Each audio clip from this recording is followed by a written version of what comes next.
Hey! Hello people! Okay, this time it should be good.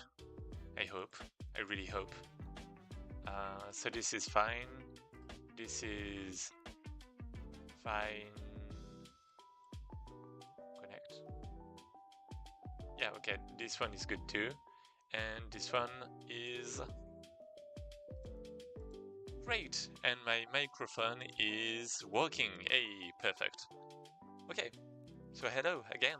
And this time it's going to be the correct one. We're going to be fine. I'm just going to, for the occasion, just remove the bar at the bottom of the screen. And here we go. And okay, there's just one thing that had to break.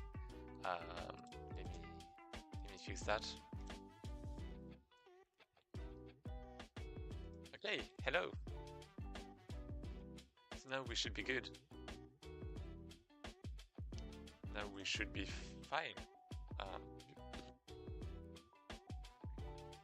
Okay.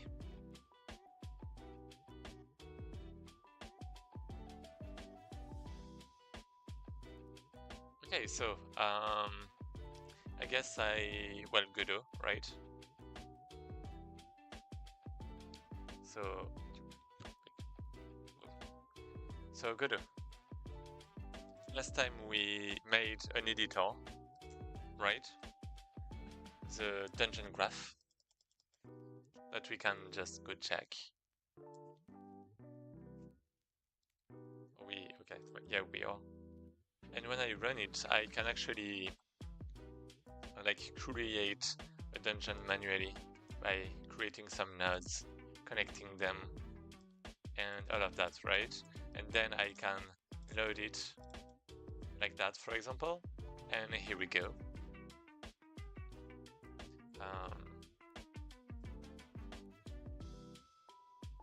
So yeah, we have the type, I suppose, that we can select, but we can also put a custom ID here. And then we have the path. So this is supposed to be the path. This is fine. Maybe. And now what I have to do is basically just play the game, right? Just make it work, actually. The only problem with that is when I start level selection menu. When I play the game, it's taking into account the graph the first time, but not the following times. Like for example here, right? So I have to fix that. This is due to not in assets, in here probably. We have branch, and at the end of the branch, what do we have? We have on dialog finished, change scene to file, and you have the next scene. So this should be a bit different.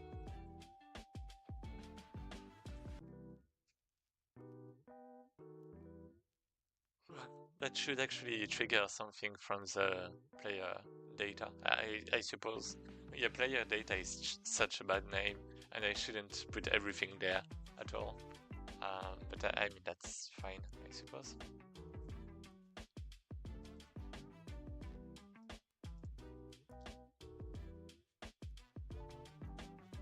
Player data. I mean, for now, we're just going to put everything in the player data, okay? I'm sorry about that, but yeah. Player data. We have this. We have the start quest.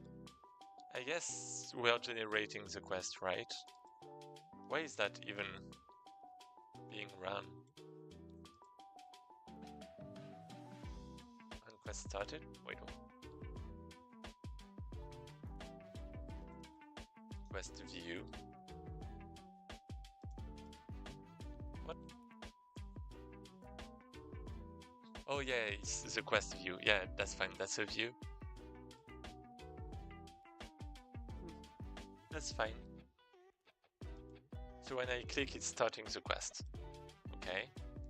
Then I load the dungeon blueprint. I generate, and when it is generated, I enter the dungeon, right? Now, one thing we are going to do is probably add a function here. That shouldn't really be here, but that's fine. That's going to be not start quest, not progress. It's going to be next room or something like that. Well, enter next room. Yeah, because we have the enter dungeon, and then we have the enter next room, which is fine. And this is because what? Enter. I guess we're just going to have like some. So we have the blueprint, we have on layout generated, we have the dungeon layout, and yeah, we can just have a variable current dungeon layout, something like that, because we are adding it as a child too, right? So I mean, that makes sense.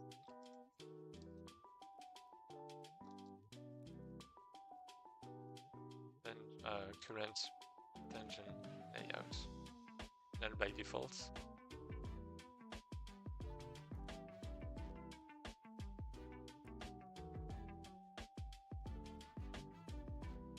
And we are just going to set this. So now that we have the dungeon layout, we have the current dungeon layout, and now with this, we can enter the dungeon again. I mean, I guess we need the current room too, right? How game looks like. Hey, let me show you. I guess like this.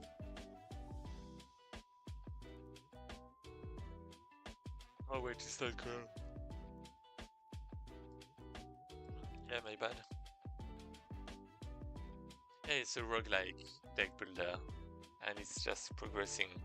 I mean, visually, there's not a lot right now. You can put your characters, right? You can then, use cards to deal damages or to gain like power, like a shield, like more attack, all of these things, and then you can attack with your characters. This one. That kind of stuff. For now, it's like that. My artist actually made a really easy, well, the artist really made a good job with enemies and stuff recently. Well, I mean characters in general. But yeah, looks cool. Thanks. So it's deck builder game. Yeah, it's a deck builder. Well, roguelike kind of deck builder. And what? I mean, yeah.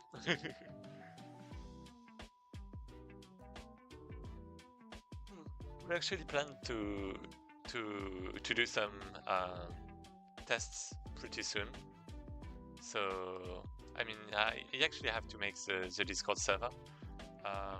You know what? I'm going to make it right now, because basically next week, ideally, we want to like open the prototype for some kind of early testing to see how things are. So with some animation and particles later, it can look very good. Yeah. Particles, animations, like visual effects, like shaders, like a lot of stuff. Actually, I was actually planning to maybe add some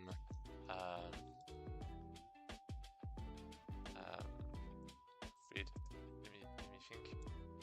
Well, let me show you maybe. Wait. I don't have it. But yeah, I was planning to maybe even have some fluid simulation, some 2D fluid simulation, or like maybe not fluid simulation, but yeah, particle stuff, so that it looks like very great. Can I actually? simulation online. WebGL. Okay, this one is not the one I was thinking about. But yeah, I mean, I can still show that, right? Ooh, lot of light, but you know, stuff a bit like that. Like very different, I suppose, still. But yeah. And yeah, it was actually. I mean, do you wanna? Oh, welcome, welcome on the server. Yeah, I actually have to create a server for the testing of the game. So I'm just going to create it right now because I had to make it like a while ago. And the game is called Onsento. It's very easy to remember because like even when I forget, because it's just some kind of play word with the word Sento. It's a Japanese word, Sento. Well, no, not Sento, Onsen. Onsen. Well, the two of those actually. It's a play word, right? So.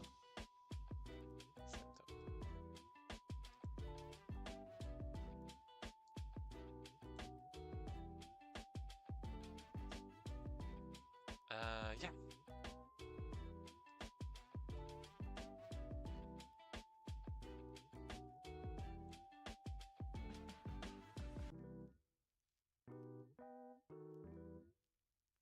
Okay.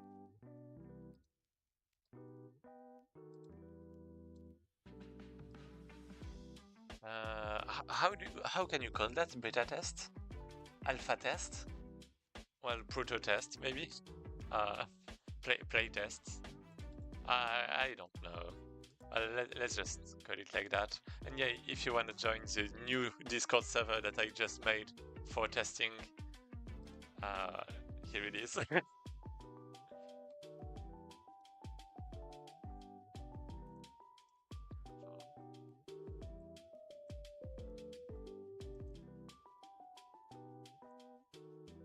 I guess it's a community Discord for the game.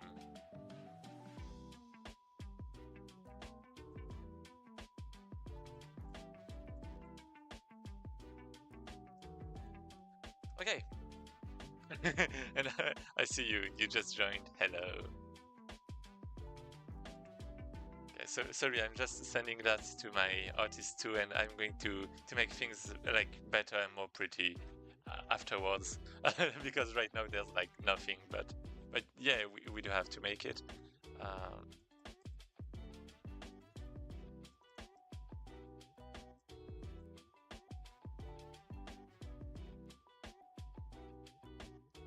Okay, here we go. Okay, should be good. And yeah, the game looks like that for now. And basically what I've been working on last stream was some kind of dungeon creation thing. Basically the inspiration is like a darkest dungeon, you could say. Rooms, well actually map, you know, some stuff like that. But you can also, you know, think about Slay the Spire. You actually have a map kind of similar to this, like that, right? So it's kind of the same thing. But I guess more like Slay the Spire because you're not supposed to be able to go back to the previous room. And yeah, basically I made some custom graph last time related to that. There's a lot of polish lacking right now, as you said, like particles, that kind of stuff. But it's still the prototype, right? So for now I prefer doing like making the gameplay first. That's why. I actually have to improve the game design a bit about the tutorial. Yeah, I realized I actually had someone play the tutorial in front of me and realized that something was kind of bad in the order of things, because basically in the second battle you learn that your characters die forever if they die, And in the third battle, you're expected to use your small little slimes as how do you call that? Basically, you make them die to protect yourself, kind of. Oh no, that actually that's the opposite. That's the opposite. You put your character first to tank, but some people think that they're going to lose their main character, so they don't do that. Will this be PvE, PvP, PvE, PvE? So it's like against AI. My goal was to make it like my goal was to handle the game design in a way that it's more like a puzzle rather than an RPG. Like for example, you have Chaos Nightmare right now that is very similar, like multiple characters, you could say, cards, that kind of stuff. But basically, every character has like a level and equipment and stuff. And I might add some equipment or things like that, right? But I want it to be like an effect rather than just adding like stats. I want it to feel more like kind of a puzzle. And yeah, I guess PvP could theoretically be possible, but that's not the focus right now.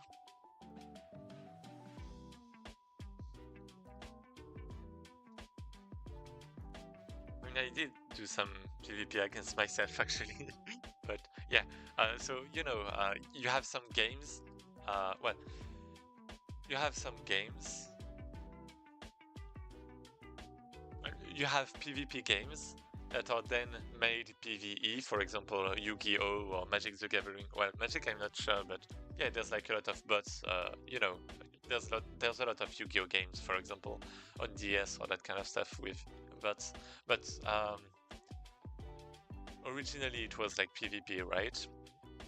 And then you have some games like you could say Inscription, that is PvE, and that wouldn't work as PvP because of the rules of the games directly.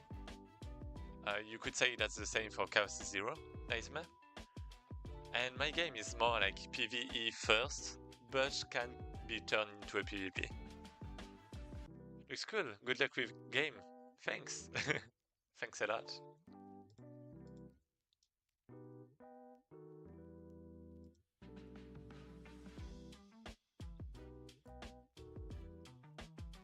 Okay. So yeah, current dungeon layout. I mean, we're supposed to have the current room, right? Enter dungeon. Do I have? Wait, enter dungeon. What is? Start room dot enter room.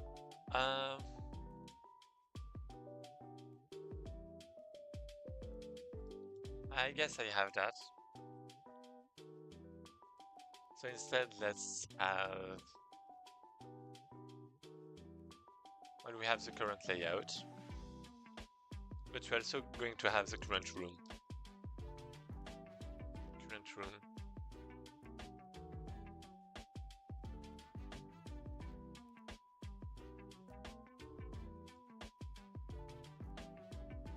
So I guess it's just going to be current room equals current dungeon layout dot start room. And I guess enter dungeon is actually just enter room, right? But I mean, I guess we can call enter dungeons still if we have to initialize things. We don't, but in case.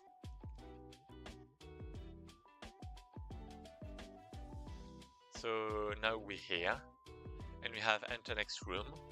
So we have the start room. Well, the current room, I mean. And we should be able to get here the inputs and the outputs, right? We have the path. We have the room type. I think. Inputs and outputs.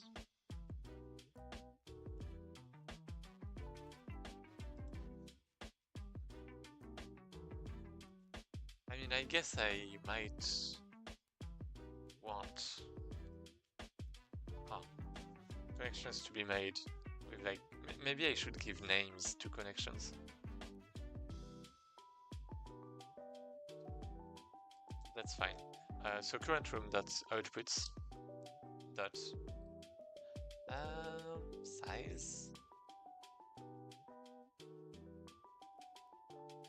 What do I do?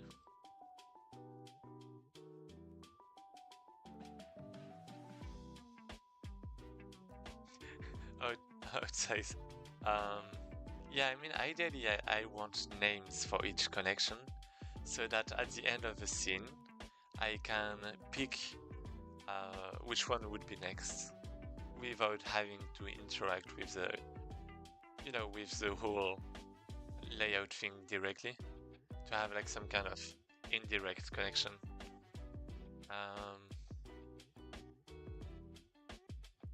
Yeah, I mean, I guess I understand better now some things I was thinking about.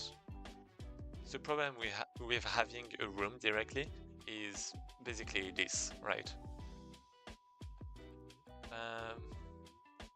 Well, by this I mean I can't put like a name to connections. That's the problem.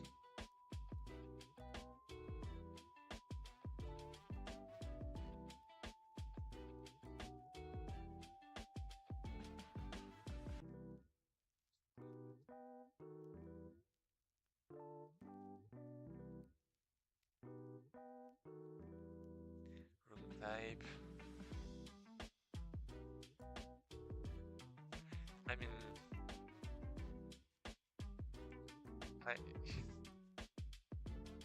yeah, that's bad. That's bad. I mean, I could still put like 0 or 1, right? I mean, I guess indices would kind of work. So it's just that indices are kind of bad because we don't really know what they correspond to. But names we do, like string names I'm talking about. Maybe I should just add like an additional array here, output names with an array of string name, some stuff like that, right?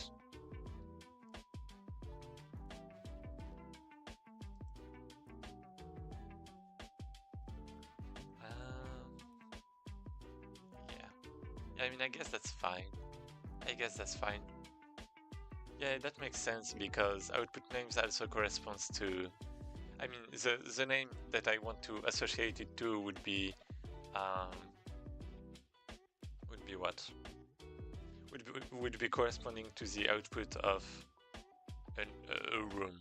So basically what I'm talking about, because everyone is not understanding right now, I suppose, no one is understanding, is that let's say I have a branch, I can go right or I can go left. That means my outputs, my exits are left or right, and that's gonna be the name, and that's going to be useful for like the graph and that kind of stuff. Yeah, that's actually just an output name, so it's not even a connection. It's just an output name. Yeah, I'm kind of stupid.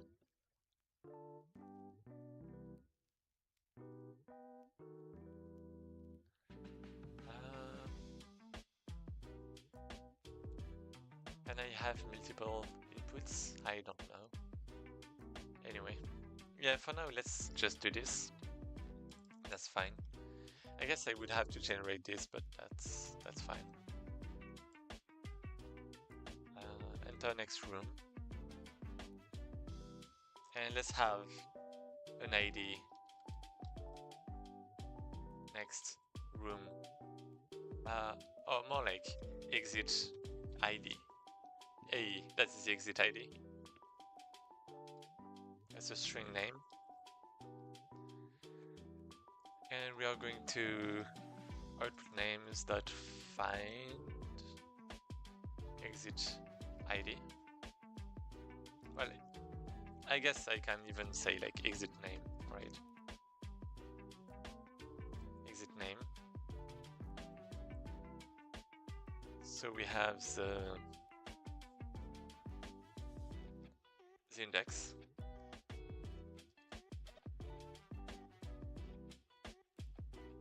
exit index. Then I can get the current room outputs. I get the correct output. Next room. And then I can just enter the next room. Here we go. Should be good. So now that I have this is very useful. This is great. Let's just check. I guess by default it can just be empty if there is like only one connection. That's fine. Let's make that kind of function. Enter room. Well, enter next room. We assert that this is 1. And in that case, that means we can just get the next room directly and enter, right?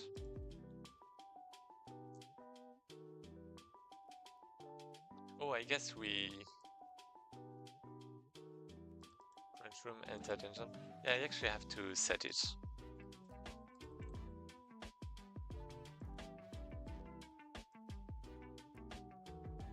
Right. Something like that. But the next room has the same name. Oh.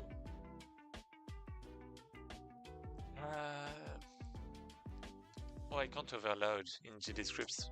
I have to name it differently. Oh no.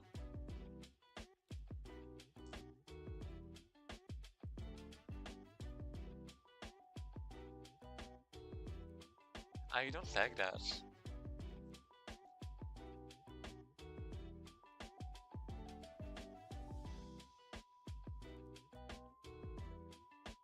Enter next room from exit, let's say. I don't know how to call it. Exit index, yeah, that's just going to be 0. I guess, do I have a first or begin? No, I don't.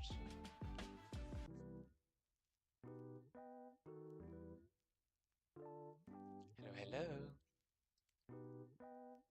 So okay, I have this. So now, let's go back to the game. So we had like the branch here.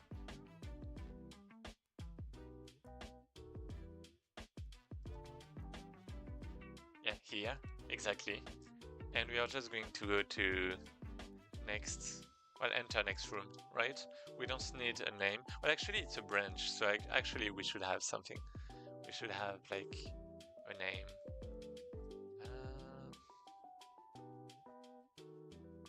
Yeah, that's actually a bit problematic, let's say. Because that means I have to modify the graph once again.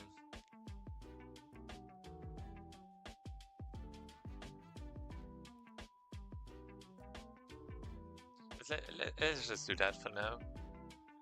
Let's just do this. Let me also check Godot string name. Because I think you can, yeah, you can do this. So I'm just going to have a string name directly instead of making a string. So somehow like that. So there's like left maybe, and there's right, or something like that. But I guess it's like wait, it's supposed to be a branch. Next scene. Wait, is it already doc event? Oh yeah, I guess there's only one scene. But anyway, we're going to have that. We're going to have something like is next room left, maybe? By default true, let's say. that is going to be changed via dialogic, hopefully. And then I'm just going to switch based on that.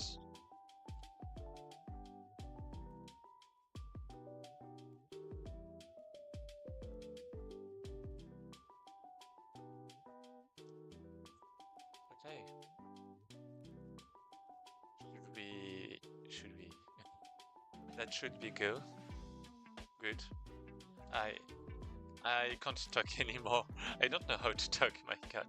That's like so bad.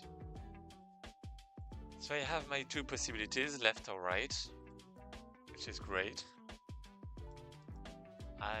Timeline-wise, I guess next scene is not like, I don't need it actually. So something like this is fine.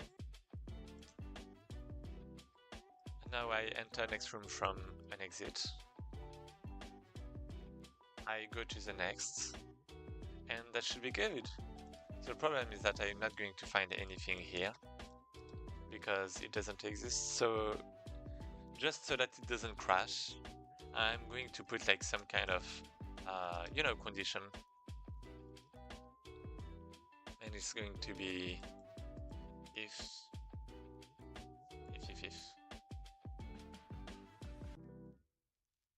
what? Yeah, just first, wait, not in our search. Debug.log is in C#, right? Wait, how? Print? Yeah, I guess the print is fine. Print error. Wait, error. It's error. Error string. Is it? Push error. It's push error. Here we go. Next room.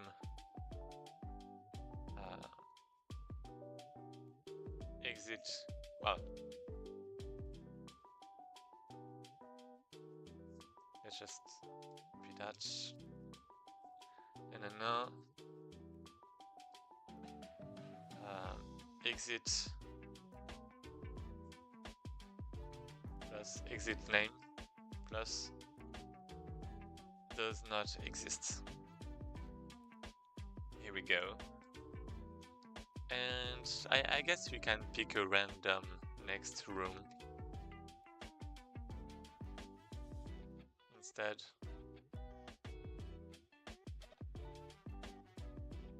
So I mean, I guess this is going to be at the beginning.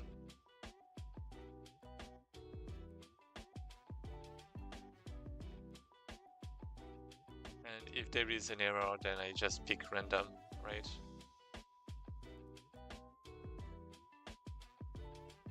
Yep, it exists. Great. Lucid is not like a big deal because it's just for debug too, so I mean that's fine. That's fine. Then I set the current room to the next room. I enter the next room and that's it. That should be good.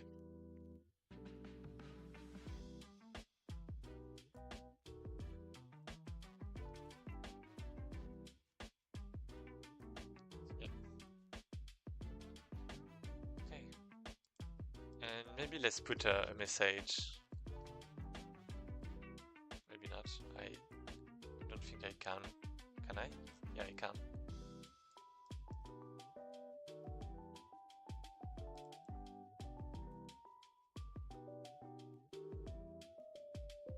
Yeah, here we go. So I should be able to load.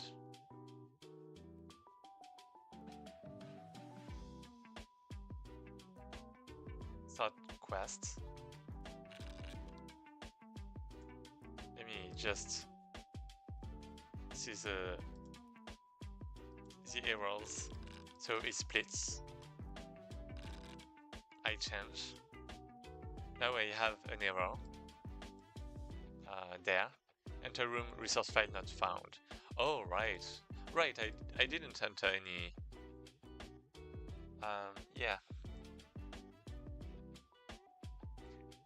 I mean, oh, I guess I actually want a test. But I mean, quest 1 is fine, but I do want a testing one to make sure that it works and continues to work, so that way I can even make like a unit test if I want to debug automatically and ensure that it's still working even later. Would be great. So for this,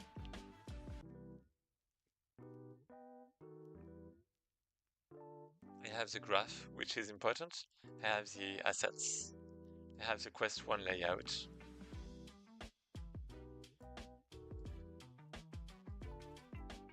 Yeah. But I mean, if I create a test quest... Huh. I mean, I have to give it to the player too, right? Why is it? Dungeons. Levels. Now. Status. Wait, where was it actually? I feel like... Is it here? Slowly losing myself. Oh no. Oh no.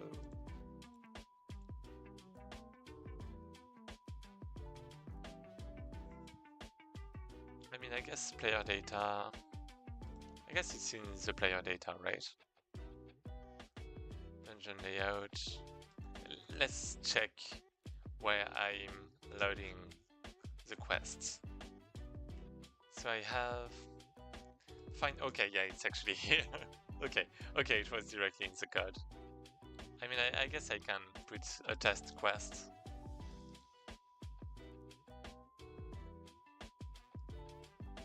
Oh no. Player... Wait. Yeah, that's fine. So then I just push back. Hello, how are you? Kirill Pro. Let me put it first actually. Welcome. We're making some roguelike deck builder here. How are you?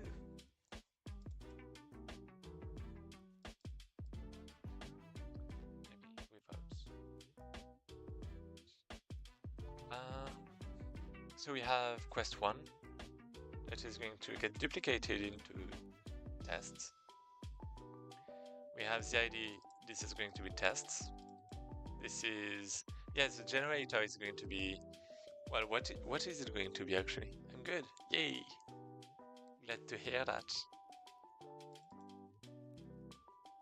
And hello, a machine! Oh, we're starting to be a lot right now. So yeah, continuing the roguelike deck builder. So for those who just joined, it's looking like this. Well, it's going to crash again, isn't it? Well, crash, not work. No, actually, that's fine. So yeah, we have our characters. We can put them on the field. We can skip our turn. And, you know, put some shields. Put some attack increase. Reduce the HPs of the enemies. Attack ourselves with multiple characters. Draw an additional card at the cost of 1 point for now. And you know, that kind of stuff.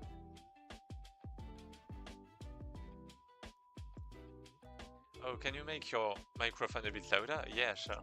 I'm sorry about... Oh, wait. Oh. 1, 2... Oh yeah, you're right. My filter just got...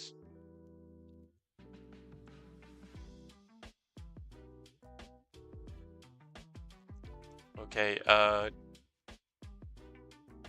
okay, 1 2 1 2 1 2. Is it good? Yeah, 1 2. Is it good now? Yeah, sorry, my gain apparently just got kind of removed. Yeah, that should be kind of extreme now, actually. Yeah, my gain just got removed, and I don't know why, but my microphone just went super low. I actually had some problem with my microphone before, well, at the start of this stream.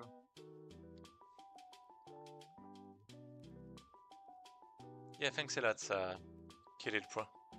And how are you doing? Doing fine, thanks. What about you? And yeah, I don't speak Russian. Just for talking. That's Russian, right?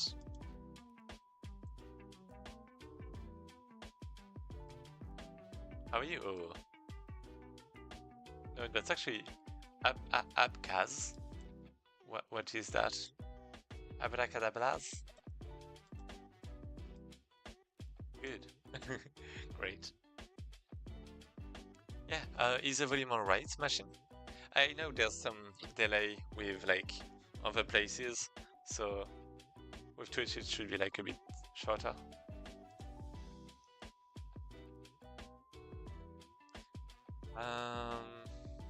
What new? Well, for now, there's nothing much, right? Like in the battles, but I'm actually handling the generation of the dungeon, and for that I actually have some graph that I'm going to show you. I actually made some, well, during last stream, I don't know if you were really here, but I made this thing. And this is basically some kind of editor where I can put nodes for like, that's a room basically. I can connect them together, you know, if you have like different branches or whatever. And yeah, you know, I can set that as a battle room, this one as an event room maybe, that kind of stuff, right? It's very kind of not polished at all right now. I also have some kind of loading system on which I can load these rooms basically. And yeah, looks like that for now. Can then save it. And the goal is to be able to reuse that, well, reuse the layout basically without having the full graph at runtime, right? Because in the end, it's actually just a JSON that is saved. Well, actually, it's just Quest 1 layout. It's just this. You can actually read it. It's like readable. I guess if you want to improve it performance-wise, you can like remove the tabulations, the spaces and stuff, right? You can like compress it maybe with some algorithm. But yeah, and remove this. But yeah, you have different nodes here. You have different nodes with like different, you know, fields, description, name, and stuff. And for each connection, you have, you know, the from and the to. Good job, thanks. And yeah, I should actually put the name first. I'm realizing that. But yeah, that's fine. And the position, I should remove the position for the run thing, but that's fine too for now.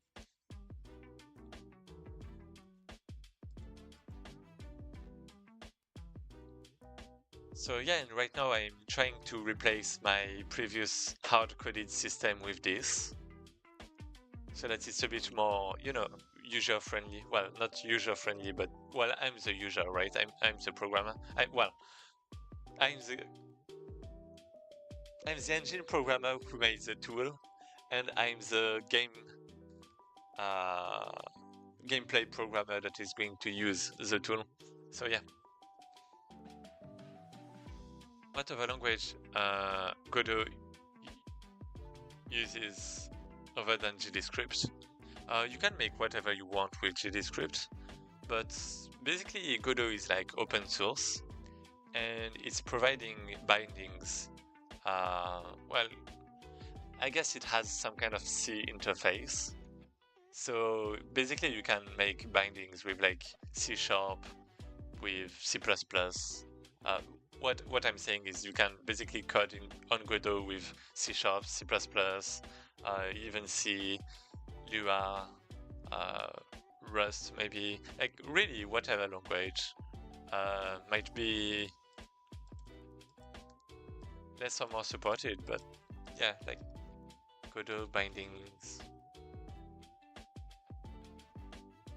An overview of the available language bindings for Godot. And you have what? Official, nana, editor support. So yeah, you have C++, C++ again. Wait, you have multiple of those? Wait, what? How should we Oh, yeah, okay. You have, Rust, you have Zig, you have C#, you have GDScript, you have Go, you have Hacks, you have JavaScript, you have TypeScript. Well, I guess both of those. You have Kotlin, Java, Scala. You have, well, Lua, but yeah, Lua. You have Nim, Orchestra, Rust. Well, I already said it, but yeah, Swift, Inu, Ink, and yeah. Why is it a twist? Logo-like framework in a block-based 3D world? No. Oh no. It's like some Minecraft kind of programming language. Like command block. That's crazy. Wait, that's crazy.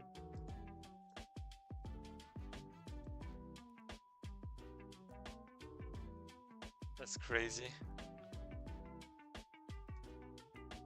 What about ink? That's like some Minecraft kind of thing. Ink is... Oh, okay, a sentence. Interactive narration. Okay.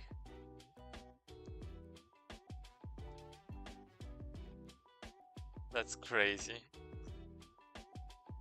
I didn't know about that. Wait.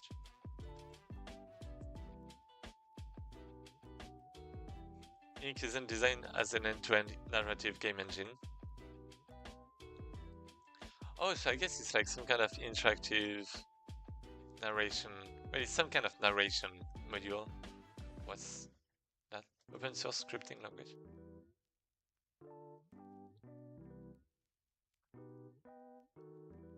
Okay. Crazy, that's crazy. That's the Unity and Unreal integration. What?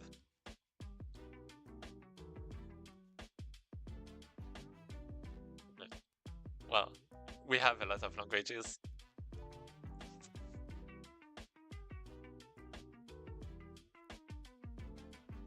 I wanted to create a 2D game, but I gave up because I couldn't find the assets I wanted.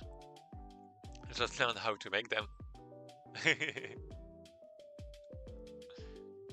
We have all the time in the world.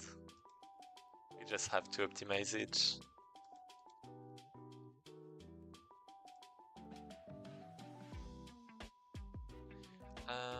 So yeah, you have that. And my problem was... Yeah, what was my problem? Let me check again.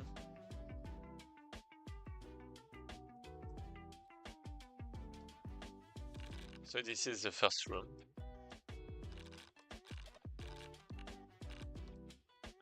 Okay. And now I have an error, right?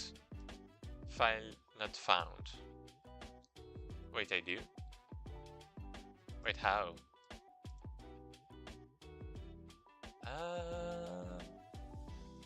Wait, it's not even... Because it's supposed to call that, right? Oh, I guess I have an exit name, that's why. I guess the index... Wait, what? Oh no, if it's equal to -1. Yeah, I failed my condition. So yeah, should be good now. I'm glad I just did that. So now I can run. I select a path. The name Well, actually, there's no. Yeah, okay. Now there's an error that's going to appear there. And then we have a problem with the path, but that's fine. So we have the test. Like, where am I even loading that? Is it like... No, it's not. There's no ID.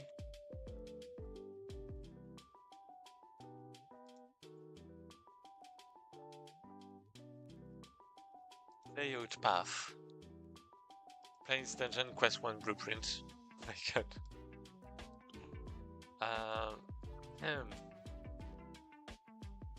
Yeah. I mean, I guess if I have that, it's like a bit bad.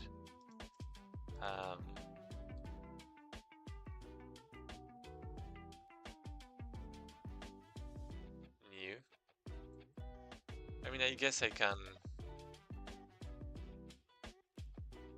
Plains Dungeon.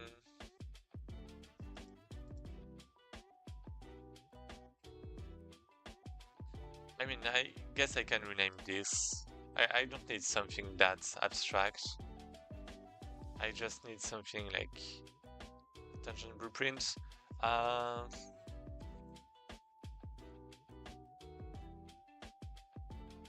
Dungeon Blueprint. So we have a disk, Dungeon Blueprint, something like that. Basically, I want to load it from the disk. Like JSON, Dungeon Blueprint, something like this. So we have the layout path, and then we generate, right? So that should be like kind of the same name here.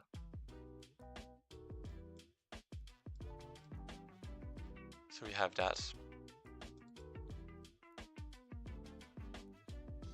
I hope that your game turns out better than you imagine. Oh, thanks! I'm learning Godot, Godot's code writing for my first game ever. Cheers, cheers! Yeah, and yeah, if you're making your first game, I have actually some things for you. If you're still here. Or I guess my Discord does. I actually make a lot of documents about game design or that kind of stuff. And yeah, for example, if you want to make a roguelike, I have all of this about game design. And yeah, like marketing, I have like 1,000 pages. Well, almost 50. And yeah, just a lot of stuff, right? Puzzle games, it has different concepts. Recent games, I don't have a lot, but I have some tips. I mean, maybe I have more than what I thought, but yeah. Just a lot of stuff. Game design, in general, is just really big, 17 pages. Well, I guess really big. It has a lot of mentions. I guess I should go into more details, but that's fine. I'll give your Discord the look. I'm making a top-down 2D game. Oh, wait, do I actually... I don't really have something very specific about that. I have, you know, my general game design document that basically that has some concepts that you're going to use, I suppose, or that you should. You know, there's like some stuff about the game design document, about maybe thinking about a concept. You have what's important, the basic genre. Yeah, your target audience is very important. Yeah, I wrote that, right? Very important. You have your unique selling point, and I guess your genre, and I guess that's like important too, but then you have your game loop that's like very important. And then I guess, you know, you have things that are like mechanic things that you're going to think about without really thinking about it. The theory, right? It's cool. I'm learning a new language here, so anything helps. Yeah, GDScript, right? I mean, I would say GDScript is a lot like Python, but at the same time, it's not really. So, I mean, I don't really have anything to. Well, I mean, I don't really have any documents sadly, but I would say that it was pretty. Like, once you actually, you know, do a bit of it, it's actually pretty easy to understand. And I'm a beginner indie game developer. Oh, as well. Well, welcome. And yeah, I've actually learned Godot while doing a game jam. That's also why I have all of those documents about game jams. I have this one, and I guess that's it. Because I actually stream a lot of game jam games. So if you ever participate in like a big game jam, I might be streaming and reviewing games and giving some feedback if you want. So just hit me during that time, and yeah, I'm gonna do that. And yeah, game jams are like a really great way to actually start a game dev because it gives you some motivation. It's not like a 1 year long project. It's a like 2 weeks long project. So that's like a lot more manageable, right? And you don't lose time. Uh, well, you don't lose your time spending it on something that's like, that's making you stuck, I suppose. So you kind of improve really well. You also have a really good community. And you also, once you finish the game, even game design wise, I mean, I even have a your goal section, right? So yeah, motivation is great. Learning is great, and you have actually people that are going to give you feedback because they're going to play your game. So that's like very great. Because if you just make a single solo game on your side, like your first game, if you just make it like that and you publish it on itch.io, for example, then no one is really going to play your game. But if you make it during a game jam, you might have like 20 people that are going to put comments, and that's like incredible. Yeah.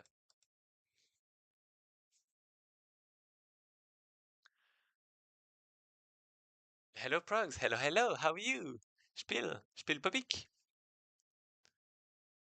Is Godot easy to use? I use Pygame to create simple games, very simple, just for fun. I would say Godot is.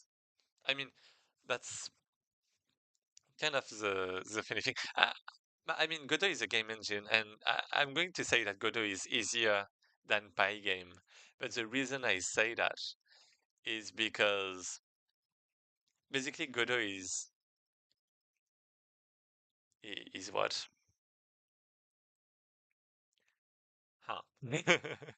I would say that Pygame is made so that you can learn how to make games or like learn how to code and that kind of stuff. Like I would say it's more like of an introduction, right? Because Pygame doesn't have like an editor. It's basically just Python that you run and that you have your stuff, right? Um, but like Godot has an editor, right? So it's like two completely different beasts. Like no one professionally is going to use Pygame because you want an editor because you're going to have level design where you want to set up your lights in a certain way and all that kind of stuff. And if you just make the game through your code, then it's going to like take forever, or it's like possible, I suppose, especially if it's 2D. um, but yeah, you actually want like, I was gonna say optimization, but more like um, speed of development. You want to optimize the speed of your development because for your game you actually have I actually haven't put that anywhere, but that's kind of important. I actually want to write it somewhere. uh where can I put it? I Game jams, game design. Yeah, I guess in deciding the concept, maybe that's not the place at all. It's more about management, but I'm just going to put a section here, okay? Basically, you have three, well, three things to keep in mind. You have multiple things to keep in mind when you plan for a game. You have the costs. Um, I mean, you have the money cost, you could say, like how much you're going to spend. So, if you're like making your own game, it's like going to be zero usually. But you might have some tools, or if you want to sell your game, then you might have to, give some money to Unreal or to the game engine. Then you have the time cost. That is really important because let me put the music back. The time cost is really important because basically that's what is going to limit you. And the time cost is like the development cost, but also the time to learn. And yeah, and you have like companies trying to hire more people to reduce the time of development, right? That's why you have so many people on some AAA games. And in your case, um, machine, I would say that spy game is like great to learn how to start, how to code. But if you take into account the time costs, that's actually really bad. Because if you want to make your level, that means you have to, you know, if you want to put a light, then you're going to, add it in the code. Then you have to run your code. Then you have to check if it's correct. If you want to rotate it a bit to the left, then you're going to have to modify your code again, run your game again. And it's not as if you had like a camera that you could move directly. Like, well, I mean, I guess you can add it, right? But that's something to develop in extra, right? Additionally. But like with Godot, you already have like the game engine, you already have the editor camera, and you basically you you get a lot of time, development time. And other than that, you also have that is not brainstorm. Wait, did I actually? I just copied, right? Yeah. So this is things to consider when having an idea. Let's say you have the money cost, you have the time cost, and then you have the technical um, difficulty, you could say, or like I don't remember how to like what the name is exactly. Technical. But basically, you have to think about technical challenges. And for example, if in your game you want, fluid physics, like fluid mechanics, and you only have like a really bad understanding of math, and you're alone on that game, then it's going to be really hard and really time consuming, and that kind of stuff. So I guess it's like kind of links to the time cost. I guess more than technical challenges, well, you have technical challenges, but you have um, unknowns. And like if you want to learn uh, how to do something very technical, then you're going to have some part of unknown, or like risks. That's the risk, right? Because yeah, for example, if you want to make a really good looking game on Pygame, like a 3D game, I actually don't know if you can do that on Pygame, but let's say you want to make a really good looking game, 3D game with like realistic human eyes, skin, and all of that stuff, right? Like meta human on Unreal, then you're going to even if you know how to do that, you might run into the risk of performance issues. So like for example, yeah, performance.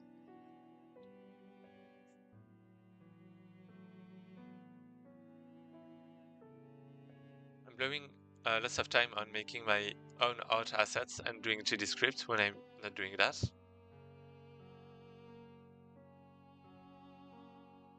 Yeah. If you want free assets, there's itch.io that gives a lot. of free assets. If you didn't know that, so I just went on the website, right? Game assets. You have, for example, tile sets. So you have like 2D. Well, you have 2D tile sets, but you have like top down. You have that kind of stuff. You have like some characters. If you want free, you can check this. And as you can see, you have like still a lot of stuff that you can use right away. I mean, making your own art is nice, right? But it's like if you want like some placeholder, for example, some temporary assets to for your game, that's nice too. Or if you're just not very good at art, then it can be like some kind of motivation uh, thing, right?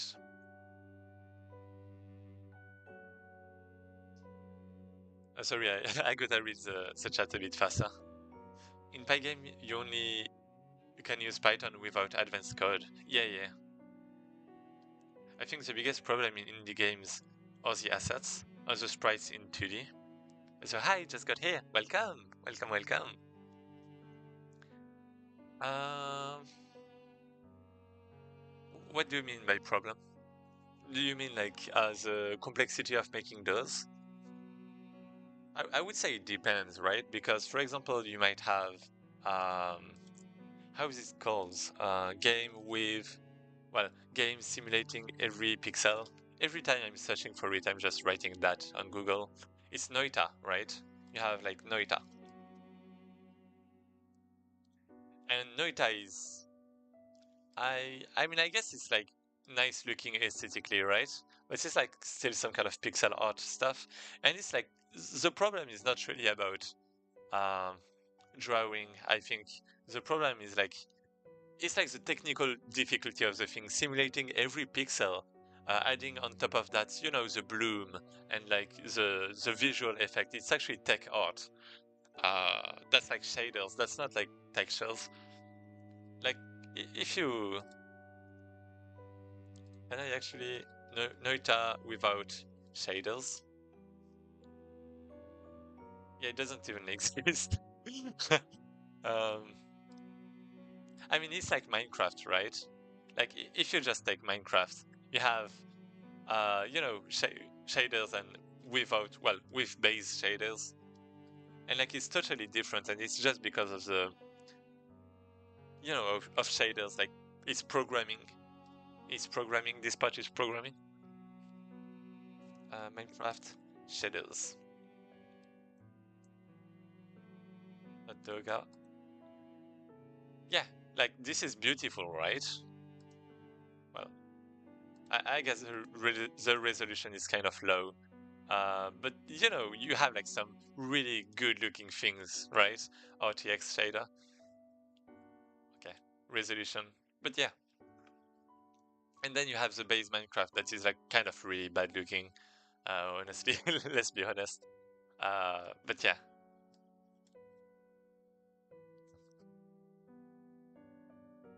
So you're saying that learning JavaScript first for my game is more time efficient than learning Python and then writing Godot? Uh, yeah, I would say so. I would say that Godot is. I don't know about learning how to code in Godot directly without any other notions of programming beforehand, because Godot basically uses some shortcuts uh, that might make you a bit confused. But I mean, Python is the same. I would say it can make you a bit confused because it's abstracting um, some base things like types, right? But yeah, I would still recommend you to maybe give Godot a bit of a try. I mean, programming is like the same in a lot of languages, anyways. Like if you learn the concepts, like you have variables, you have loops, you have functions, you have classes, you have uh, maybe recursive functions and other things, maybe templates, generics. If you learn that, then you don't really care about the language. Basically, the language is just the syntax at one point. I guess you have libraries that are kind of useful. Um, but yeah,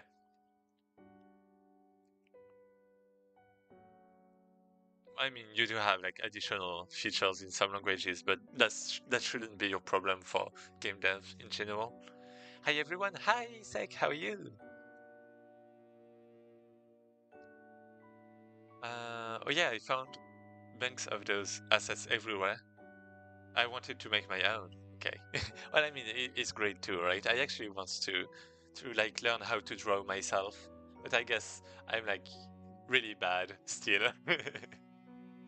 Hi, I'm sorry, first time here. Welcome. You probably get this all the time, not really, but can you quickly describe your end goal, your current view of how far you are in the project at the moment? Yeah, percentage-wise. Yeah, sure. I actually have.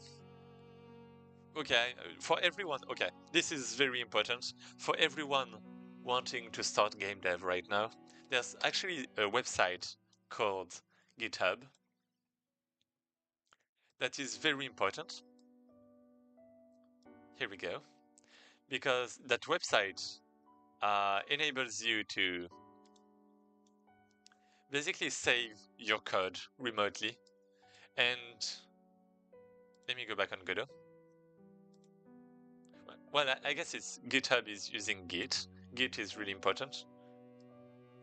And basically with sorry, I'm using some command line, some magic things, right? But basically the thing is now I can see my changes, uh, the changes I made since my last commit, basically, my last save, let's say. And I can also check the history. And if I want to go back to a specific version of my game, I can go back anytime I want because every version is saved.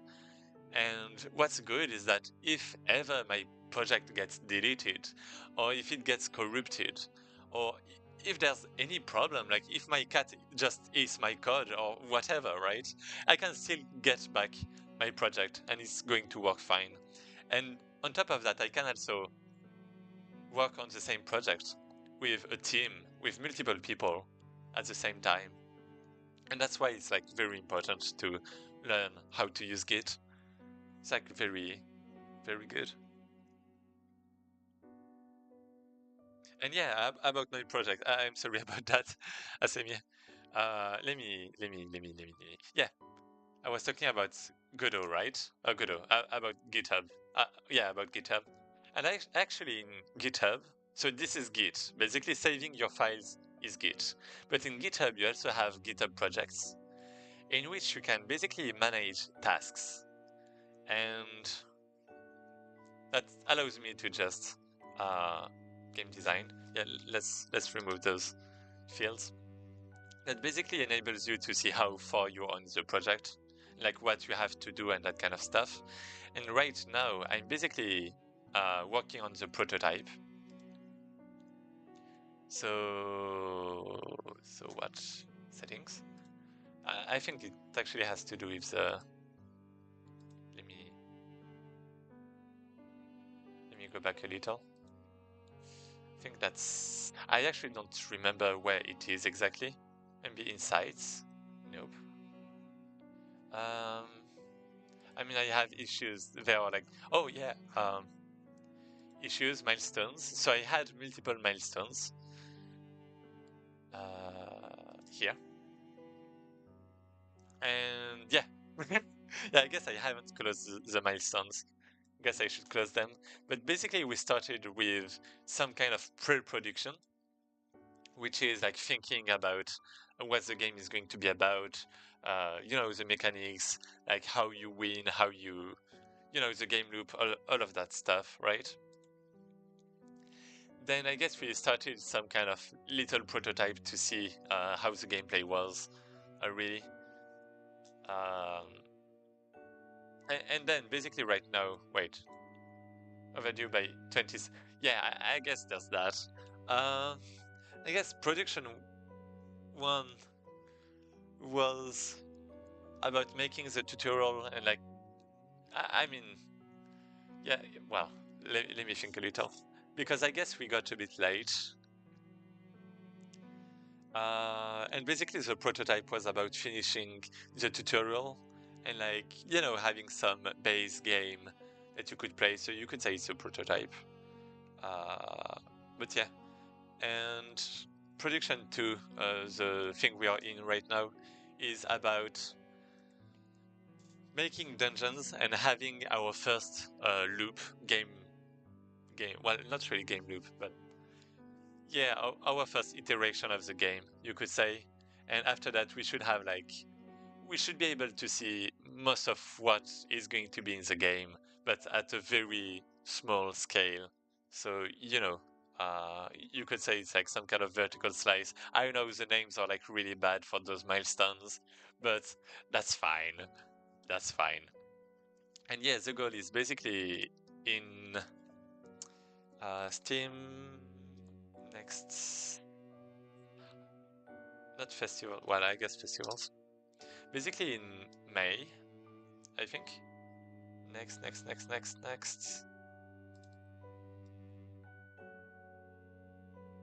Upcoming festivals. Here, upcoming events. So yeah, actually in 2026, as you can see here, we are going to have the deck building fest in May. And the goal is to have some kind of demo for that festival.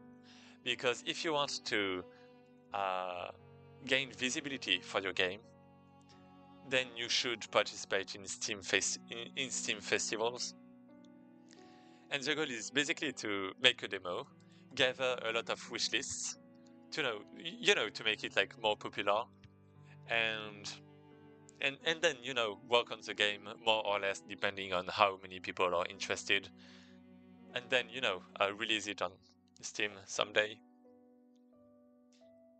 And for now, I would say that the plan is to have the demo for April, since you need like 1 month before the start of the event. And I guess we actually wanted to do some playtests like next week, maybe. So it's like pretty soon, but it's also to um, encourage my artists a bit to produce more. Or like, not really to produce more, but more like to finish like the integration and some of these things. I think when you make a game, you need um what do you need? When you make a game, you need a reason to make it, right? And if it's too long, then you're just going to postpone it and procrastinate. And yeah, so that's why we have like some kind of deadlines.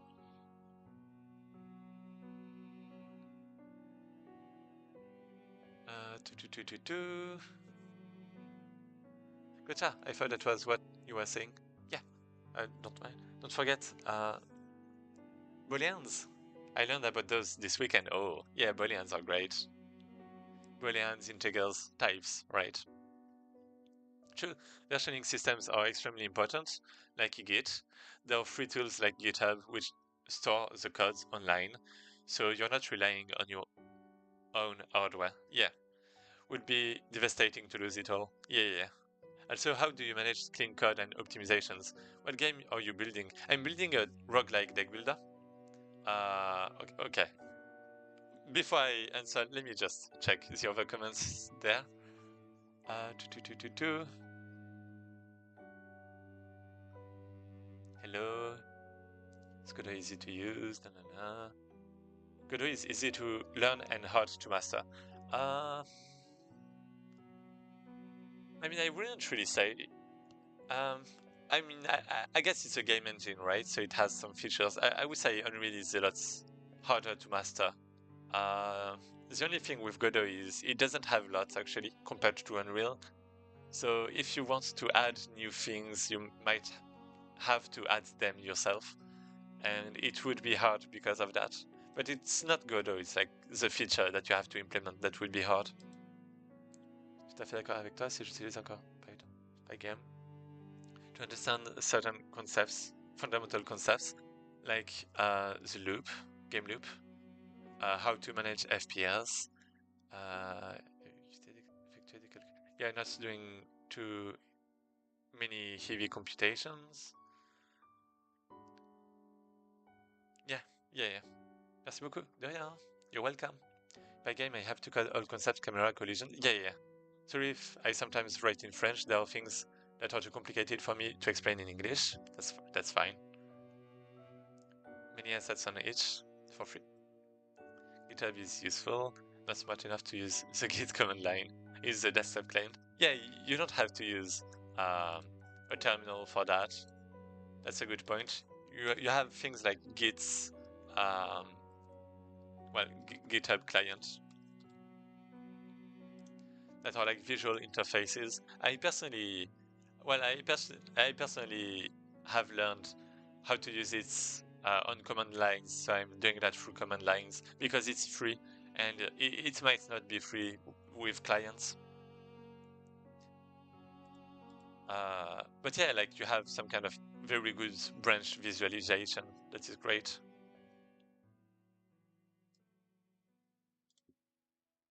And some people might prefer.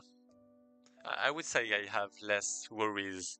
Well, if you install a Git client, you have to install the Git terminal uh, too, basically. So, sometimes like the client is breaking a little bit, so I prefer just using the command line. And I use Visual Studio Code interface to do command and push. Okay, that's fine. And yeah, sorry to answer the questions I had there. Yeah, okay, first, my game. Sorry, I'm just going to show it quickly how it looks like instead of having the screen filled with a code or I don't know. It looks like this, okay? You have like characters that you put on the fields with like some kind of specific slots.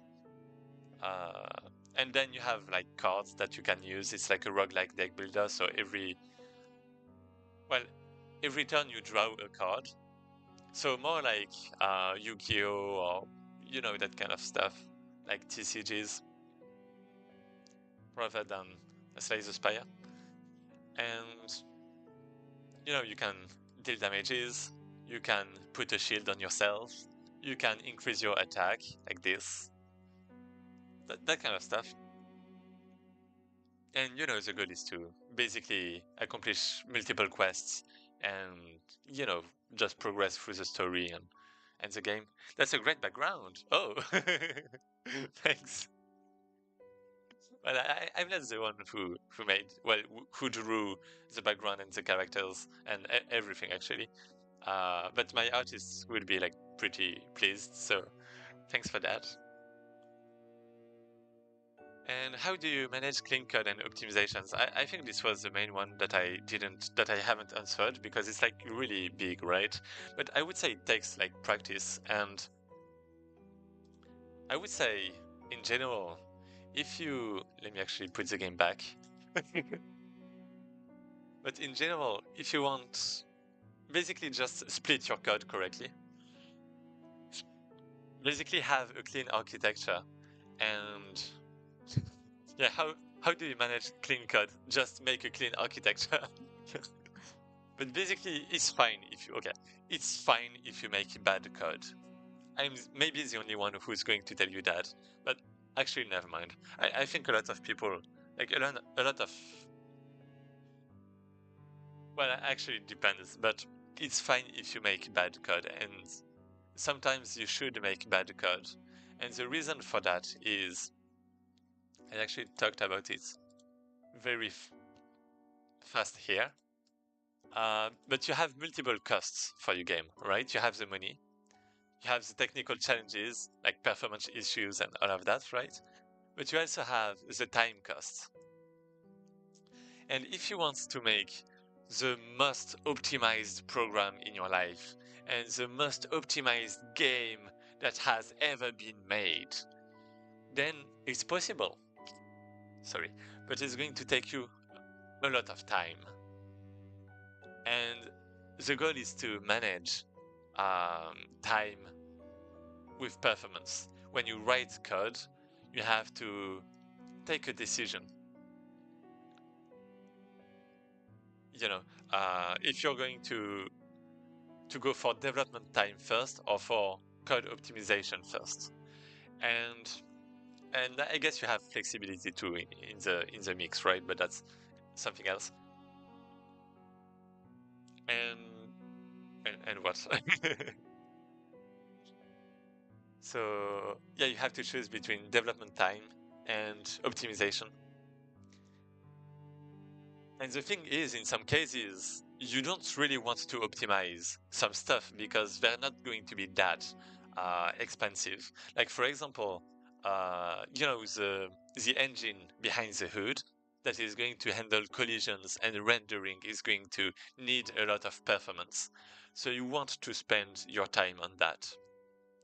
But if you're going to make gameplay code, then if it's like some code that is run one time every 5 seconds, then that's fine. You don't really have to optimize that, except if it's like some very, very big computations.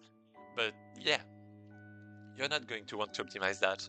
And the goal is to decide what you want to optimize, what you need to optimize, and what you don't want to spend your time optimize. And for that, you have to make an architecture that is flexible. Because if you make everything dependent on each other, um, then if at one point you have to modify your code to optimize something, for example, then it's going to break at other places because you're going to make everything dependent if you don't make it clean like the architecture.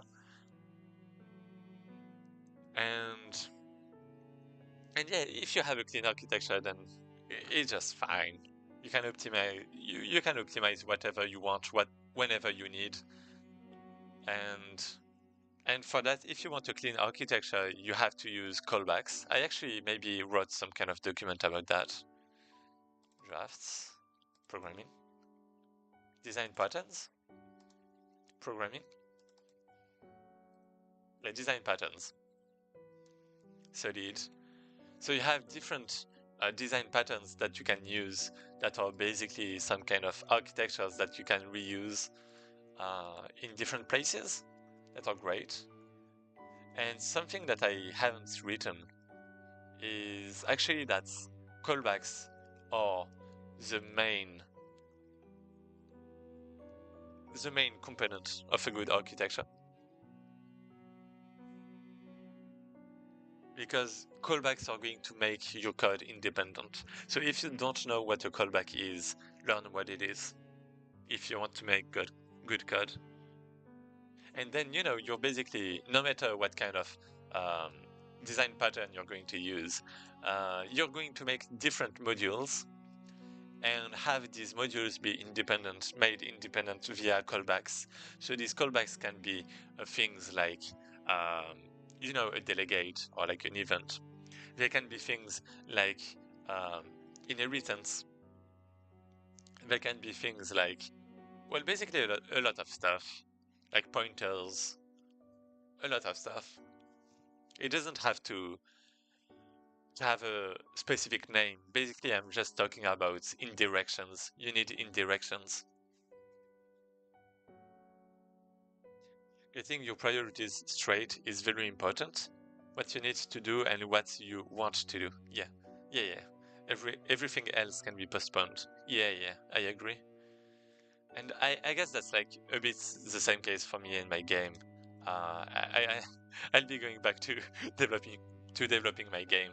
But right now, like I got some feedback about how, for example, some stuff might be a bit more clean, right? Like for example, this box, right? This box is for debug, and yeah, just a lot of I could add like VFX, like visual effects. I could improve like adding some filters and some really good looking stuff. But first, I have to make the game.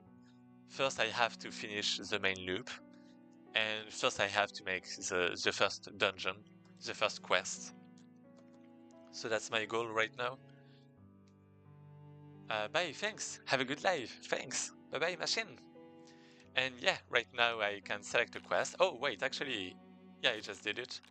Tests. Wait, let me go back to my code. So, quest 1. Quest 1 layout. Wait. So yeah, I have test, quest 1. I guess, yeah, okay, so what I just modified was I just made this. Wait, load? Yeah, it just returned. Okay, that's fine. Let's actually have a new variable called a blueprint that is going to be null, like dungeon blueprint, that is going to be null by default. So I'm just setting the type right now.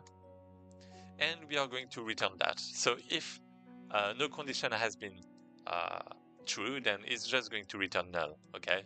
And no dungeon is going to be returned. No blueprint is going to be returned.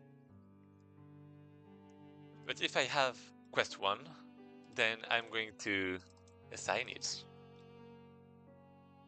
And I'm also going to set the path. Can I actually?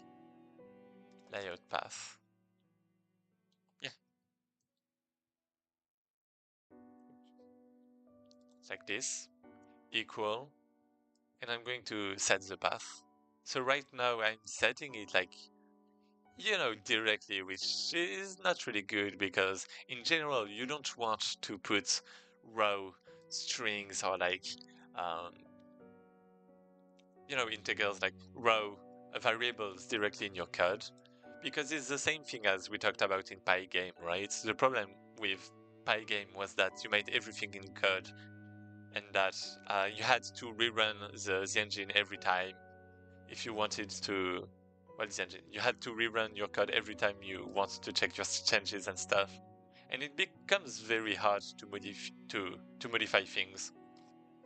But that's fine for now. And because basically right now I'm, kind of still prototyping a little. I'm still in my testing phase, and I'm going to clean that later. So I'm going to put a to do clean. So now we're going to have the tests, and test is going to be test layout, for example. What is that? Yeah, my bad. So test layout is going to be here. I'm going to run my graph again, which is a tool I made to generate the layout of my dungeons. So I have this. I can load this. In line 99, there is a semicolon extra. Yeah, thanks. I removed it. So yeah, I basically made this to like decide the flow of my dungeon. And right now I'm going to use it and maybe make it a little bit better. So this is the path of the first room. So this is a branch. This is fine. Then we have, for the test, we're going to have an event room. So this is going to be the dog scene, where we're going to find a dog. So what was it? Dog event room. We're going to copy the path. We're going to paste the path there. This is it. Then we're going to have, let me actually check what was supposed to be after that.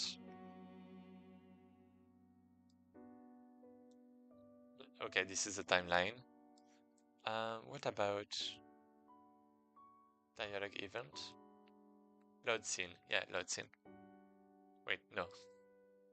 Wait, what? Change. Wait, what? Oh, right. Okay, this is good. I selected the wrong thing. So then you have the lobby. What? What? Let me check. I mean, I do want a battle. Right? I guess I do want a battle. So I have the event with the dog. Then I have a battle room. The path is going to be this. Copy path. Setting the path.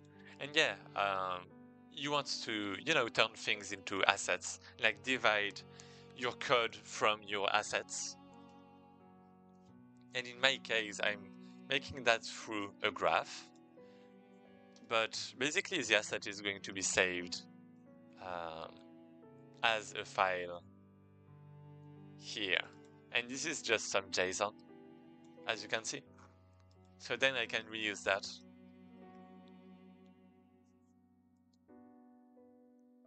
Okay, so we have the starting room, that is a branch, we have the dog, we have the battle, and that should be good. And then this is the end.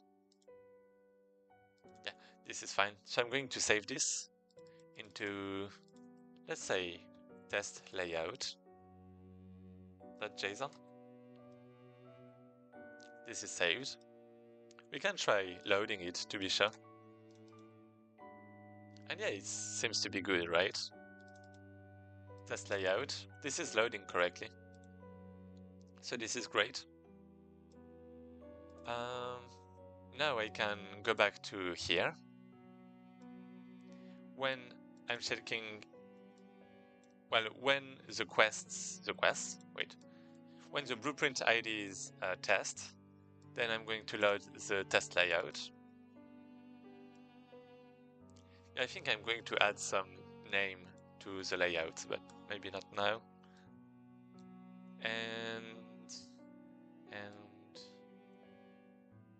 And yeah, should be good. So we should have the path. So I have the dog. Well, actually the dog. Yeah, let's talk about the dog. On dialog finished. Wait, that's for the dog. What about the branch? Wait, what? Oh, I created, okay. That's the same file, dialog event.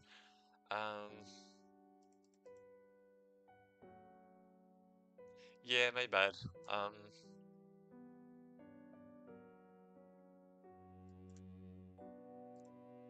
Yeah. Okay, it's shared between multiple scenes. So I have dog event room, but then I have the branch, which is the same script, as you can see.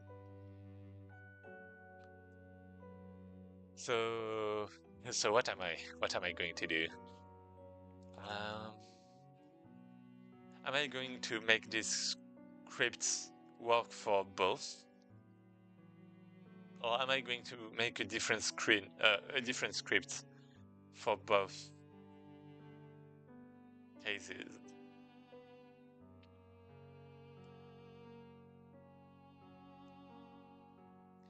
I mean, I guess for now it's pretty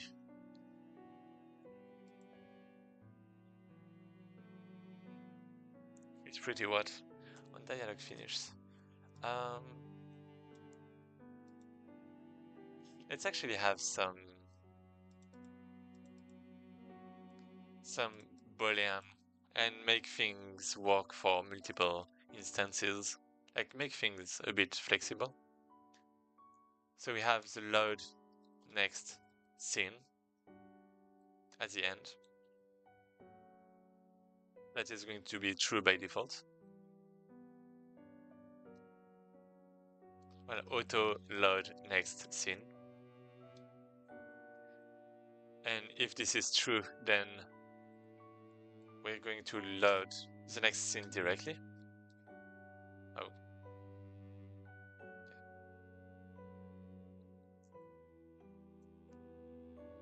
Like this, next scene.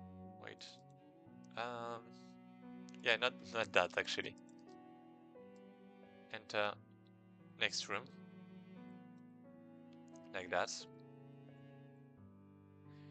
And in our case, with the dialogue, this is actually the true thing, the true problem. But we have the branch event. We load a dialogue, which is a branch event dialogue. Oh, it was right there. Here, this is our dialogue. We can check it as, text. We have the conditions.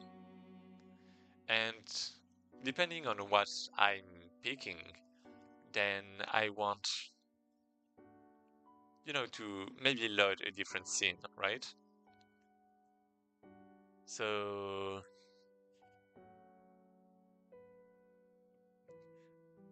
yeah, maybe call a signal like emit a signal like I'm doing here. Maybe change the variable. Maybe, you know, that kind of stuff.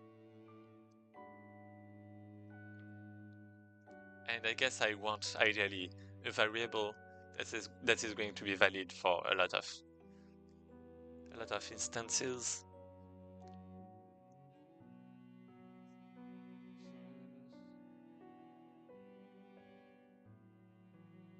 So do I emit a signal or do I set a variable? I mean, I guess I'm going to, if I emit a signal, it's basically saying that in the middle of my dialogue I'm supposed to change scenes. So let's just set a variable. Set variable. This is going to be next room, or like exit ID maybe, because we want to tell what exit we want to take. So exit name.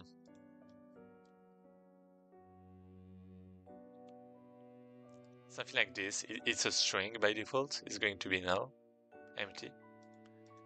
And when I'm going here, I'm going to set exit name, and I'm going to say it's going to be right. Like, I think, yeah, right. I don't remember if there were like any caps or not. No, there wasn't. So right. I guess ideally it should be like, I was gonna say an enum, but maybe not. Yeah, that's fine. It's right. Then we have left in this case. Right, small footsteps. Actually, that's the opposite. So here we go. Right and left. We have the variables. And with that, yeah, that's kind of what I was saying by making things independent. I have my data. I have my dialogue system that is totally independent from this code, right? And it's great because I can use that dialogue like anytime, anywhere. And that's just great. And now I'll just do on dialogue finished. So I guess I'm going to start the timeline here. So I'm going to set the variable. I'm going to reset the variable ahead of time to, so var is going to be, what was the name? Exit name. So exit name, I guess. Folders. Yeah, there's a lot of stuff, but there's not my, I hope it's going to still be fine. Oh, it's in, well, it's in var. Yeah. Okay. Let me check again. Get variable, pass variable. That's like dialectic, right? But I'm just getting it directly there, so that should be fine. So I have exit name that I'm going to set to empty, an empty string. Let's just even, let me check. Do I have string names? I don't. Oh no, that's not a problem. So we are resetting that, and we are setting it in the dialog, right? So at the end, if it is set, then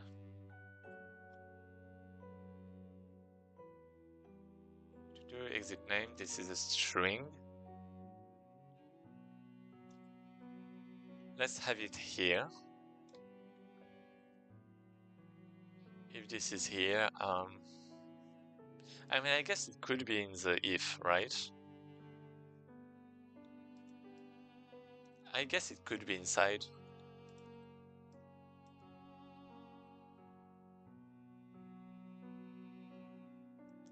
So we have the exit name.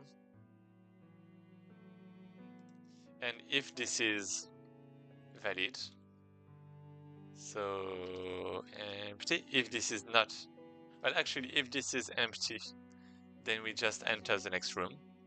And if this is not, then we are going to enter the next room with the specific ID that we just got with the exit name. There. Is next room left. So I can remove this. And as you can see, now our code is a lot more flexible,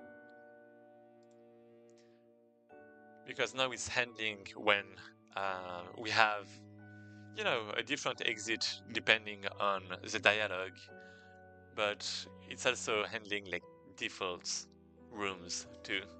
It's like very flexible. It's like just dependent on dialogues, which is great.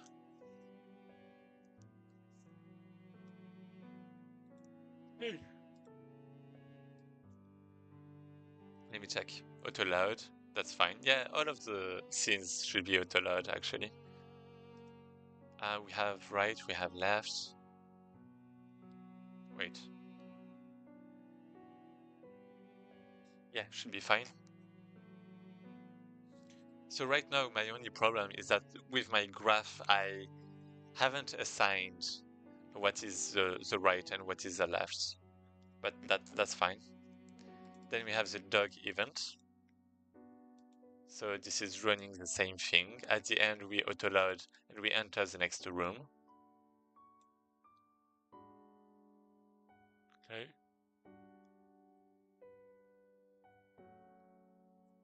And after, I guess after the next room, what do we have? We have the battle room. And after that we load the scene. We load the lobby actually. Yeah, we might have to change this, but let's give it a try for now. Let's give a try to all of that.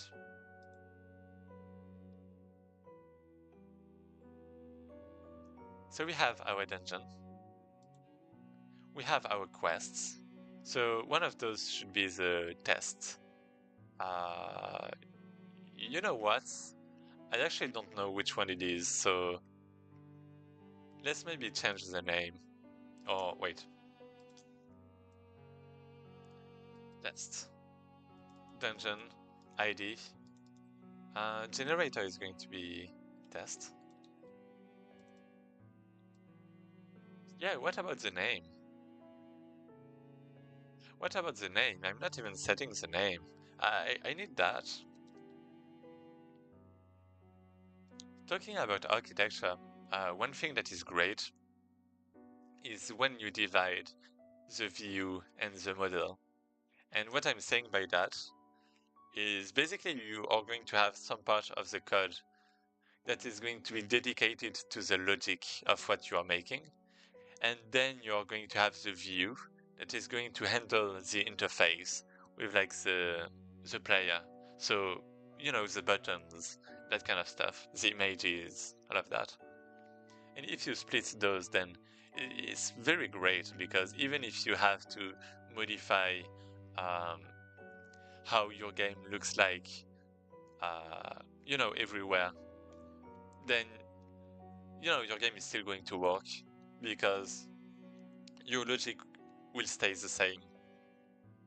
And it's like very flexible, and it's like very nice. So we have the quest panel. We have a quest view for all of the quests. We receive the quest, set model. We set the difficulty. If this is empty, then we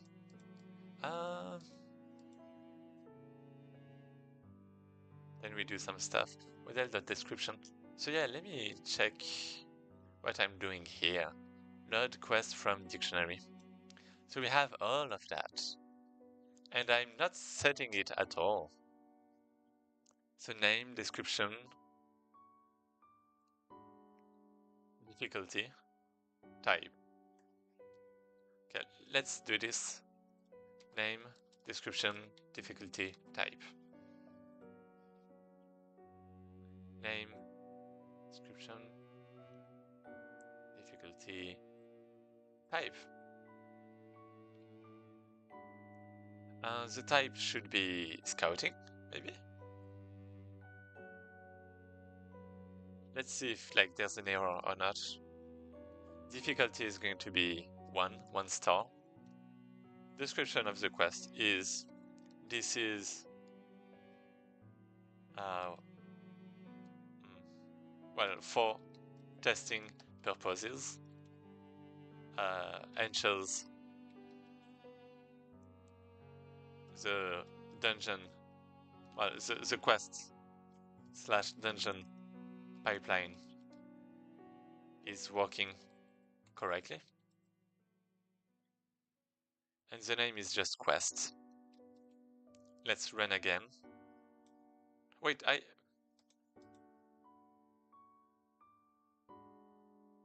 this is actually the wrong one. But this is fine.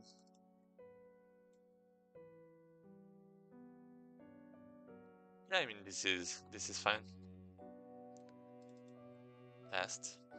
And this is basically explore your surroundings, something like that.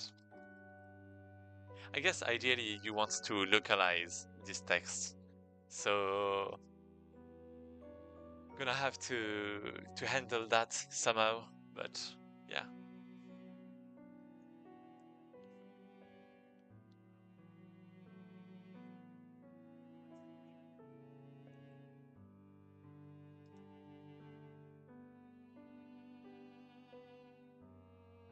Wait, quest 1.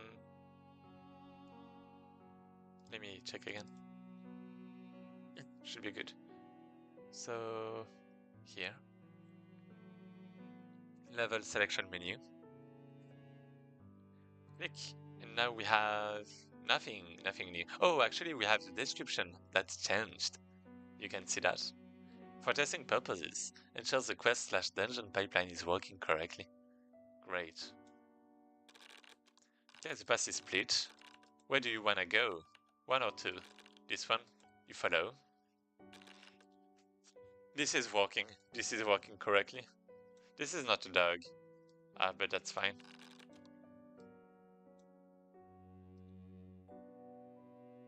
So difficulty is not an integer. Is it? Is it not? Really?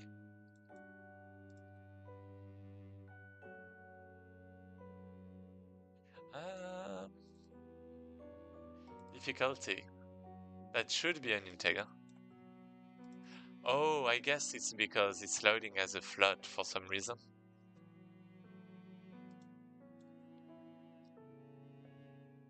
Godot, JSON, load, integers. Yeah, it's loading as floats. I'm not sure why. They are passed as floating point numbers. Why? That's so weird.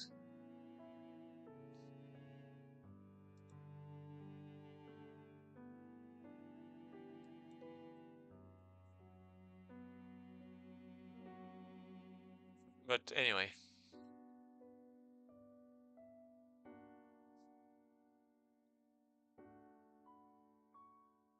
Yeah, that's a bit sad.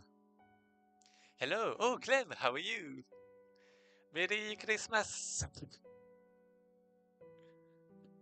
How are you doing?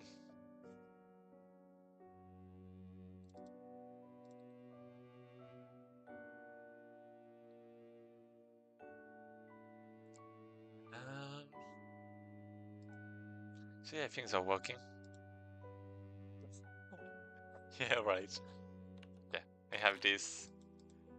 Then I continue, I have the battle. So things are going great. And I have this error that is great. Exit right doesn't exist. Wait, what?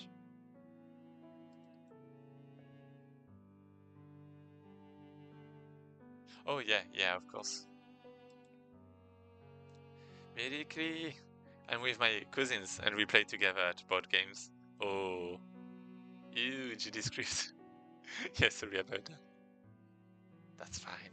That's gameplay code. GDScript is fine. Yeah, board games. What do you like? Chess, like Monopoly? Yeah, enjoy.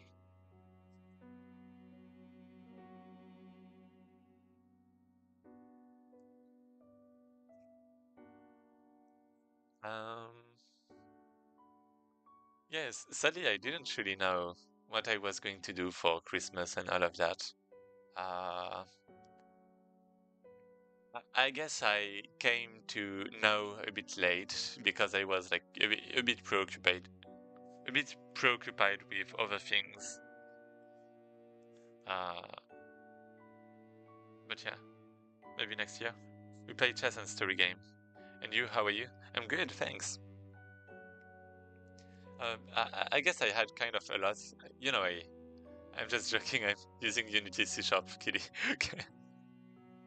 Come in, friends, lol. Yeah, I had some problems. I mean, I moved like very recently. Like I moved a few months ago, like in towards the end of September. So I mean, October, November, December, I had some problems. Uh, yeah, I don't want to remember that, but I had some problems. I didn't know how it would work, like with work either, but it seems to go to be fine. So yeah, next year probably.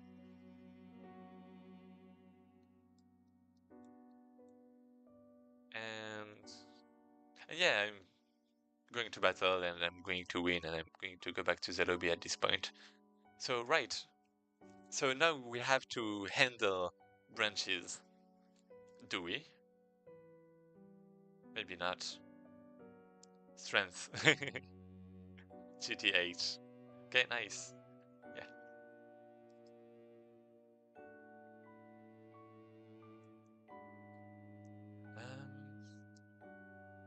Yeah, it's been a while since I last saw you. Yeah, Lincoln.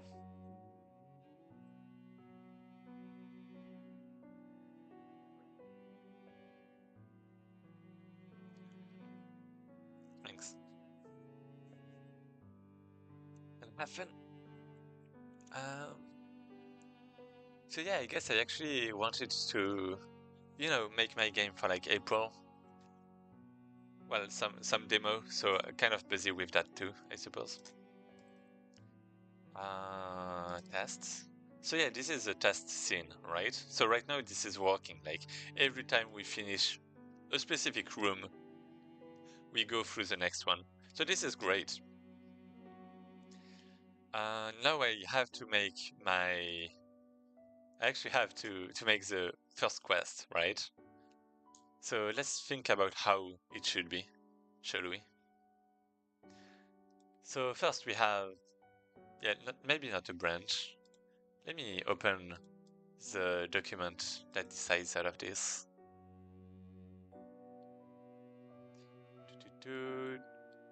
Game design, dungeon 1. Oh, right, it's actually not in my document, I think. Um, oh, multiple people coming. So yeah, if you wanna playtest my game, in like maybe 1 week or two, then feel free to join my new Discord that is for the game specifically. There's like nothing really here for now because I just created it like 2 seconds ago. But yeah,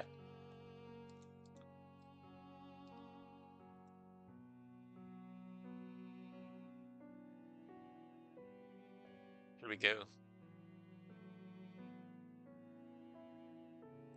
So many people. Um, so yeah, okay. Let's think a little. How do I want my first quest to look like? First, I want, let's say, this is just a description, right? So we are just going to put like descriptions and explain how it's going to be like that. So first, we are going to have the characters go to the quest. So their goal is to explore. Let's start by the end, actually. Let's start by the end. At the end, we are going to have a shop. Okay, this is the final shop. Well, this is basically, this is a shop. You encounter the a bunny family, let's say, that tell you about, what do they tell you about? Let me remove, oh, multiple cursor. They tell you about how a mist has appeared recently, or maybe not. Oh, well, I guess the mist is like the problem. You encounter a bunny family, you talk to them about the mists. They tell you that a guy recently, well, that a guy, that a customer would know more about it. That a specific customer would know more about it, and you have basically the bunny character joins your team to help search for that customer. This is basically the end. The thing we want to end the quest with. And okay, and the start is going to be the team searches for hints for the source of the fog, right? This is the beginning. Because this is some kind of mystical fog that, you know, we want to know about.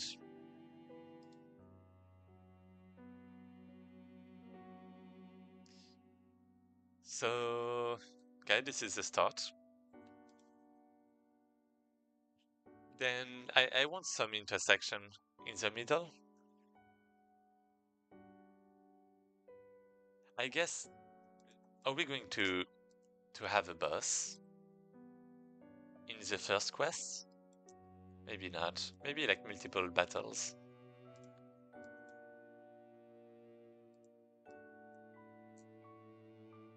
Maybe 3 battles is fine for a quest. What do you think? For a short quest. This is a short quest.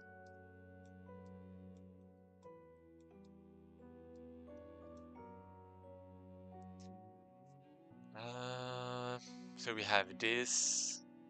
We try to find for the source of the mist. We encounter enemies that we fight. So encounter with the first enemies.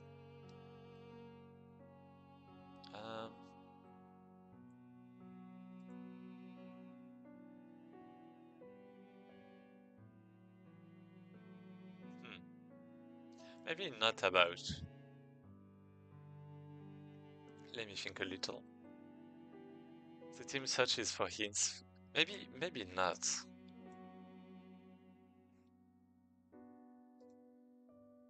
Let me check back. Store.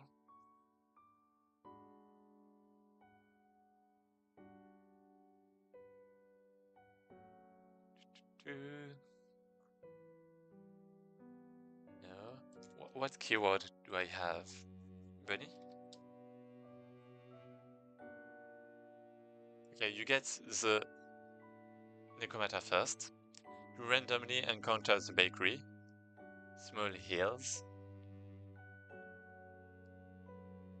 Yeah, quest 1. Yeah, okay. Yeah, okay, this is fine. So I guess the beginning is actually a bit different.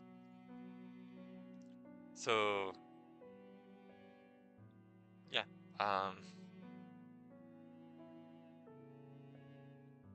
actually this is fine. So Necromata, well, the Necromata,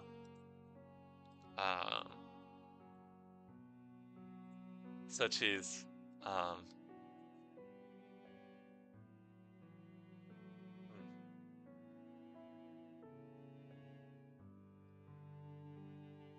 Yeah, I mean, I guess that's fine. I guess that's fine. Let's keep it like that. Because, yeah, okay, I'm just gonna put some context with Nekomata. The Nekomata searches for disturbances. Disturbances, yeah, I guess that's fine. In the region, you are just looking for what? Well, your surroundings, right? Um, yeah, I guess that's fine. The team searches for hints for the source of the fog. Yeah, okay, that's good. Then you encounter the first enemies. What's going to happen? I actually have some art that was made about this. Oh my god, that's always so pretty.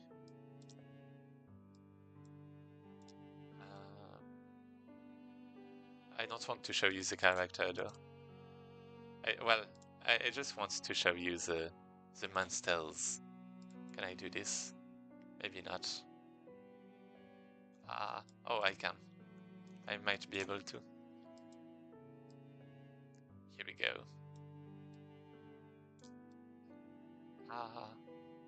So yeah, here we go. They're like so cute. I can't. So yeah, these are going to be the enemies, I suppose. And we have some lizards, some snakes, some all of those. They look so cute. I think the team should find first the fog, and when there's even more, then they start searching for hints. I mean, the region is supposed to be filled with mist, basically. With like mystic magic fog, kind of, I guess. Magic? Maybe not. Well, I mean, with fog, right? And Nikomata is basically, yeah, I guess there's a whole lore kind of before that. It's not a lot, but basically you wake up in some places and you have someone who came to investigate the source of all the troubles in the world, kind of. And you kind of accompany this person somehow. And yeah, I guess that's how you end up here, investigating the mist and the fog uh, by default. By default, yeah. And I wanted to check if like there was an enemy that was fitting, uh, the first uh, encounter. Well, maybe some kind of mana creator.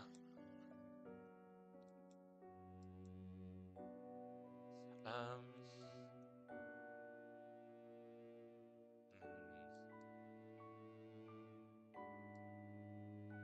it's so cute. Yeah, sorry, I just can't. I just love it so much. Anyway, encounter with the first enemies. I am just trying to, because I guess I have like the main kind of story planned out, but I want at each interaction to have something to kind of do with it, or like some kind of intention behind battles and events. So encounter with the first enemies, maybe it's going to teach, maybe if it's not like for narrative purposes, maybe it's going to teach the player about, well, I mean, this is the first battle, kind of, right? So I guess it's teach player about cooperation, more like, you could say cooperation slash real battle.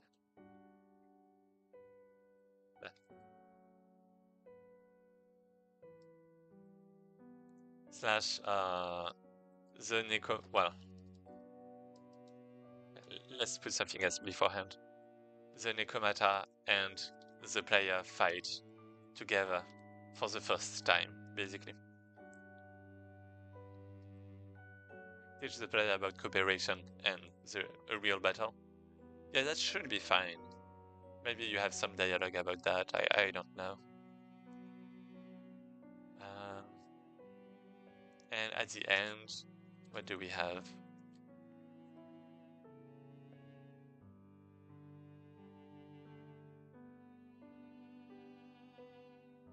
What do we have at the end?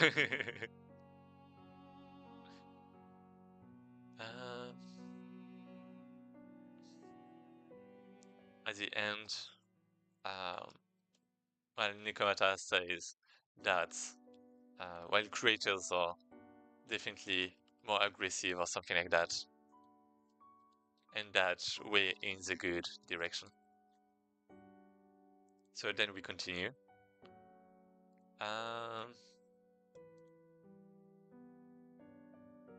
Then we have...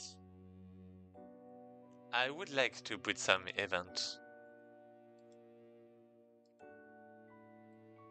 But what is it going to be about? Maybe, well, basically I want to alternate between battle and events. And let me remove this. So battle, event, battle. Then we have an event.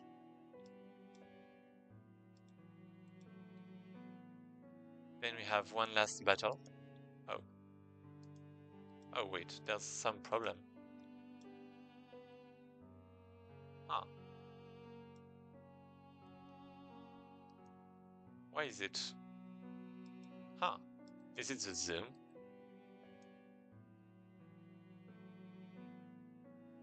I don't know what this is about, but that's fine.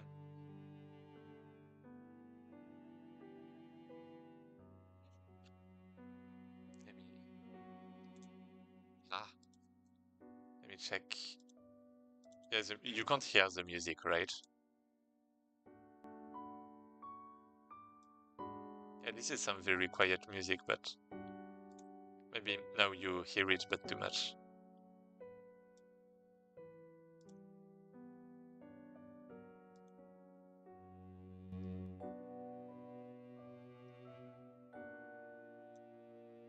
Okay, let's say this is fine. Maybe it's not, but yeah, okay.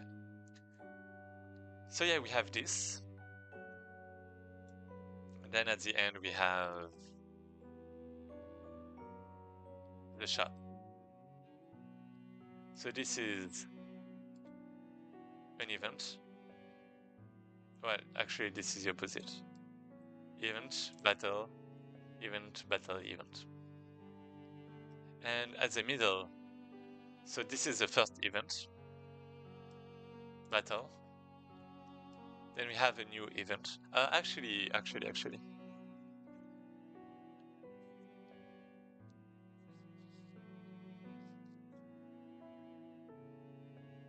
Yeah, this is fine. Yeah, this is fine.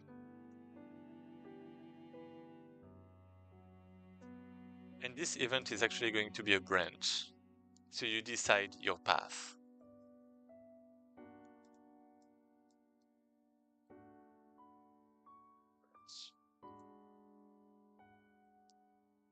So there is an intersection.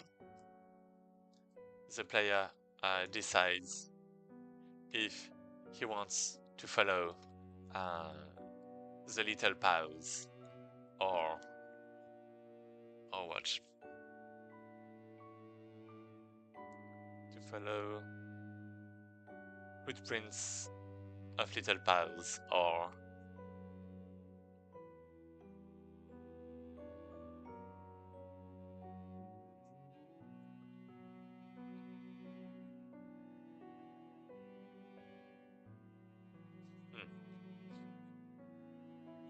what was the other? Oh, I guess it was like or go in the direction of a drawing.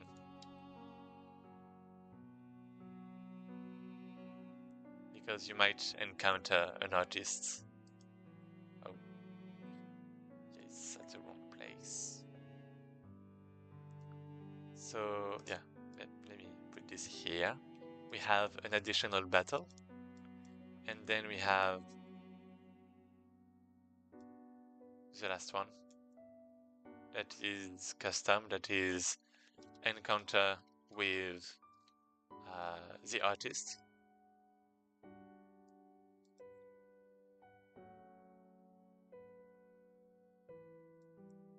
Enter room.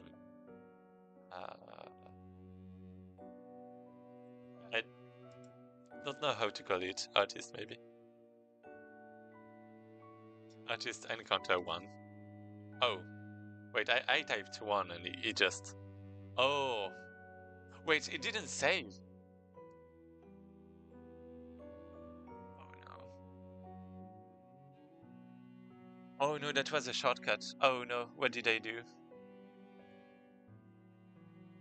No. Please don't crash.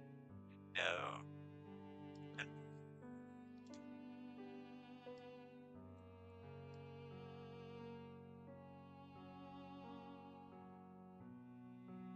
Can I? It's going to break, isn't it? No. Oh wait, it didn't. I'm still here. It's still working. Oh my god. That scared me so much.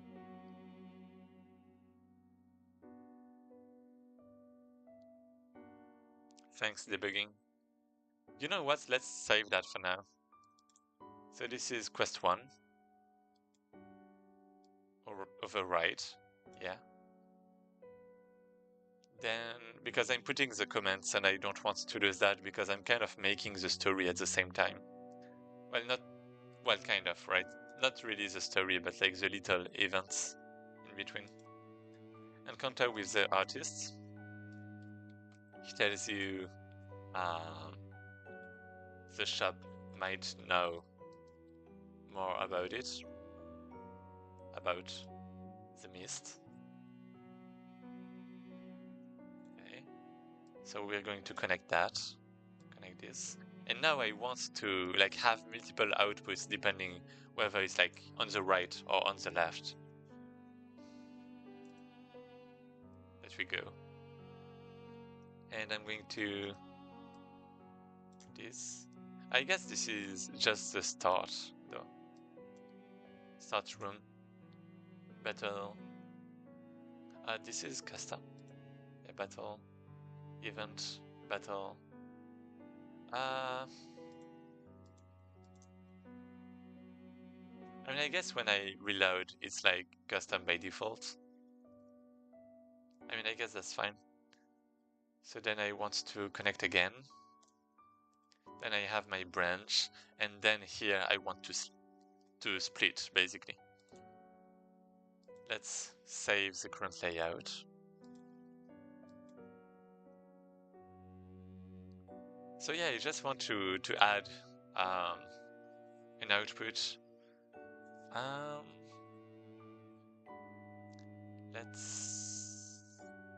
Let me just make sure that it's loaded.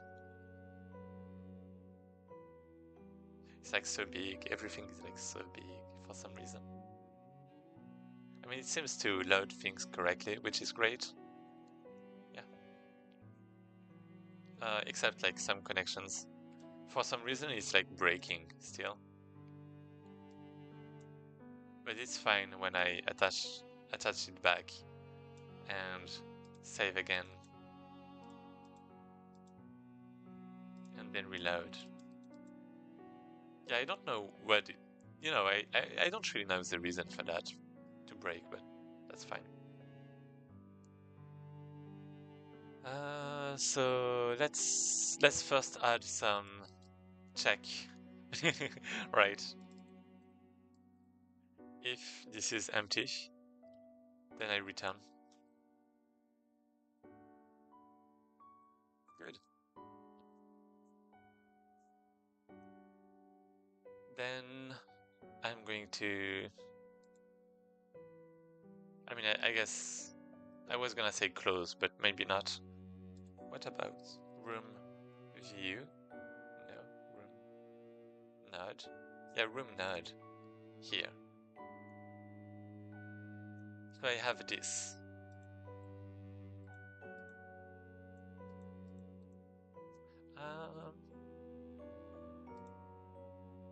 I mean, let me put some kind of panel thing, panel container to just put everything in, please. Expand. Oh no. Yeah, because it's like expanding. Yeah, I guess the node is expanding depending on the direct children and not a panel container node, sadly. But that's kind of weird actually. Why?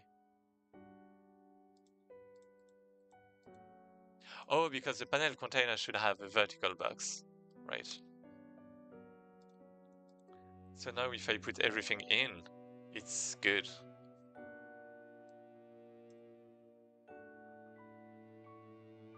Okay, here we go. So now here we only have 3 slots, which is like better than like 8 maybe.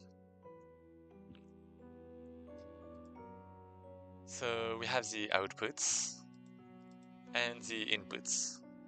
I'm going to change this a little.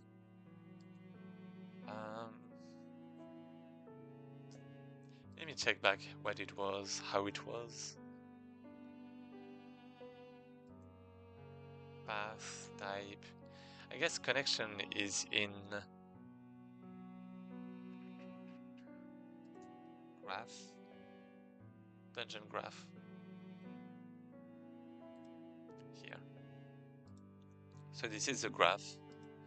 And inside we have the connections. When I request a connection, then this function is called, all of that, right? Delete. Yeah, and I mean, I guess I want outputs to be variadic. Like I want multiple outputs to be added, possibly. But they have to be direct children. Yeah, that's really bad. That's fine.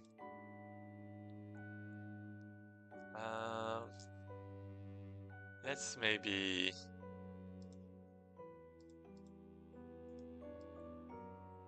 create a button.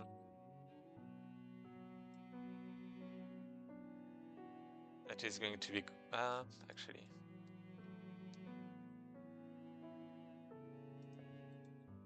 Yeah, let's create a button.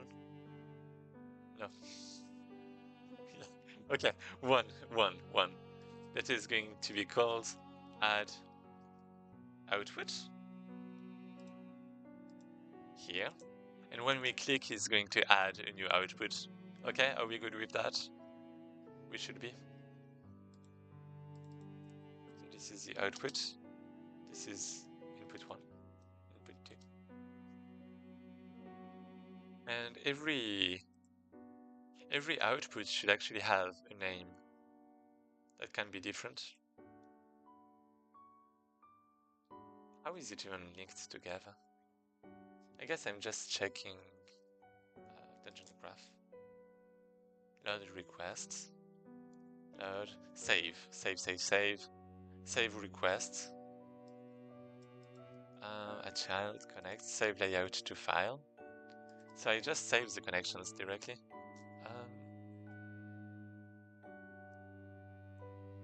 I mean, I guess that's fine.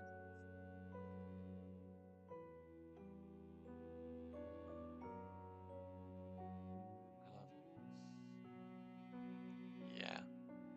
No, that's not fine. That's not fine. Because I need the name of those connections, right? Oh, no, of the output, I suppose. But I mean, I guess... Oh, wait, I guess I'm... It's actually the name of the pin from port.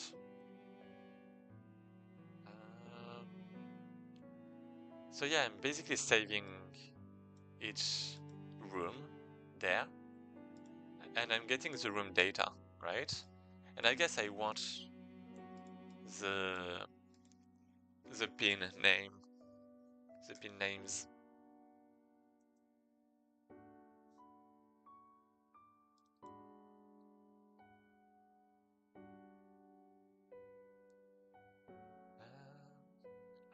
Let's modify the order a little bit.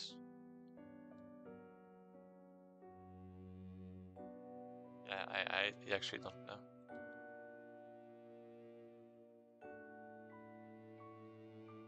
Okay. Position.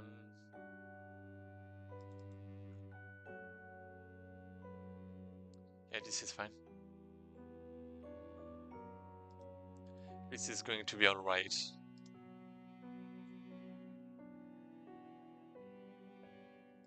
So get room data. We have then this. That is going to be outputs.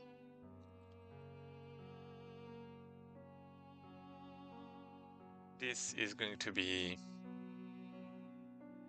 well, output names, I suppose. Outputs is fine too. And this is going to be a dictionary.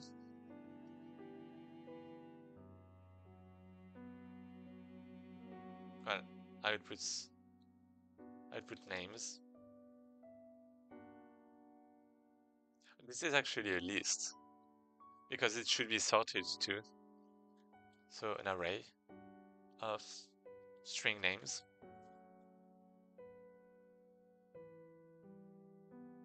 And I just set it. And this should be retrieved by,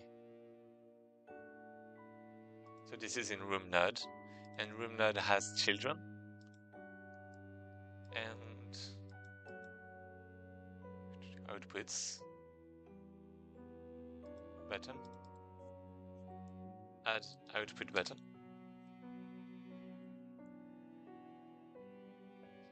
and this is going to add an output that is going to be an editable edit, text edit, line edit even.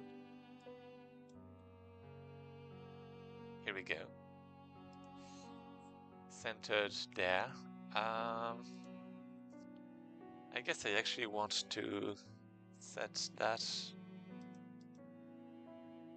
Do I want to play?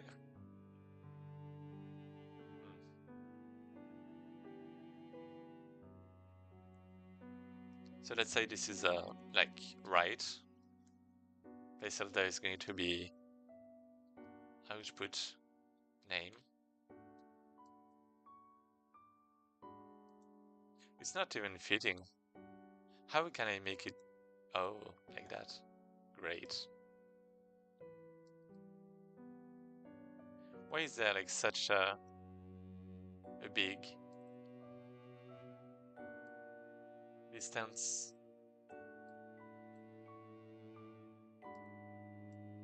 Such a big padding. Minimum character width. A. Okay, this is it. Let's say this is like 2.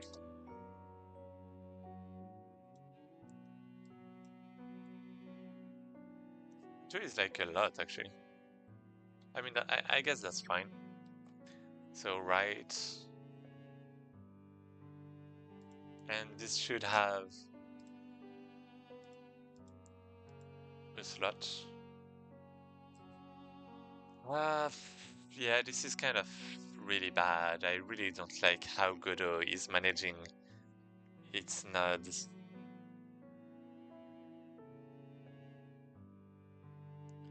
One, two, three. Let's say this is enabled. Then now we have a new dot.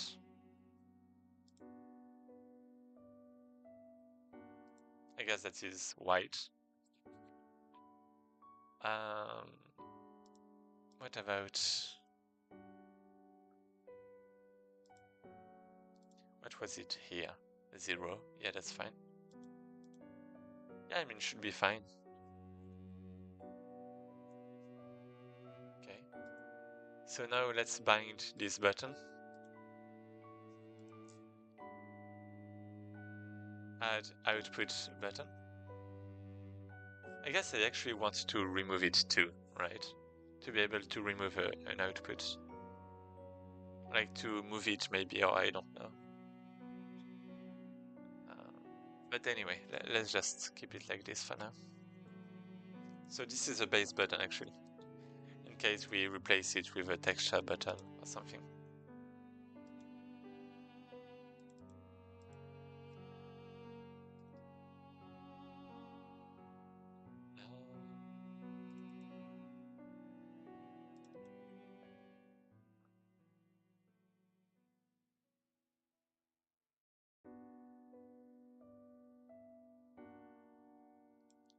Maybe I want that for inputs too, though.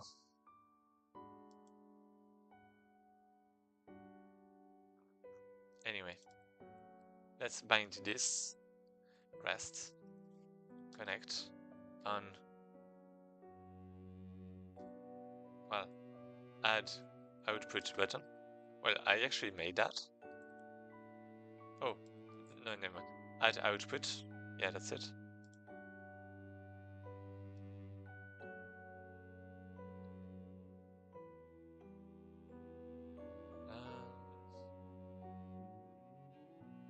Then I'm going to instantiate a line edit. Or maybe like, you know, from a prefab. Should be better, but for now, let's just do a new. So we have the output. Output pin, I suppose. Yeah. That is going to be added as a child. But it should be added at a specific place, right?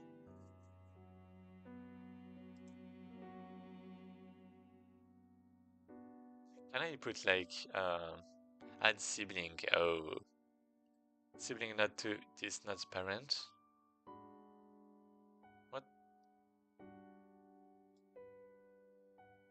And moves the added sibling right below this node.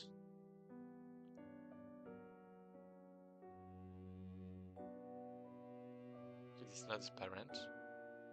What?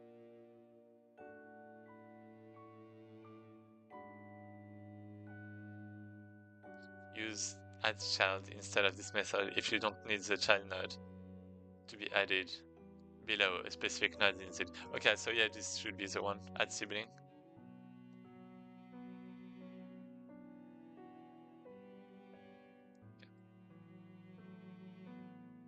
So what if I just put null? If this node is internal, the added sibling will be internal too.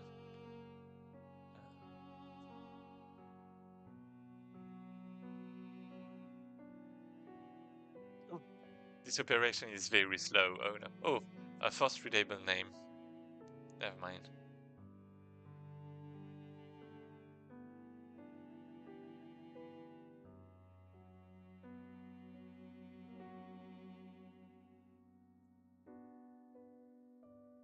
Okay.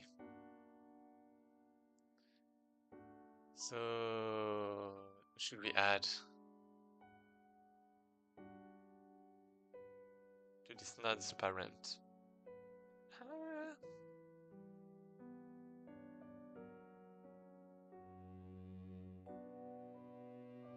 Wait, why am I even? It shouldn't even be here, should it? No, actually, that's fine. Actually, this is it. So I have that.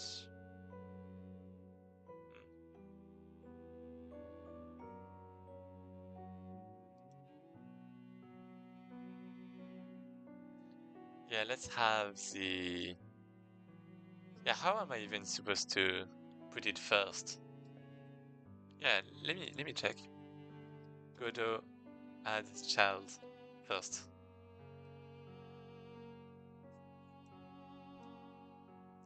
Add child adds a node in the last position, and add a child below node to be below. After add child, move child. Oh, move child. Yeah, move child is actually not bad. It's kind of bad, but add child add.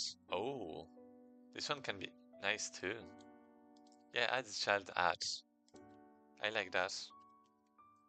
Add child. It doesn't exist.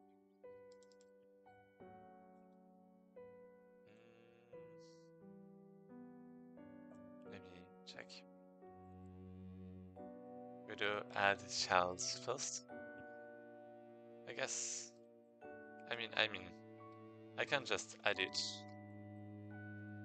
and then I can move it, right? Move to front. Oh, move child to the new index.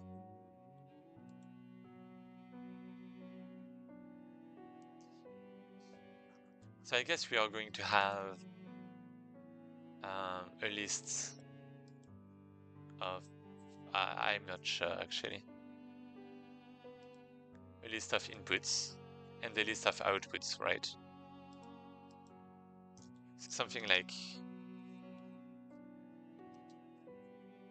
inputs. This is an array of line edit, let's say for now. And then we have outputs, an array of line edits. That's fine. And actually this should be a control, because we don't know yet for inputs. I mean, it's supposed to be like that, but yeah.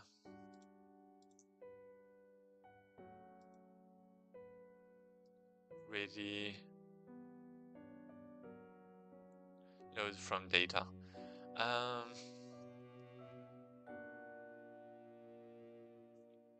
I guess let's add an output. Let's add an input. That is going to be called inputs, output. What should I do? Input and output, I suppose. So we are going to do this. Add input. So this is just going to look very similar for now, but that's fine. Move child is going to be different. For the input is going to be just this dot size, and move child, wait, moves child node to the given index. And the index is the order among its siblings. If two index is negative, then counted from the end.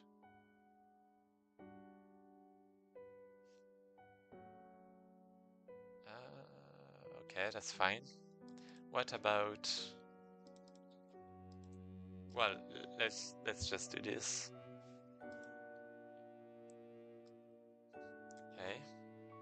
Then we have the same here, but instead of just inputs dot size is going to be this plus outputs dot size. Like this. Too many arguments. Yeah, because I have the name. Yeah. Let's. How should we?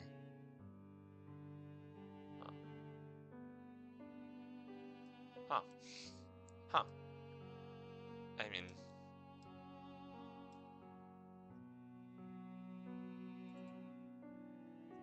let's just change it to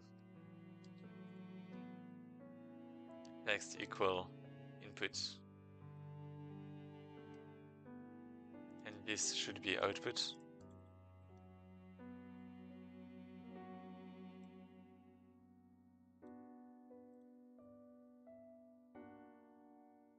Boom, here we go.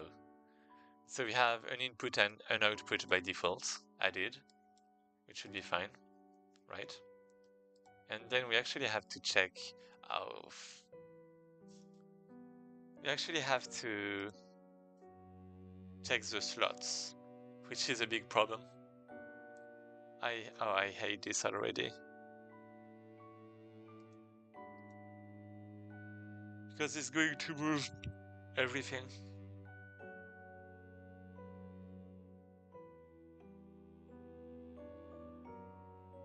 Yeah, you know what? Let's try to run this.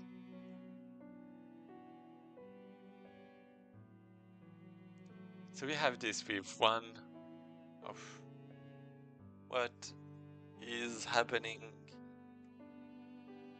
Why output is first? Why is output first? I don't know. I don't know.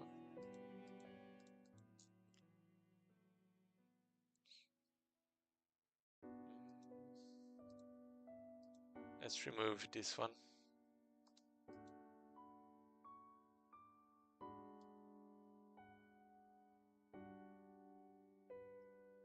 I mean, there's... Okay, you know what? Let's just add it here. So this is like output pin.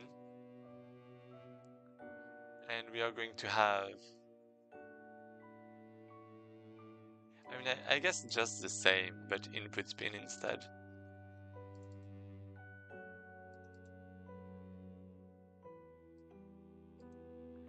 This one...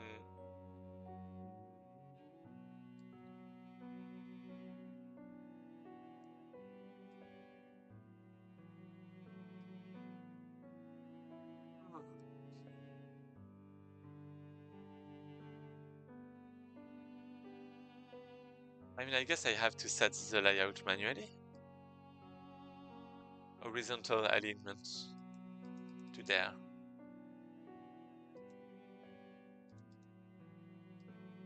Huh.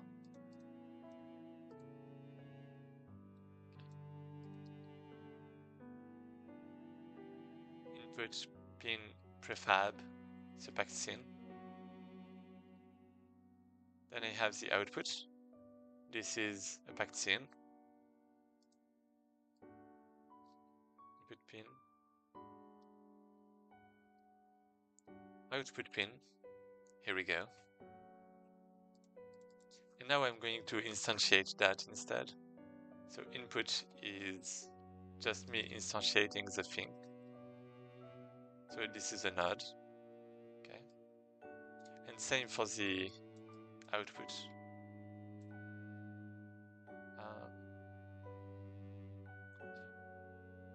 Output. And more especially, this is a control node. And this is important because I want to set it. I want to set that horizontal alignment.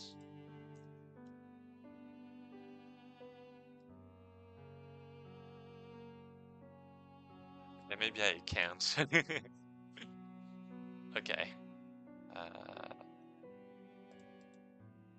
Where can I set this? I don't even...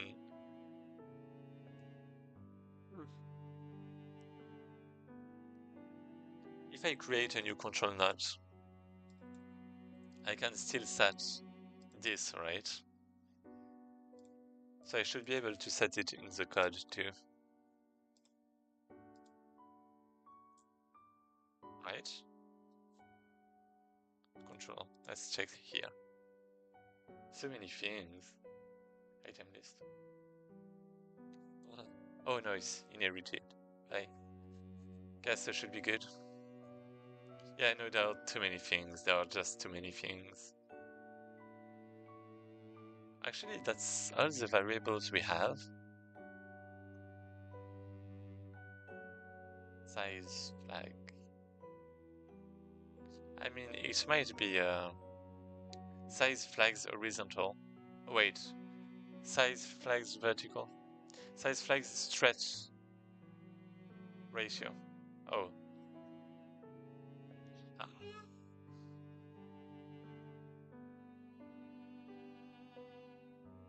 Sets. Layout direction. Oh. Anchor. Oh, anchor. This is the anchor. No, this is not. Well, this is something like that. Well, anyway, let's maybe just remove this. Let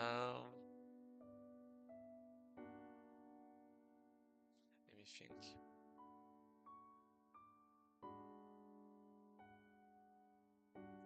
Yeah, this is fine.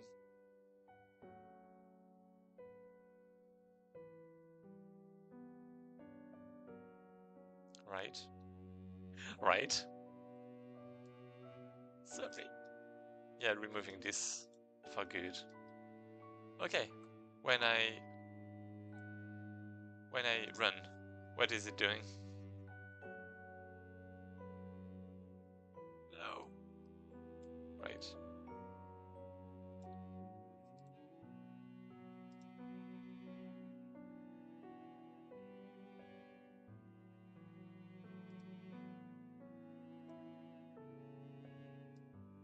Output, input. Hey, and now I can create new ones. Why is... Oh, I guess the input is... Oh, okay. So I guess I actually have some... I guess it's actually working. So if I do this, maybe this is going to be fine.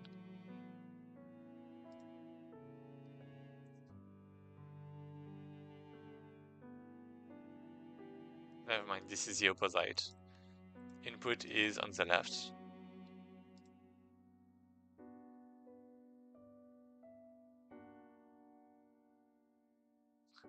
And this is not working. Output, input. Ah.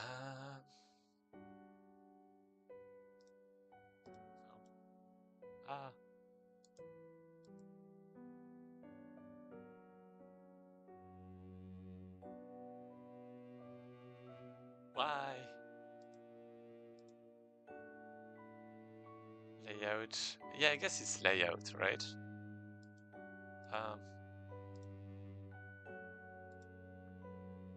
Up left.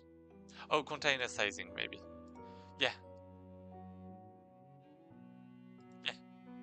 Shrink begin. Yeah, this is fine. This is good now. Okay, I didn't know this was there.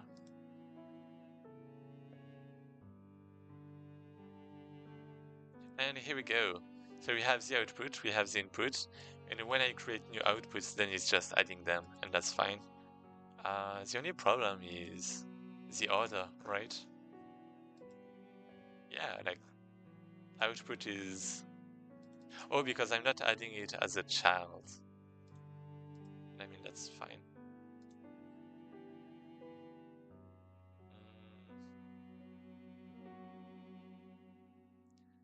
That's child. So yeah, let's have inputs dot push back the output pin. And same... Oh, this is actually output, but that's fine. Input. Oh. Outputs. Here we go. Yeah, it should be good now. The outputs should be at the end. Yay. And here we go. And the last two outputs should be last.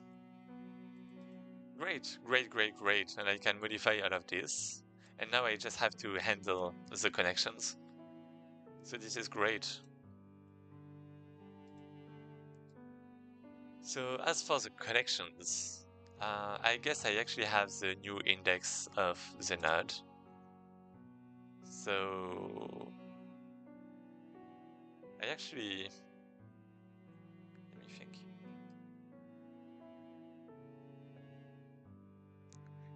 Because it's actually not changing the order. Well, just as an example, when I'm adding a new input, it's adding it at the end, right? And then I'm moving it. But in reality, the first slot is already kind of decided, and it changes when we switch the position of the stuff. So I have to modify the slots. Slots. Clear all slots. Oh, can I actually do that? Disables all slots of the graph node. Okay. I mean, this is not bad, but okay.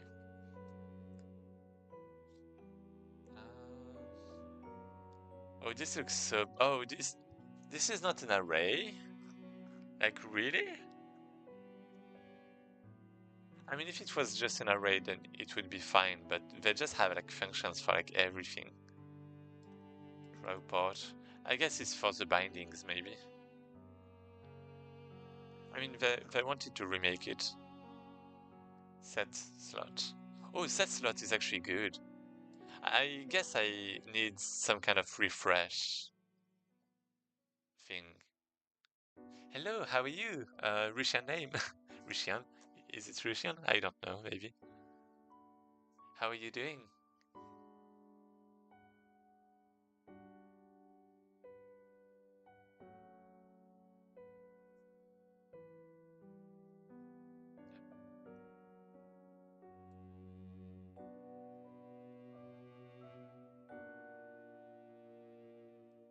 Checking. That's fine. Yeah, set slots is actually probably the best that I have. So let's go to this. Clear all slots. Set slot. And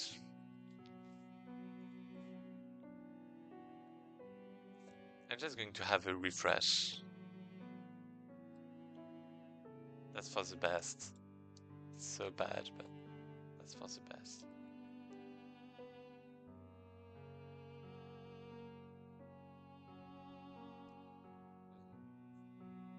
So I have a clear.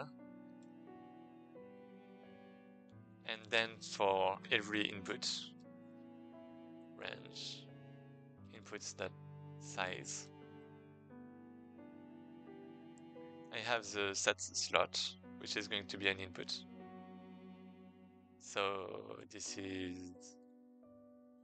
index is I. Then I have enable left. Yeah, because this is an input. Then I have the type, 0, let's say. Color. So color dot green, maybe. Maybe let's say blue for like Daltonians. Like this blue. I like the royal blue. Enable right port, no. 0. There's going to be no color, so let's put like black. And custom icon is null by default. And custom icon is still null. There's still something null. And I guess that's it. Cannot pass null as Boolean. What? Row style box. Oh? I guess it's no. Oh, it is true by default. Drawing the background style box for each slot. I mean, yeah, okay. Let's put true.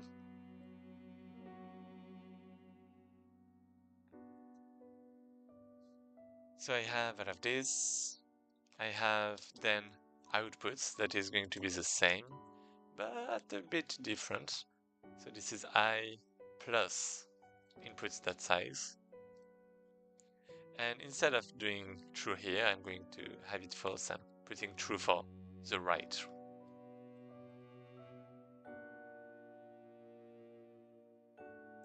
Let's just put maybe that. What kind of blue is it? You know what? Let's just check like that. Let's just see if it works. Let's just, yeah, that's fine.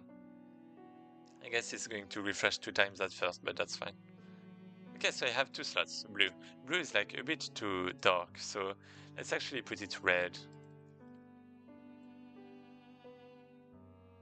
Okay.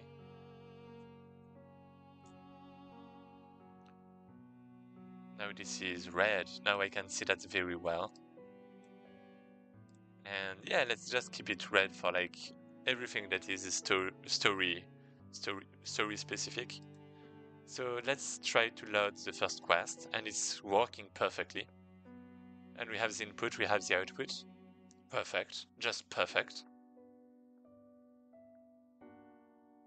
Add output. And now, yeah, I can actually do this. And I can specify the left and the right. And now I can bind to different places, to different nodes. And that's just perfect. That's just perfect. I guess I do want to load still all of this and save it.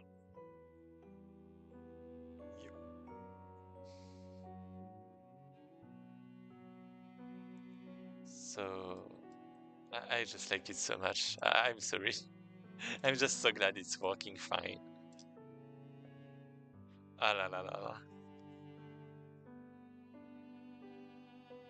I guess, I mean, it could be better, right? But this is still pretty awesome for me. Yeah, okay. Yeah, you have to do the saving and the loading though. What is this? Difficulty. Yeah, that's fine. Difficulty. Yeah, that's fine. So add input, add output.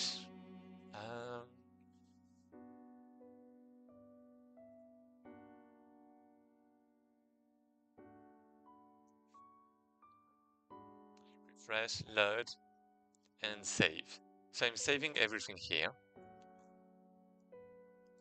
I mean everything.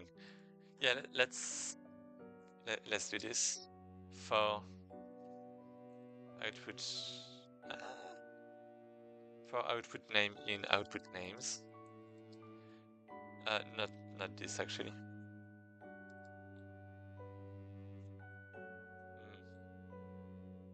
For every output in outputs, then I'm going to push back output dot. Yeah, what is it? Edit line, I suppose it's supposed to be.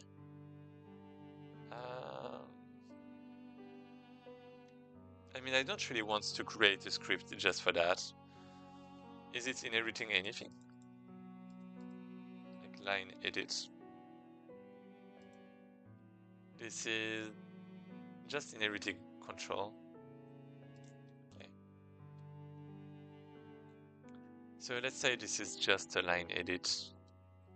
In that case, I can output dot text. And then I have the same for the inputs.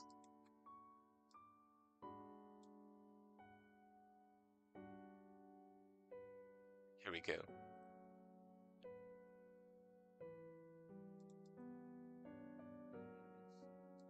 Yeah, let's create, just in case, let's assign the array. I prefer doing that. That's some kind of preference. So I have the get from data, yeah, for the saving, so I can save it now. And when I load, I should have inputs and outputs. So data.get. I guess. Do I have something? Dictionary helpers dot. Yeah, I do have this. So get string. Let's actually call those with data and the description as the default, because that way we have some prevention, like some checking that this is actually correct and this is for the best. Data path.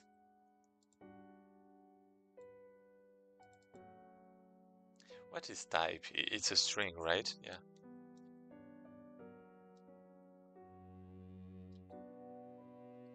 Okay, name is, yeah, let's call it for name too.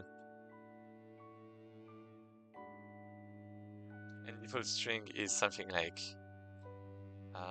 no name. I mean, it should have one.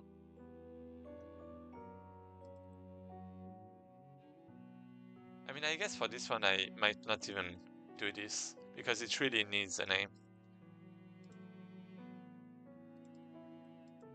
Path. I need to do this for description. I mean, I just did it for description though. Wait, what? I mean, I guess I just copied that, right? Yeah, I just copied it. So this is going to be an array, gets array inputs. That is empty by default. Or is it? I don't know. Yeah, let's say it is.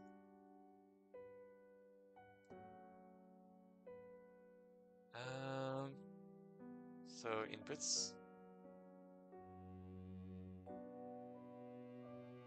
We have the same for the outputs.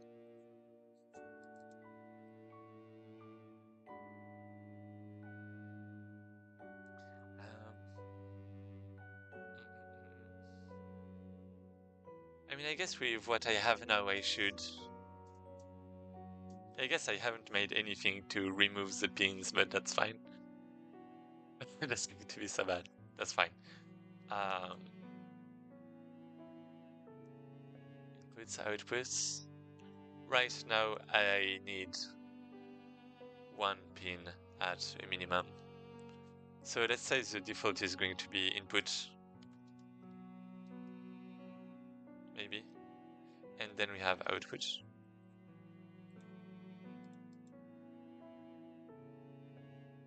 And for every input in inputs, I'm going to add an input. I do want to set the name though.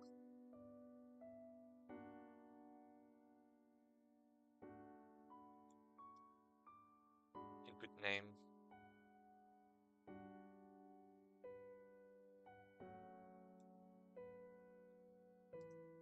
Output name.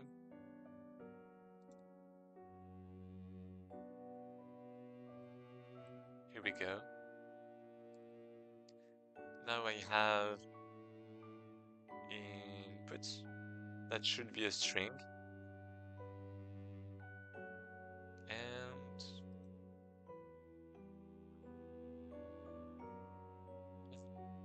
this is input. This is output.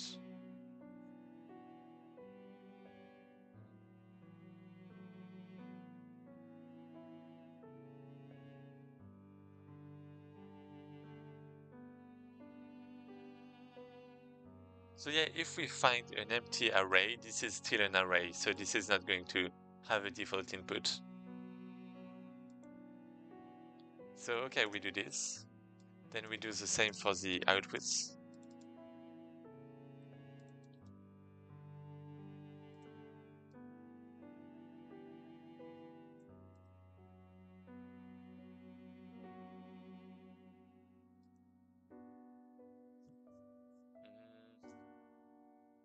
And yeah, this should be kind of good.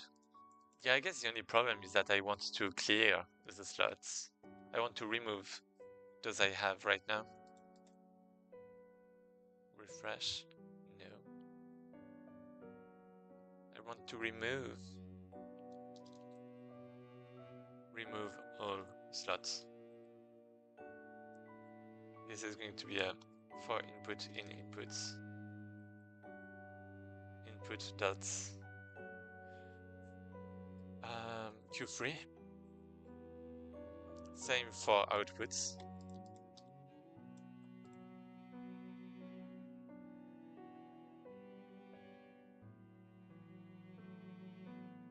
And then I'm just going to clear.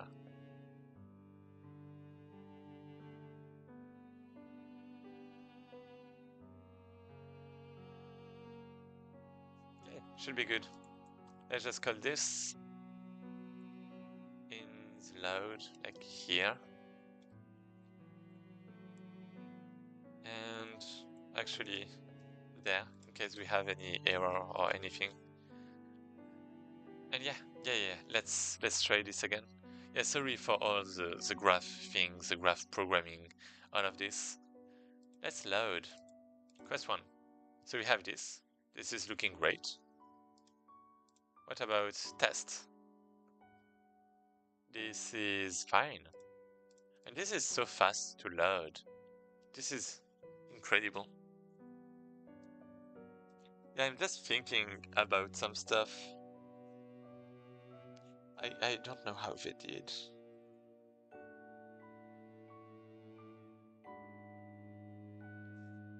Anyway.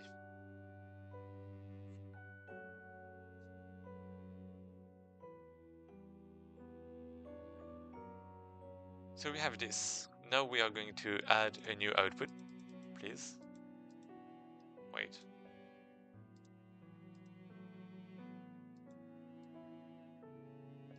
Wait, what? Error coding signal pressed. Oh, method expected one argument. Yeah, my bad. So this is actually going to call add output with output as a name. Maybe something like output plus output.size, so that we kind of try to have a different name for the different outputs. Let's do it again. Load quest. Here we go. So we have this add output. This is working. Output 1. This is going to be right. This is going to be left. And let's go. Okay. Now I'm going to save that to quest 1.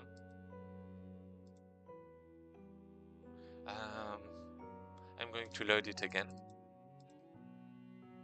I'm going to remove it, reload it, and it's working correctly, right? The connections are getting bound correctly, which is like really great.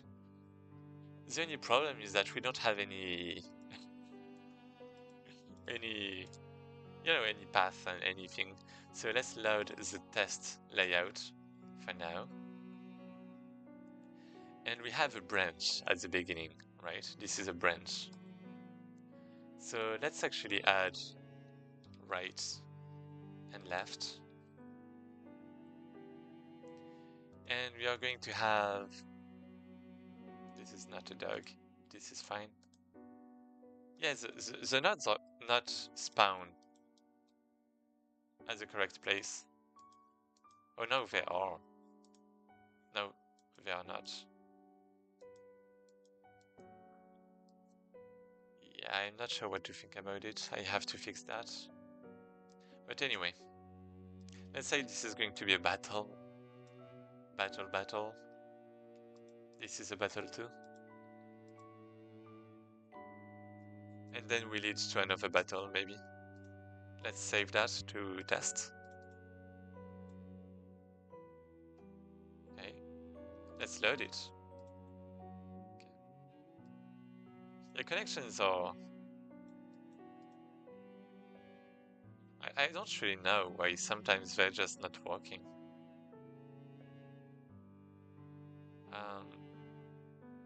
Test.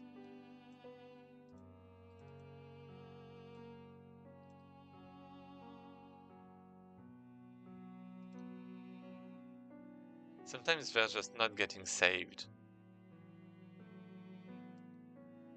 But that seems to be fine. The names of the inputs and outputs are saved too, which is great. Yeah, let me actually check the connections maybe. Where is it? There. Get room data.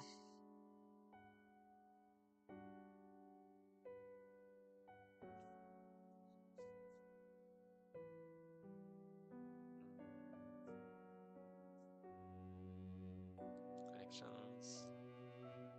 Yeah, I'm just saving the connections directly. Is it like related to that? Maybe the connections are not registered yet, or I don't know. Or maybe, never mind, it's actually when I try to load. Wait, is it? I don't think it is. Because when I load, every time it's good, I have to resave. So I think it has to do with the saving, right? Because I can load, and it's working.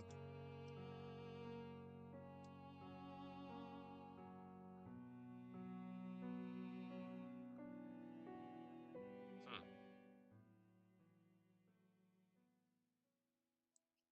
So, well, you know what? Let's test it again.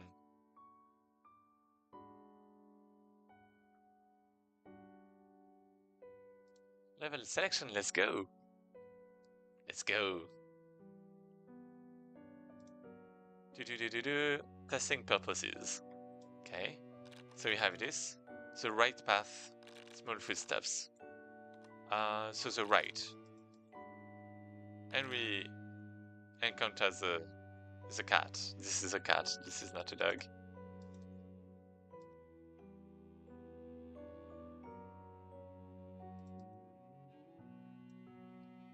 Okay, so now if we decide to go on the other path, then battle.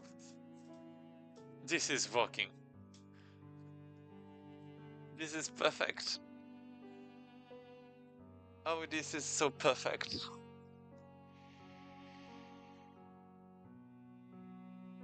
Oh, this is so perfect.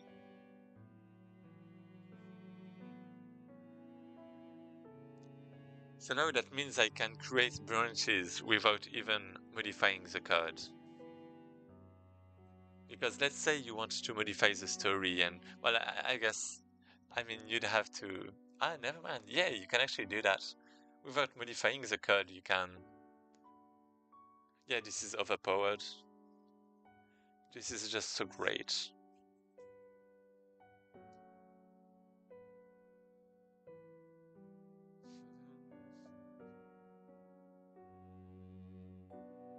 I guess when I want to generate the dungeon, I still want to what? I still want to be able to choose among the possible options, right? So that might be a bit more restrictive, but that's fine.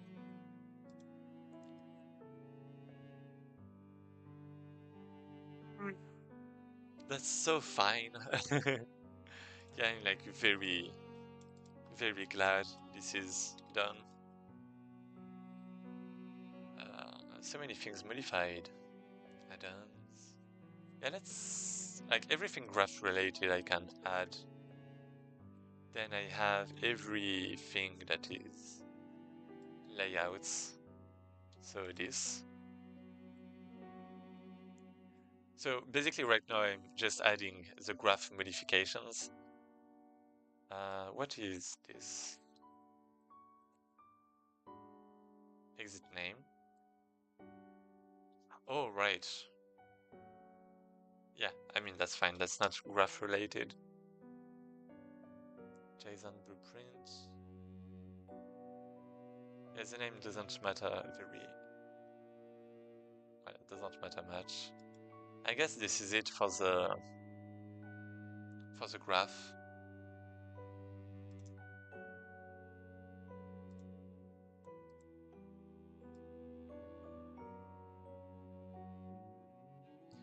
Okay, let me check. So git commit mad, and this is going to be dungeon. No, dungeon layout generation. So 1, 2, 3. This is going to be graph. No, well, dungeon layout graph now supports multiple outputs, which is great. And then we have, well, I guess I have to add the rest, right? I mean, Sheet Manager, hotfix, Sheet Manager doesn't crash anymore when pressing 1. And then I have, well, I modified the name for that, right?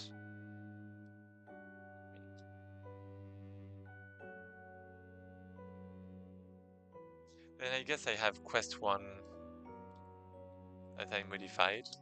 I also added the, wait, quest 1. Levels, wait, tests? Wait, what? I have 2 tests. Oh, this one. Oh, wait. Yeah. That's fine. They're together. Okay. These are the ones. Then I have... What did I do? Yeah, I added this. Well, it's not... Is it working?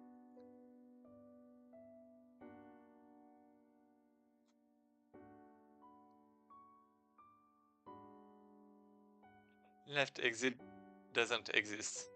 No! Wait, really? Wait. So it just took, like, randomly some random connection. Because it's not passing, right? Oh, no. So that was actually completely random.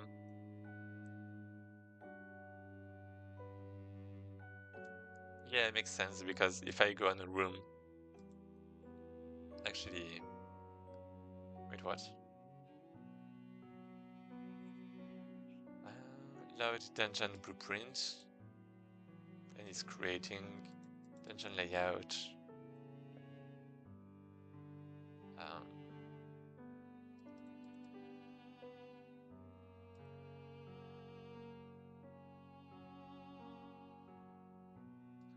So wait, it's loading the JSON.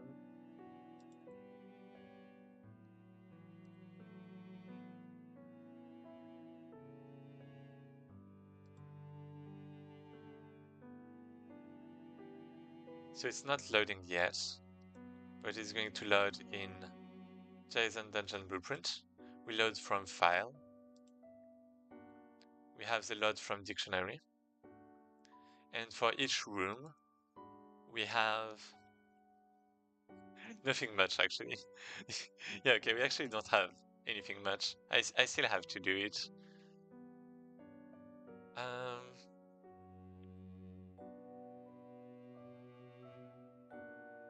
So okay, I'm setting the start room, which is fine. And then, yeah, I guess I'm actually adding those. Okay, let's make a function. This is going to be better. Static func. Create from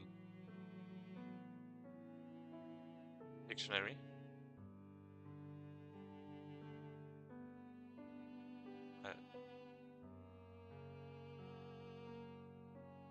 Let's do something like this. So we have new room, which is just room.new. Then we return it at the end. Now, name to room. Yeah, this is basically just room equal that. Now I can just copy this.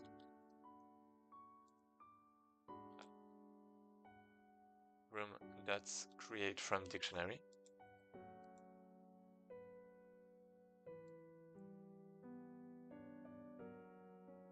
Room data. What? Could not parse. Yeah, That makes sense. Just let me change this.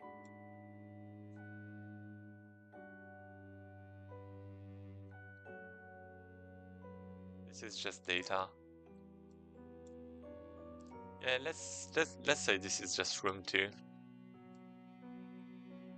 So I'm getting the name, the type, the path, and now I actually have to to get the inputs and outputs too, right? Because then I guess I'm going to have the connections from outputs, pushback.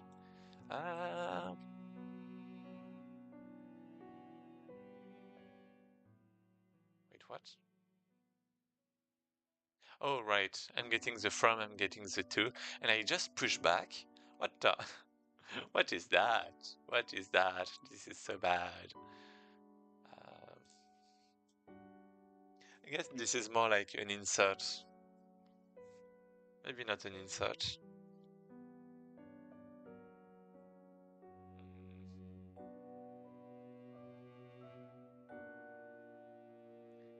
This is kind of really bad.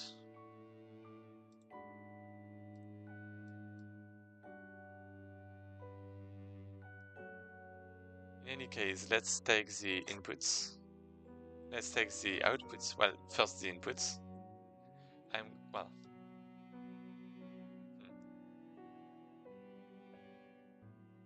Outputs, maybe? Let's open room node.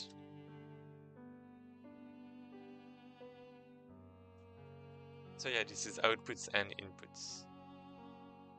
So output names. This is an array. Oh, I guess it's like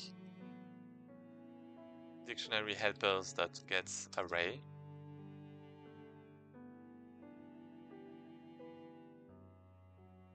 Data outputs default is nothing. Nothing? Yeah, I guess nothing. And then I'm just... Oh. Right, this is the same variable name.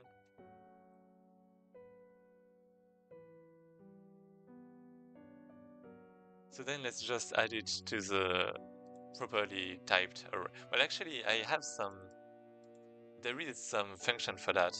I think this is array.assign, or like that.assign, and this is this. Can I cannot access? Yeah, makes sense. Let's do that then. Yeah, should be good now. So we have the outputs. Oh, right, I guess this is not a problem if it's static. That's fine.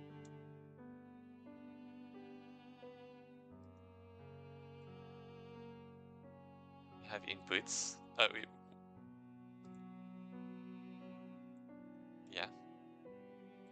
I guess I made inputs later, so let's put it first.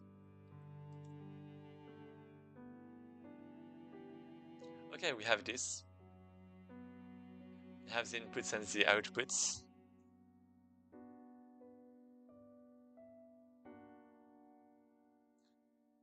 Should be kind of good now. Input names. Wait, I actually don't have input names. But yeah, let's add support for that, just in case. I prefer having support for that than not having support for that.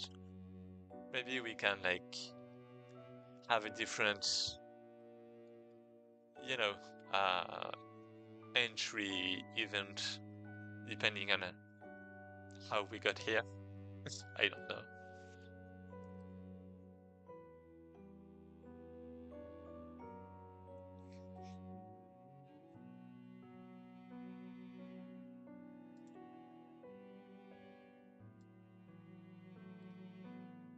Inputs, outputs.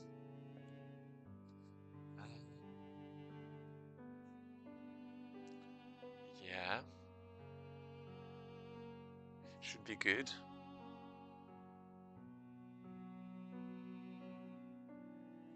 So inputs, there's no button to add one, but the code is made, I suppose.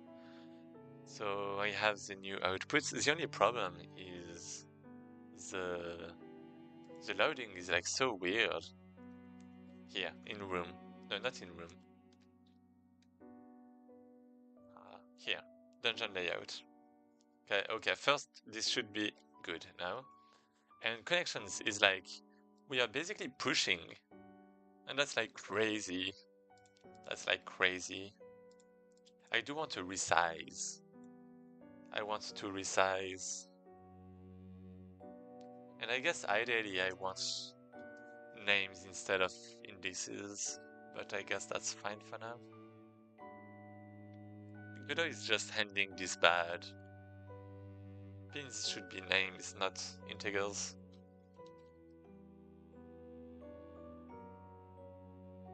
But this is fine.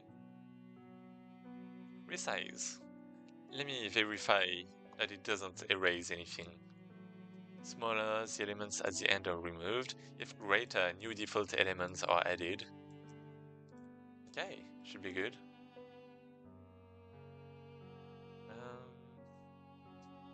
Calling this method once and assigning the new values faster than append.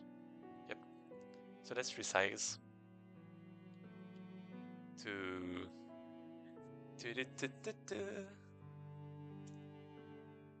wait, what? We have the node. Yeah, I guess we want, instead of from node, this is from pin or something like that. I don't remember the exact name, so let's check that out. From port and to port. From port to port. Yeah.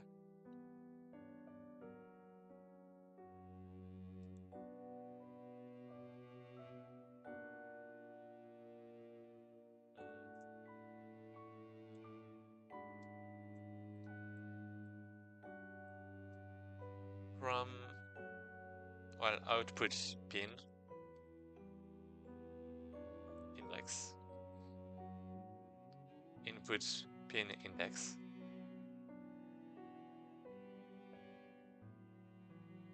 something like this, right?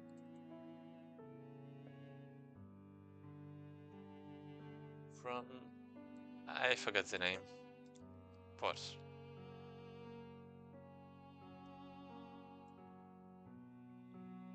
Here we go. So let's use dictionary helpers get int for that. I guess by default it's going to be 0. I don't really, I mean, do I?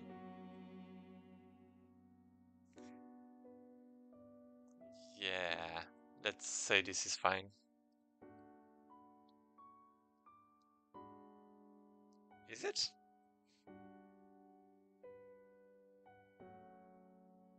Yeah, let's say this is fine. So we get this. Yeah, output input. So now I want to resize the outputs to, so index, let's say index is 0. I want to resize to 1, so press 1. Same for the inputs of this. Input pin index plus 1. And now I just want to assign. So this is output pin index equal to, and same for the input. To that inputs equal from. Okay, should be, I just said it. Should be good now. Should be good once and for all. Should be great. Should be excellent. Should be satisfying. Should be everything good that we need.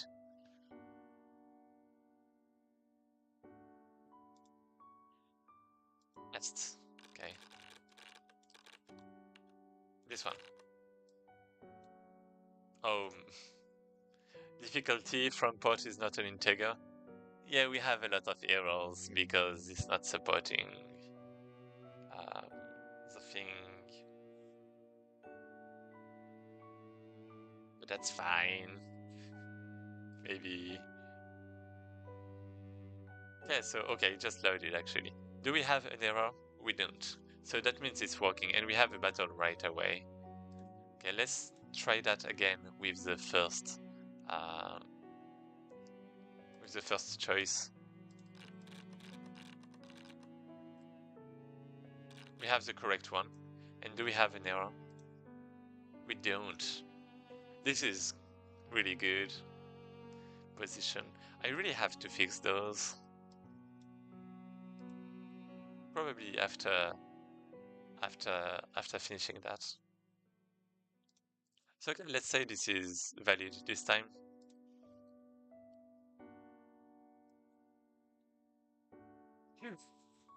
That's a lot.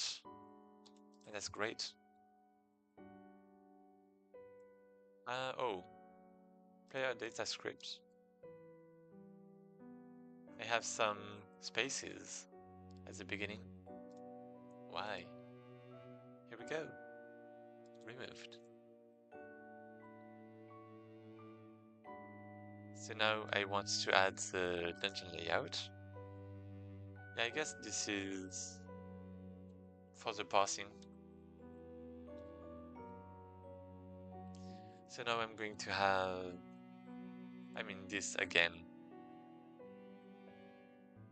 Yeah.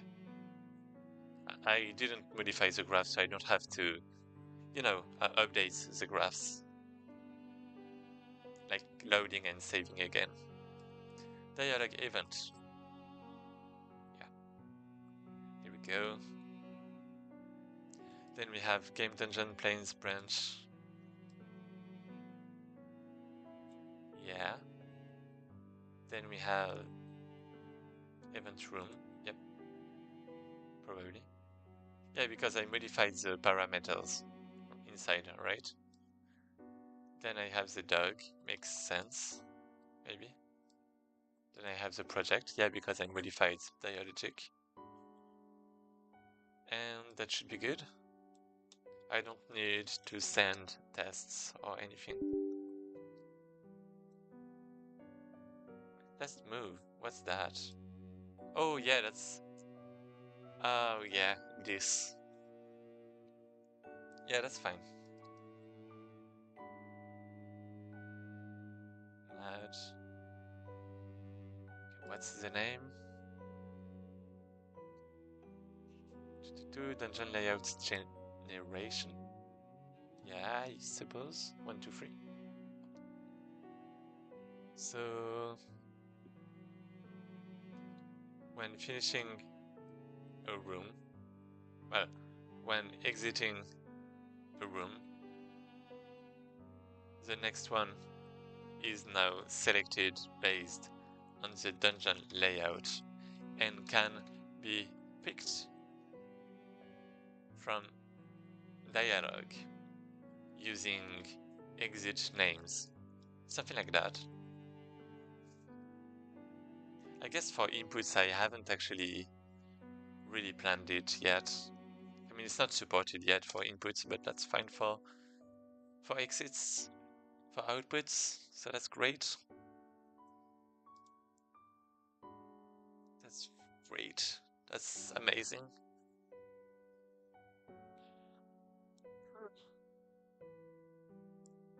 Oh, I have just so many errors. My god. So if this is an integer, then we return the integer. But if this is a float, because I guess for dictionary by default, this is a float.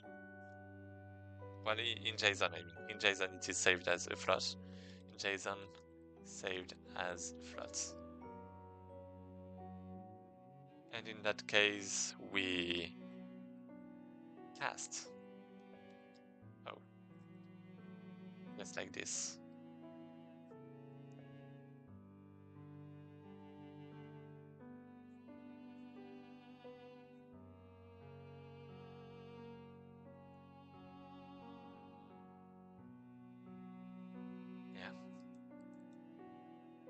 Should I round? I'm just thinking about flooring, sailing, rounding, or just checking if this is, well, an integer. I guess I wanted to check if... Yeah, but you know, you can't trust floods to not have decimals. I guess there should be like some kind of delta in that case. The flat dot, it doesn't exist. What about flat? Mean... No. Yeah, let's just do that for now. Max energy. Okay. New, well, in max energy.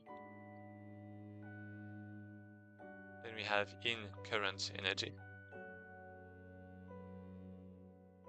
Position.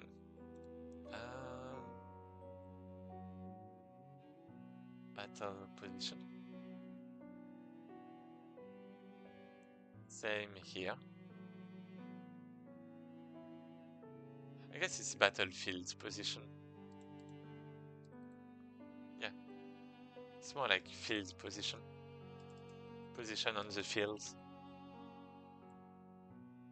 Same there. Same there. And this should be everything. And now when I try to run the game, I shouldn't have any error anymore, which is great.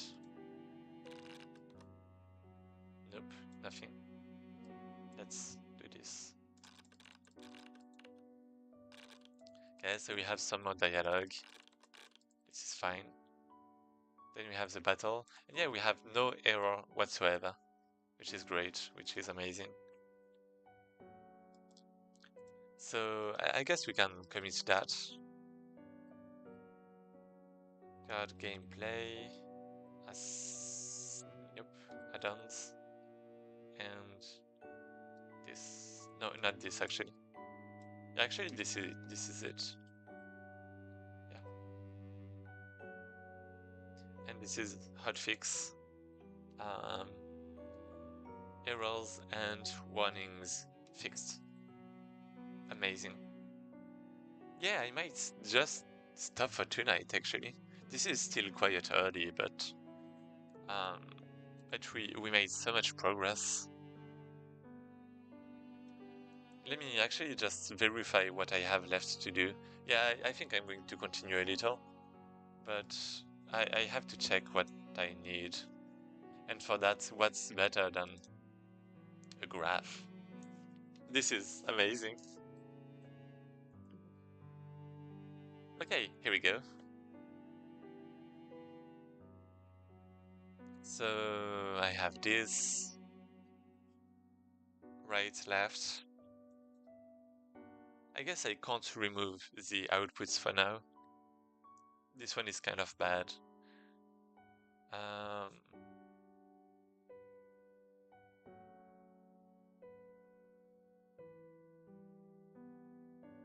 I just realized, but if I add an input, then connections are going to be wrong, right? Right?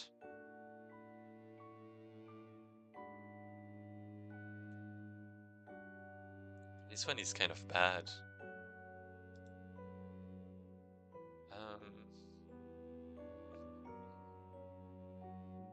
I mean, I guess I haven't even handled that yet. Connection.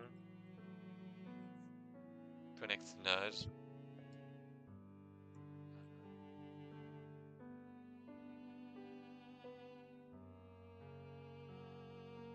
Connect node on.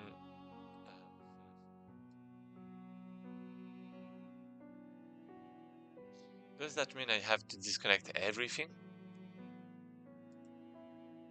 And then rebind again, reconnect again? Yeah, okay, I'm going to let the user do that.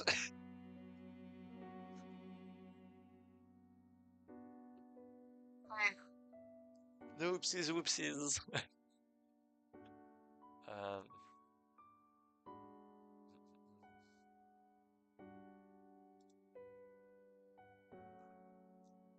yeah, no, I still want to add like some support for removing outputs.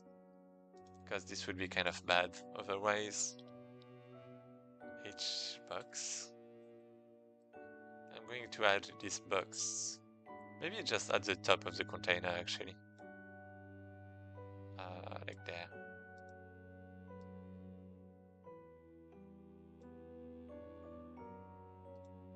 Why? What?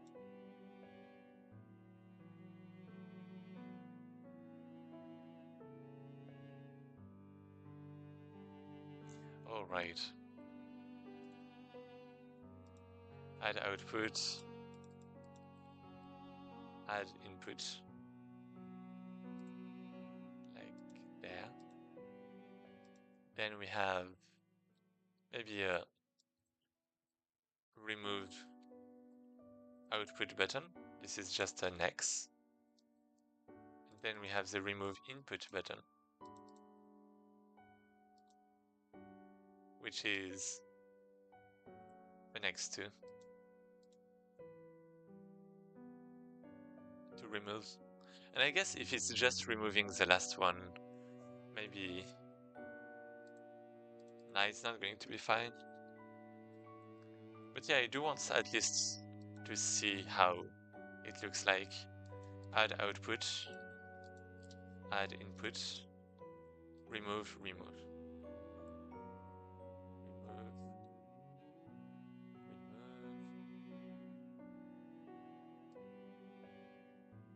Input.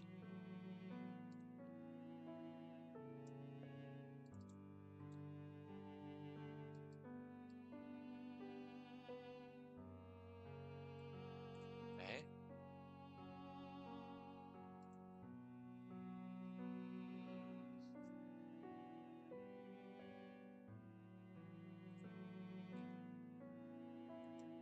This is going to... Yeah, actually... Yeah, this is actually kind of bad. Instead of just this here, it should probably... Well, it would be better if it was like next to the line edit directly, right? Like there's no question. So I guess like having a script is actually better. Let me check this again.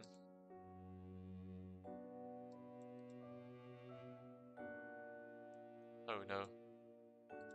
I bounced the same button 2 times. That's fine. So yeah, you have this, okay? So yeah, you should have, yeah, you should just have like a cross here to remove the output or the input. Would be so much better.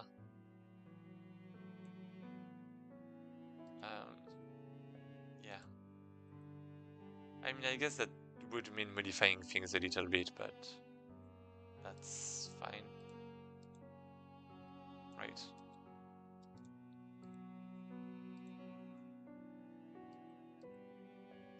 So there's no remove anymore. Maybe I should still have add input there.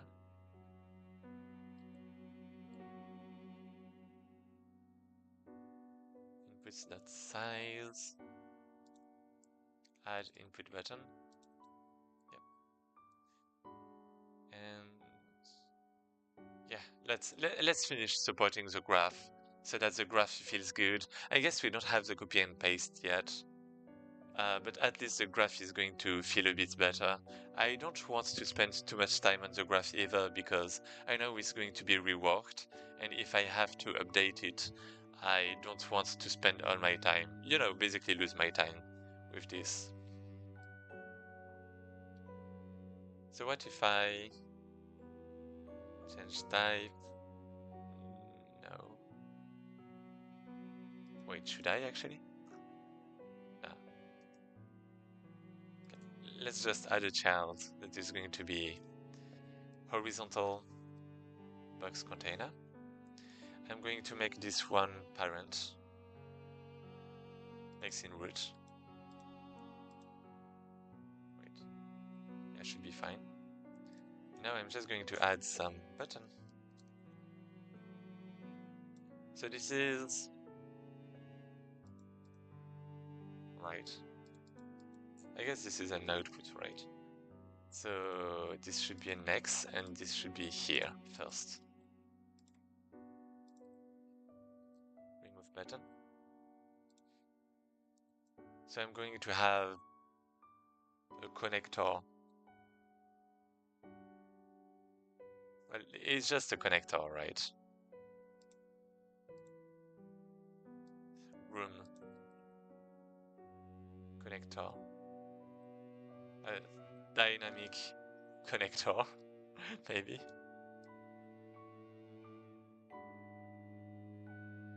Like dynamic pin instead of connector. I got too used to some stuff.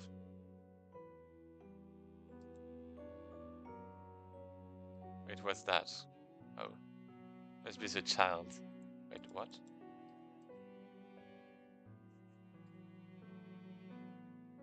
Okay, there's something a bit weird, but I guess that's fine. So this is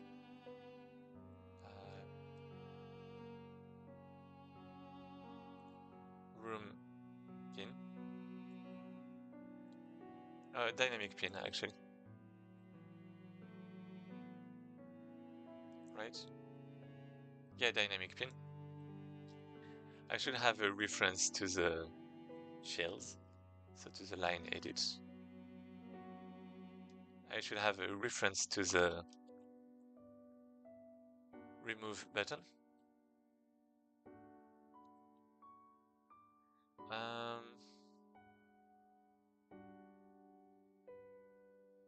Yeah.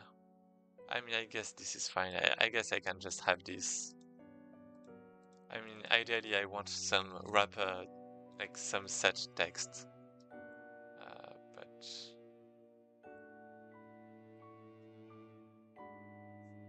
in string,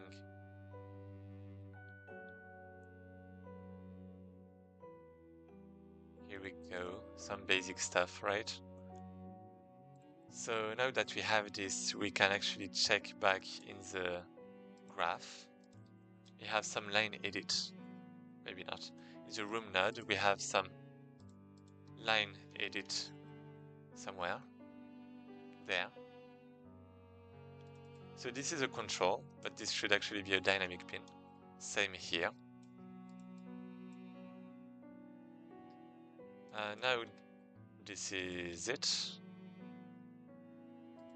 And this should actually be, yeah, well, set name.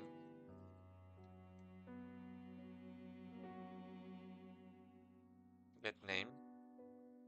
Returning a string, returning field.text.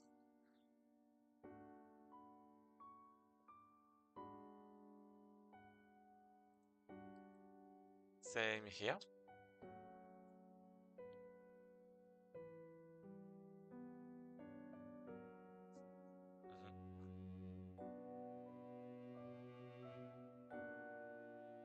Yeah, because right now we are saving the data, so we get the names and all of that, and this is fine. Hello! Oh.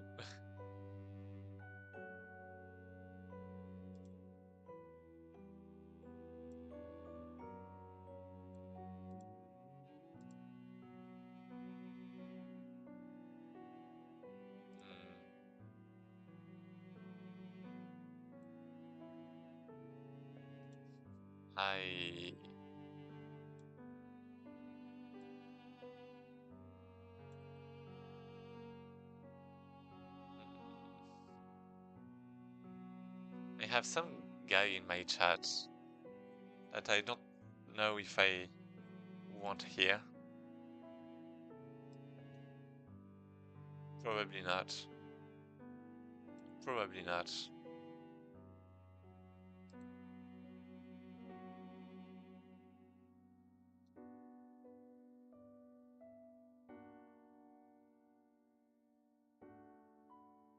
I don't know. Anyways, anyways. So we have this. What about the set name though? because at one point, load from data here. We have the add input. We have the control, so now we know that this is a dynamic pin. We have the text equal this. Now we know that this is a set name equal that. And this should be good. Oh well, actually there's for the output too.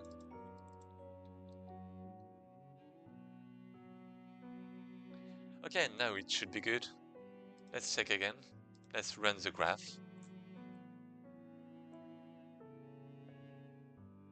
Let's load.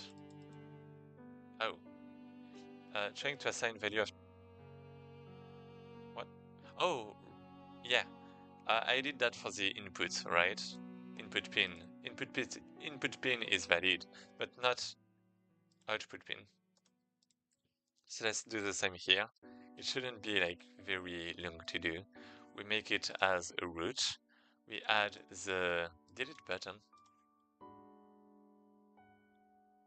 Wait, output is here. And input, yeah, this is actually input, right? Wait, what?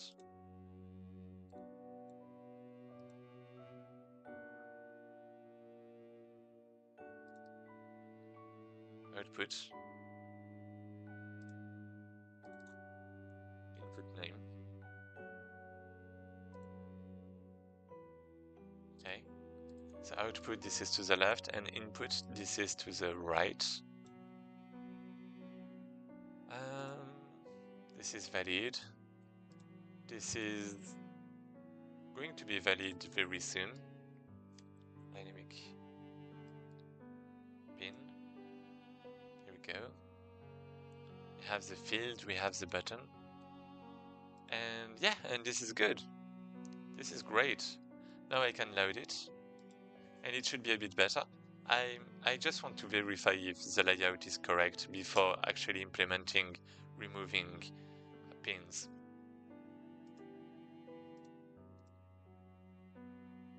Yeah, this is not correct. Okay. Because I modified the content, right? So let's horizontal to the end because this is an output.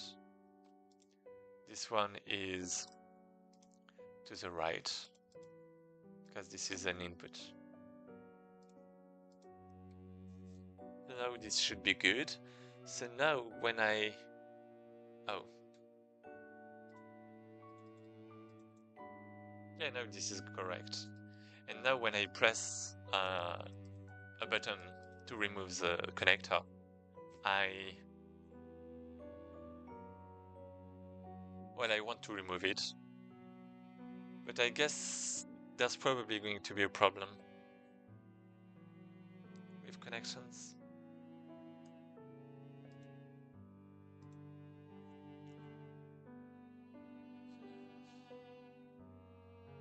So room, load, add input, add output. Okay. Button, connect, remove pin, probably. As child, I guess I do have the index, but if the index changes, then this is going to be a problem. So I actually want to find it back, find the pin again. So let's do this, remove pin, input pin. And I'm going to do a find. Yeah, find. Yeah, this is a pressed. Now the function doesn't exist, that's fine. This is a remove input pin. Let's have the same for the output pin.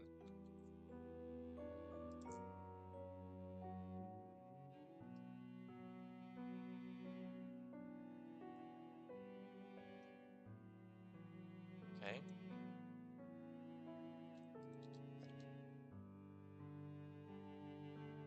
Input pin, this is a dynamic pin.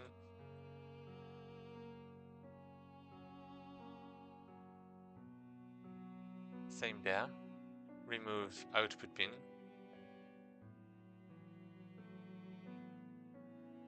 Output pin.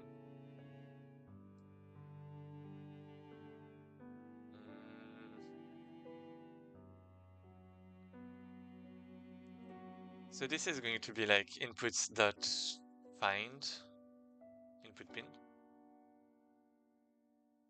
and I'm going to find the index.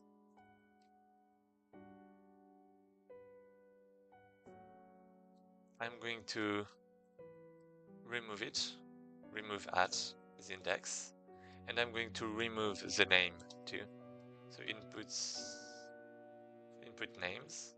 Well, do I have that?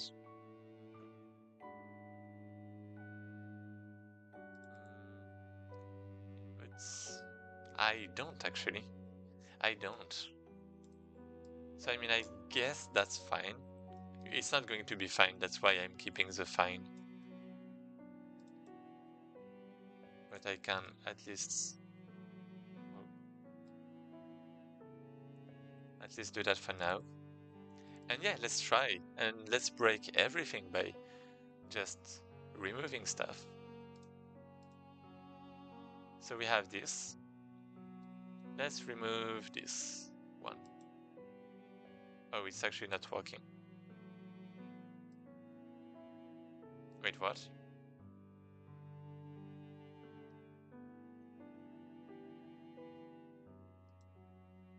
Yeah, so this is getting triggered when I click on the button. So I find, oh, I remove it, but that's it. I actually don't queue free, and I should queue free.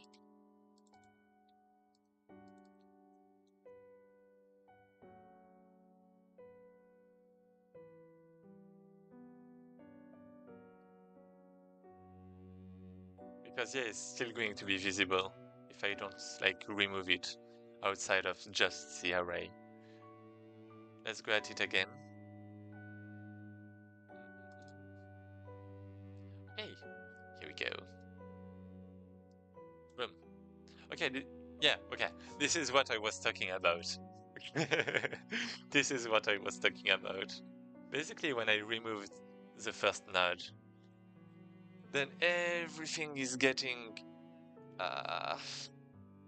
it's getting bad. Like displaced. Offset. Like connections. Because even if I refresh the slots after that, like this, the connections are still going to be bad. They're still going to be bad. Let's check. Removed. Yeah, now this connection has nowhere to go and is still connected. So this is bad. This is so bad. I guess when I refresh the slots and that when I clear everything, I mean, I was gonna say I want to remove everything, every connection, but that's wrong.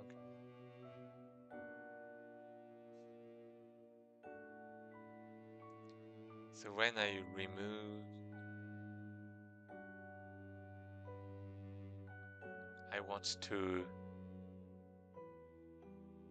because even if I unlink, even if I unlink the connection that was made, I still have to offset the other ones, and this is like so bad.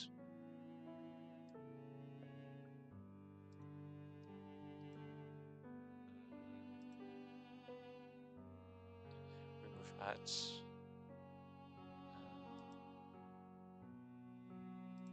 I mean, I guess I have the other inputs.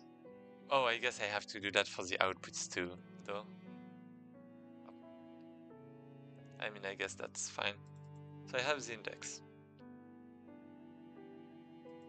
Let's have the slot index, which is just index in this case. But in the other case is that plus inputs that size.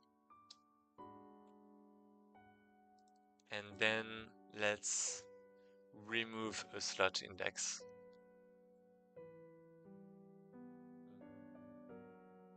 Should I? Yeah. Remove slot at. And I'm not. Oh.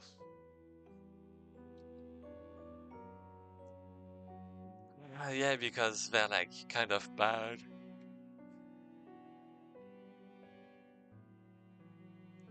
Can I do a get a slot? I can't, right?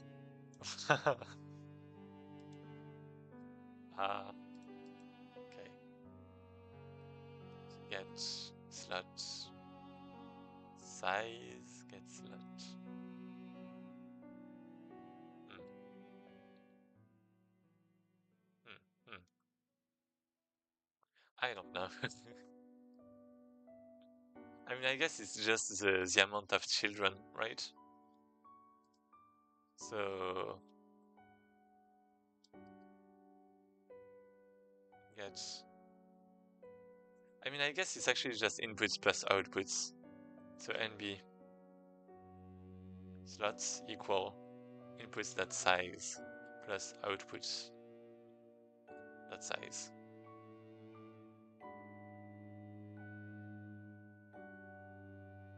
And what I want to do now is just loop from from index to NB slots -1. And I want to do a set slot index. So wait. Yeah, enable left port. I don't know. I don't know. I mean, yeah, okay, I do actually. This is a get slot. Type custom color. Wait, that's it? I don't have access to the other. Wait, what? Enable. Oh, okay, this is it. So this is I+1. Yeah, let's actually go back to the line because I feel like there's going to be a lot. Type left is going to be type left I+1. Then we have color.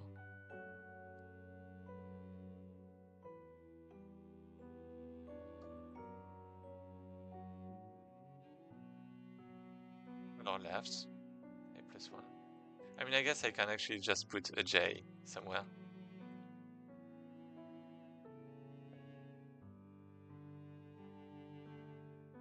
Then I have the same that just repeats with the right.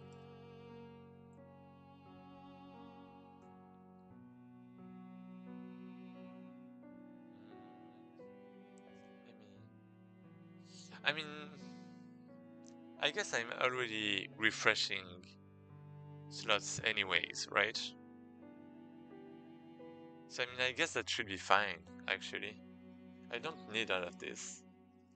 I don't need that. What I need is just the index. I don't. Never mind. I need the connections. I need to disconnect.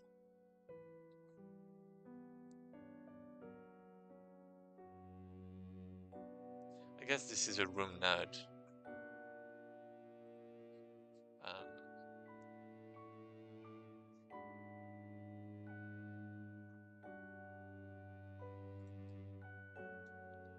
You know what? So let's just remove this. Let's add a signal on pin removed. Well, on dynamic pin removed. We're going to have just the pin.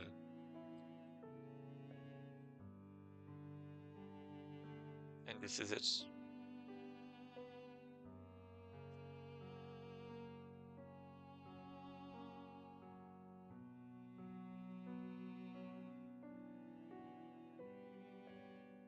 remove the slot at. Wait, what?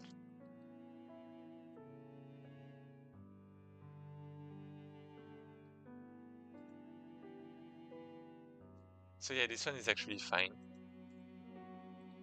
But I want um, slot index. Yeah, I guess this is.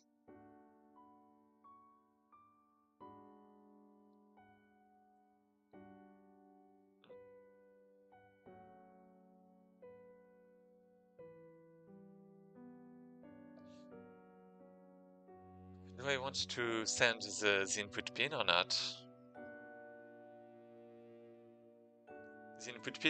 The input pin or the index, because index is better for optimizations, but input pin is better for like architecture, I suppose. Like it makes more sense. I mean, slot index.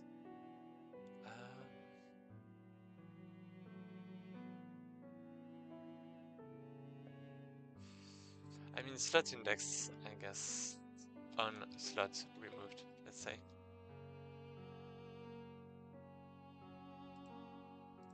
Yeah, let's call it like that.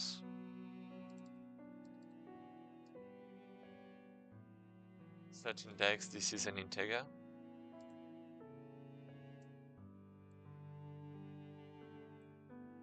Dot emit. Same here.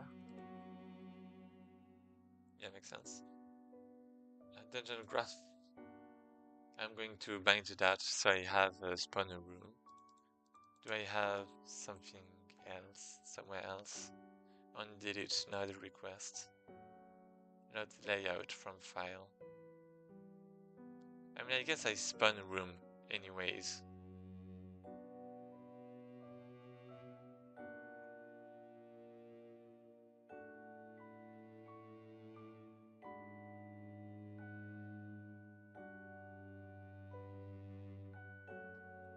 Oh yeah, I do have to fix the camera too.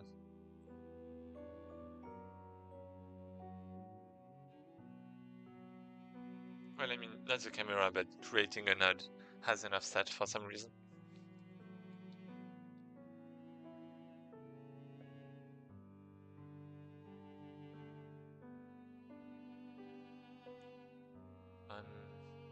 Slot removed.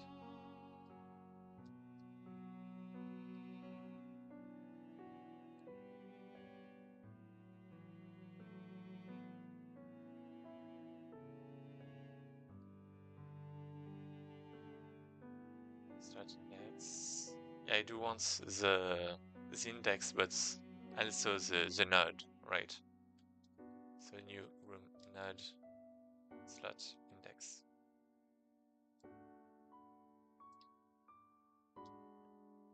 So here we go.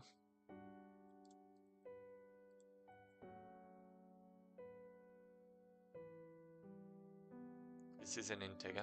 I actually want to put it before, just because I'm thinking about C and C++ a lot, and you have to put it before if it's not in a class.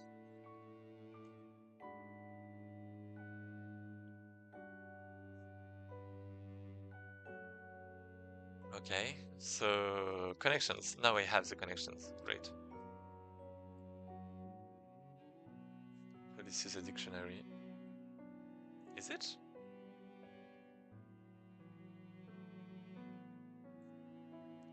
Do I have something like get connections? Connections list from node. Get incoming connections. Oh. Get connections from node. I guess this is the one I really want, right? Like input and output connections, right? All connections on a specific port. So if from node equal node, wait, what? And a specific, wait, and the specific port? Wait, what? Wait, what? A connection is represented as a dictionary. Example,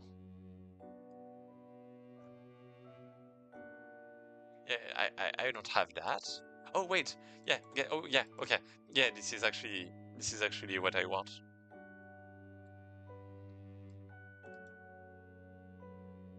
Anyway, this is it. This is great. So I have the the room node. I mean room node. Yeah, that's just a node, right? Array of dictionary. Okay. Connection.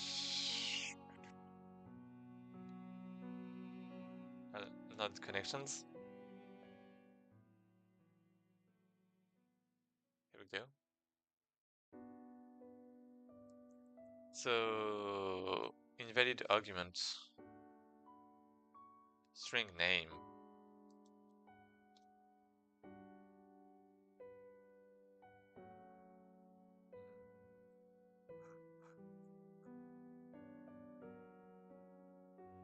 I actually don't have a name. Oh, actually, never mind. This is just name, I think. I think I did that. I just did that. But maybe that's why I have a problem with connections, now that I think about it.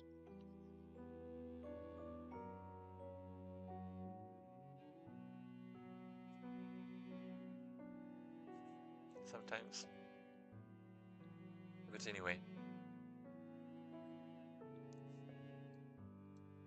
Anyway, I'm getting that. I'm getting the connections for node connection in node connections. If from node and from port is the same, well, is the current node, then that means it is, well, that it is bound to the output of the node, and the other node is like an input. Yeah, let's just copy that.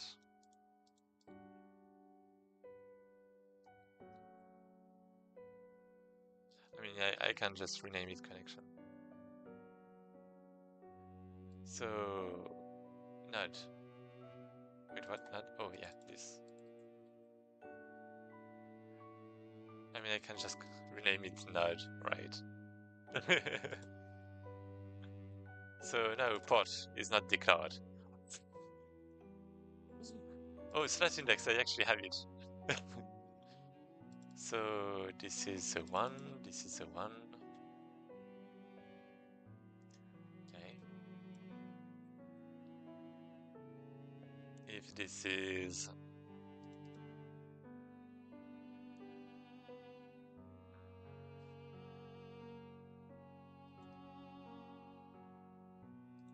dict.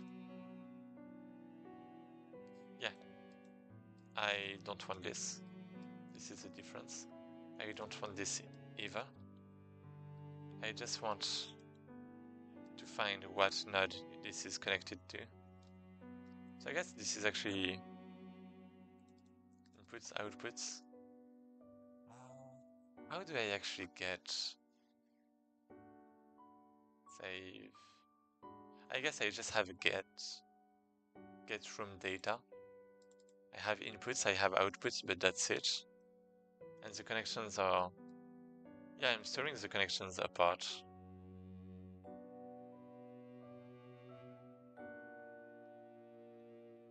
So I mean, I guess I should remove the connection.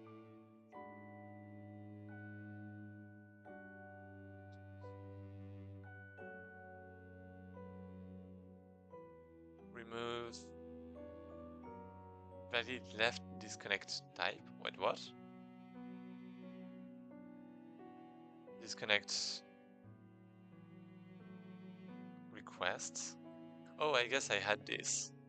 So I should have the, yeah, I have this disconnect node.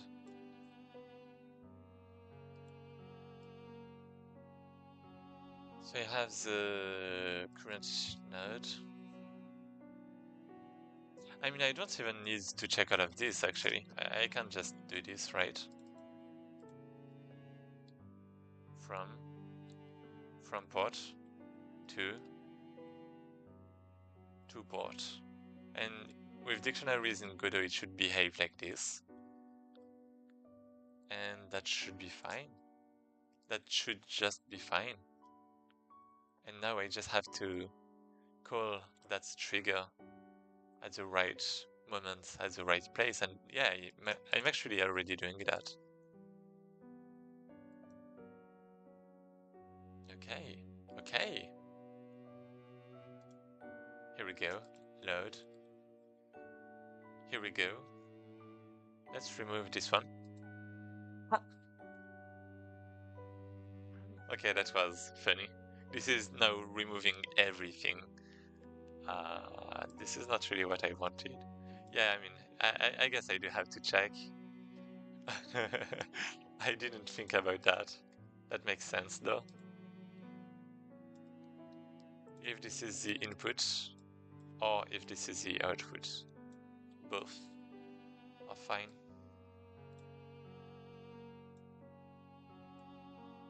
So this is I'm just going to call the same function, but this is like two different cases where this is the output and this is input.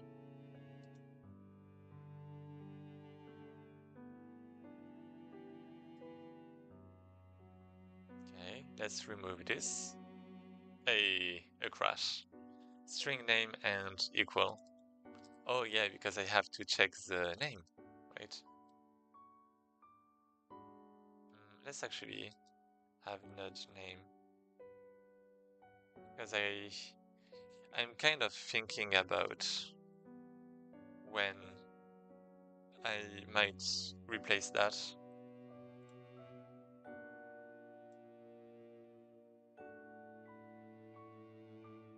That should be good.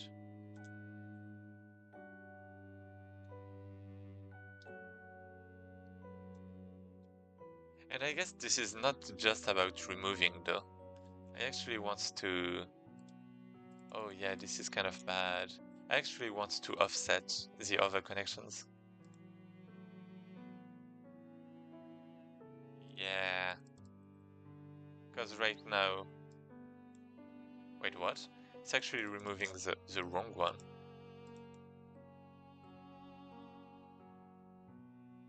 Huh. The slot is not correct. Oh, because I might be removing too fast. Emit. No, I'm not. Slot index. I'm removing the one at a specific slot.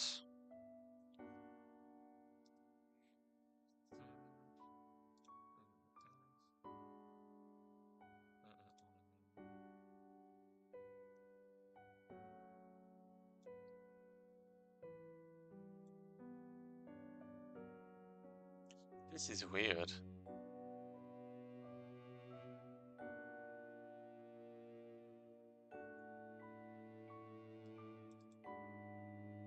This is a bit weird.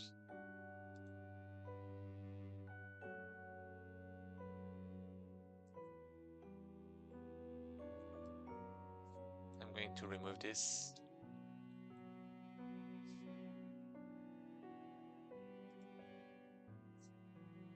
Is there like some delay, maybe?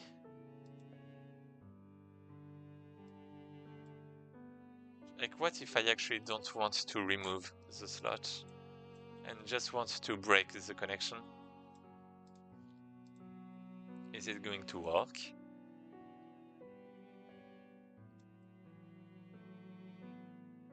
Like this. Okay, yeah, there's definitely an offset of 1. So this is kind of weird.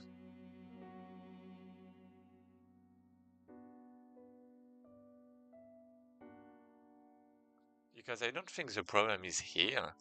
Like there's no reason it would be here, right?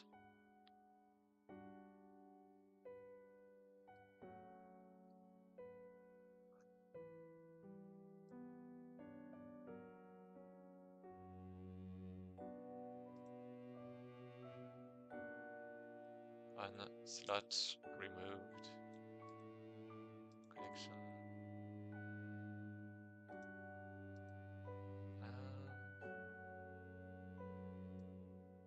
Connection. Never mind. Slots. Okay.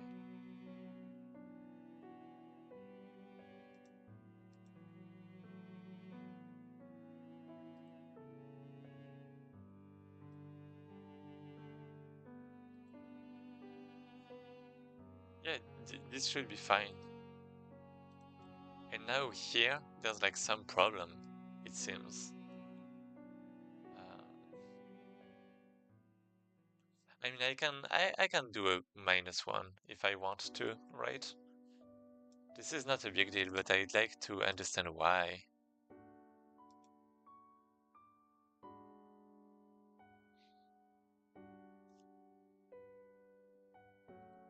Oh, wait, this is actually index. Oh. Wait. Wait, what? No, slot index, never mind. I still don't know why. This is fine. This is going to be fine.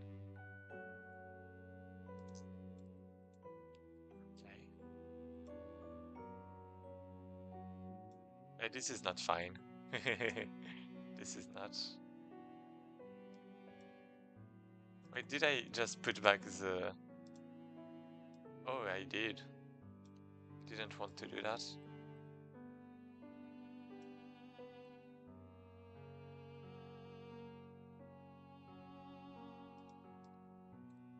Okay. It's removing both of those. Wait, why? Because the two... Oh, because this is depending on the direction. It's like the first in a specific direction. Oh, this is so bad. Oh no. So wait, I have to count.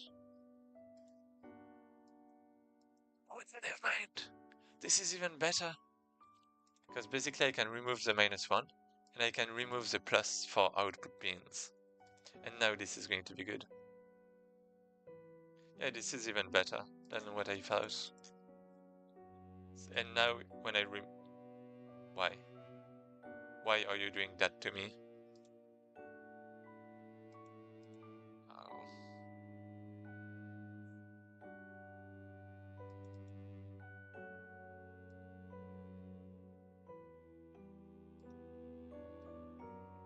I mean, I know why. But come on.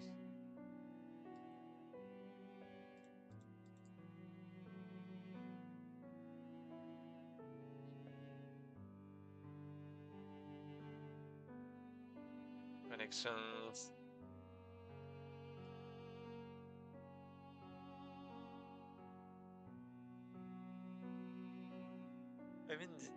I guess this is about slots left enabled, right enabled.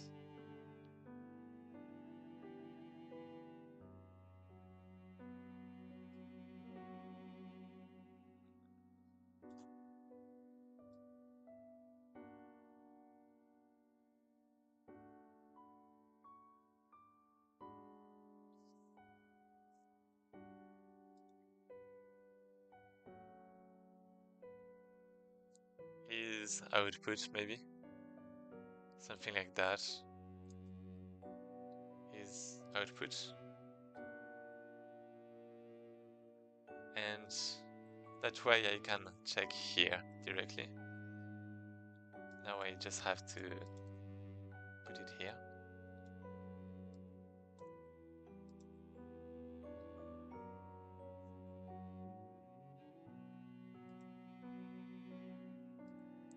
Now I emit with the is output.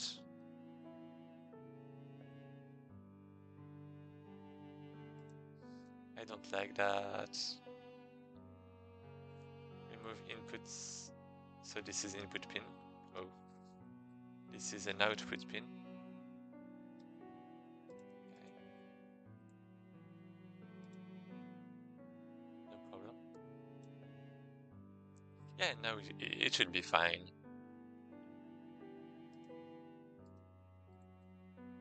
Here we go. So let's remove this one. Why? Why? Why? Why is it happening? Let's put some slot removed is output. Okay. Yeah, I mean, yeah. Let's check. So I removed this one. Is it output? Yes, it is. So now let's just check which one is disconnected. This one is disconnected. Oh, I guess. Okay, yeah, my bad. Here we go. Yeah, here we go. Here we go. This one. Let's remove this one, and this time it's working. Hey. Okay, this time it's working. Perfect. I might actually just want to keep it for removing the connection, but I do want to be able to remove, you know, outputs too, right? Like output pins. So let's just try to remove it again. And this is not going to work well. This is definitely not going to work well. So here. Removed one, but the other one stayed, which is not what I want. I feel like I'm really debugging Godot's graph. That's so bad.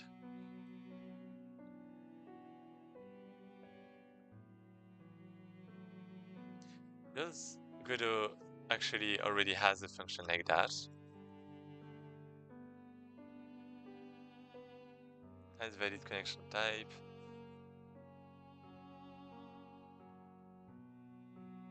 Connect node, detach graph, disconnect node. Let's closest connection at point. What? Connection count. Oh, okay. Connection line.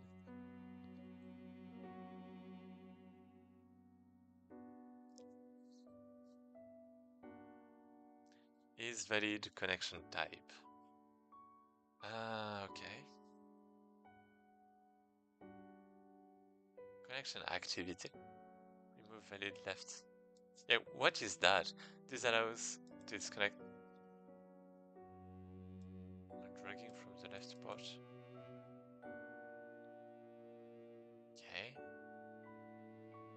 Okay. Okay, I think I get it. I don't need that. So on slot removed, I'm removing the slot. And I guess now I want to... Oh my god. Yeah, basically, I have to... I need my own array again, I feel like.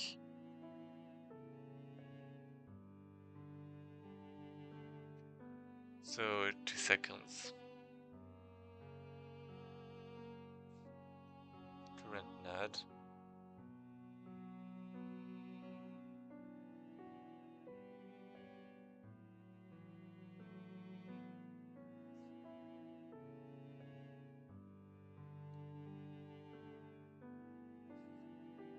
Okay, so let's say I'm disconnecting. This is fine, I'm disconnecting.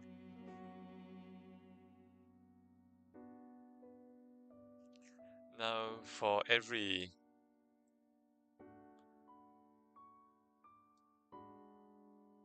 Yeah, for every other connection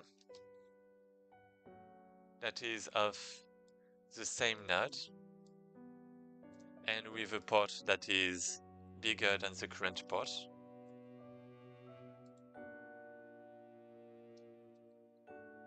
Then I want to disconnect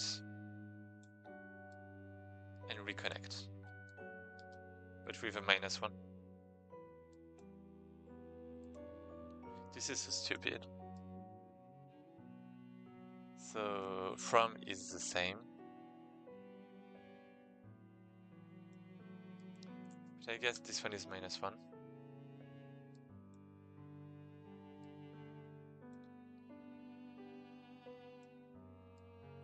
And this one is about the 2, right?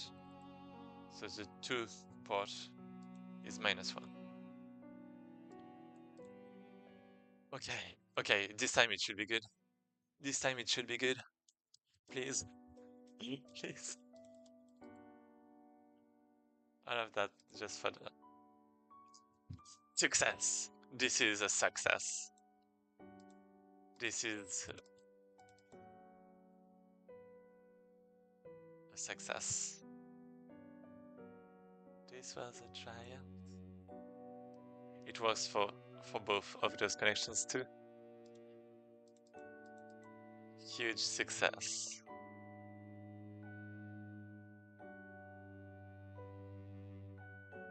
It's hard to overstate my satisfaction.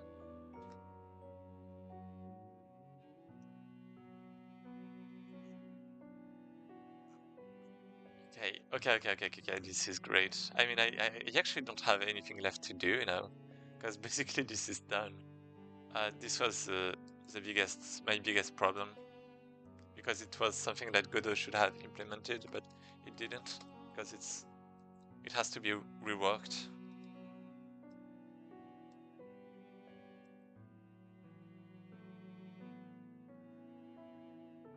So now this is mad. Let's check the backlog. And 1, 2, 3. Wrath connections pins can now be removed. Here we go. Here we go. Here we go. I mean, I think I need that, because even if there's a new version with a rework of the graph, I'm not sure everything is going to work right away. And like, there's also the HTML5 export. So, you know, I guess it's still fine.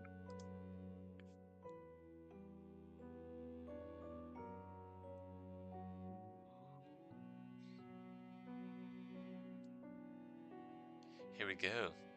So what now? What now? I mean, let's check the graph again.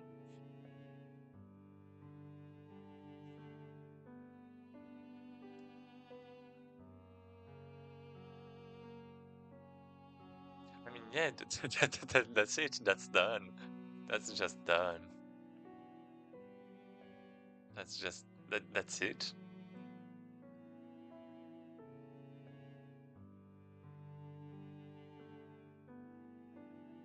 This is the shop.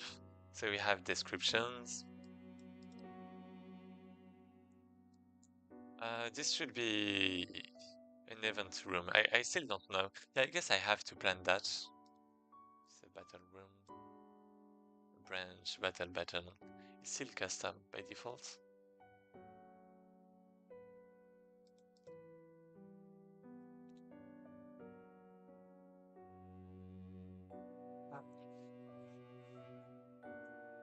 So I mean, the battle can actually be the same. It doesn't really matter.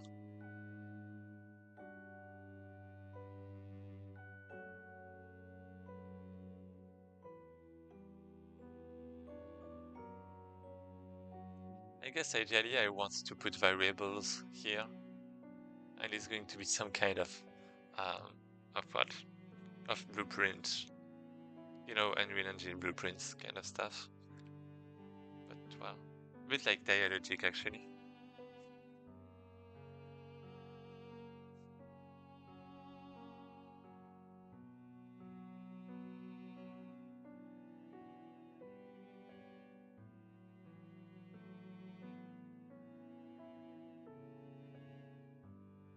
So yeah, now let's just think about the scenario.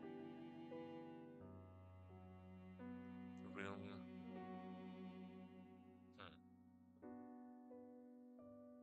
Actually, well, this is a battle. Hmm.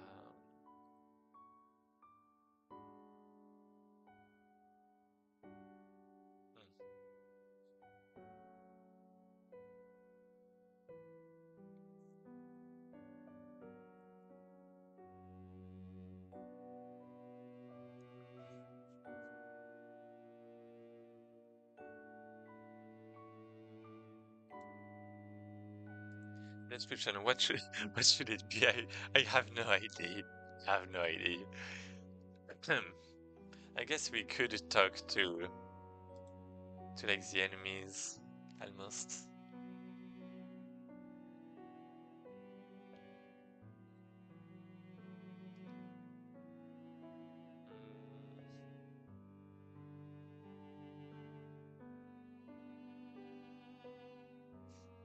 I mean, I guess I could have some explanations about mana. Or maybe I could find my first mana card here. Oh, that would be great. Um, obtain mana card. And yeah, and this is a tutorial about mana. The first quest is about a tutorial for mana. Maybe. Maybe. Maybe this should actually be the first tutorial, the real first tutorial. I actually have a doubt. Yeah, no, never mind. I guess the tutorial is before. Um, yeah, yeah. I guess we are supposed to have some battle before that. I think.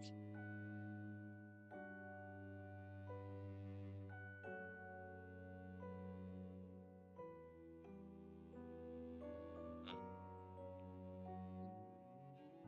maybe.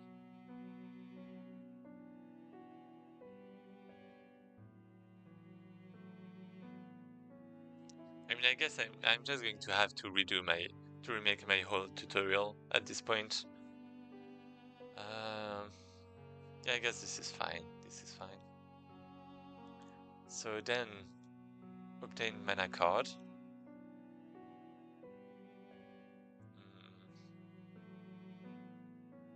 In um, you know what?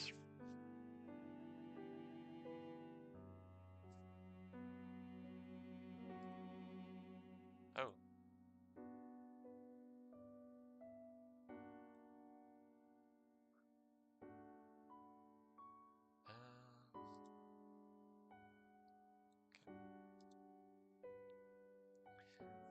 uh, obtain mana card, or like obtain multiple cards, I suppose.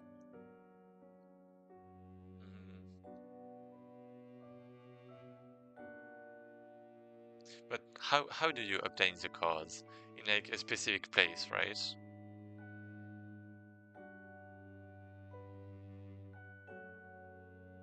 And you have a battle, and it's basically teach how to use mana cards. And I guess maybe this can be like some kind of mini boss or something.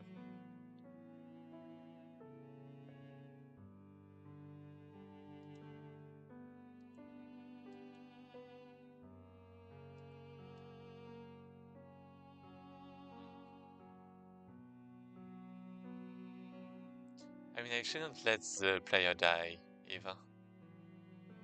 Hmm. Anyways, obtain mana card.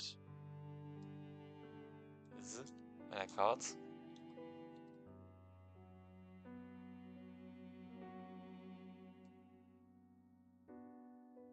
Teach how to use mana cards. So how do I obtain those? Yeah, I'm repeating myself because I don't know what to say.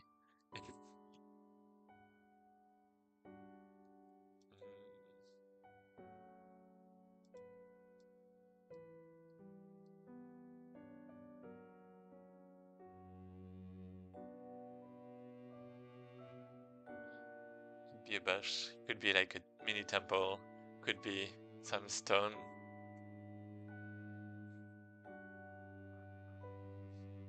Teach how to use mana cards. Yeah.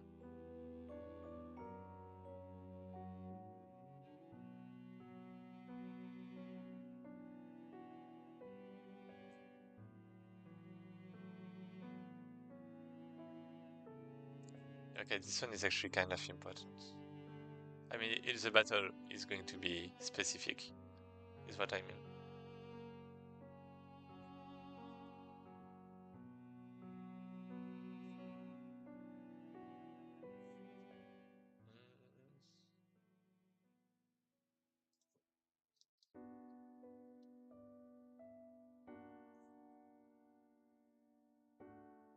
Or maybe I guess after beating the first. Oh yeah, well. Yeah, okay. Yeah, you beat the first enemy.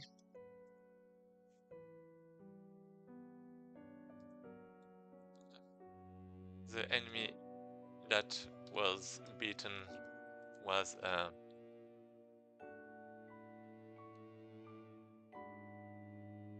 well, let's say that the enemy is left behind some cards. Some cards. Like all cards actually meta. Well, meta. Um,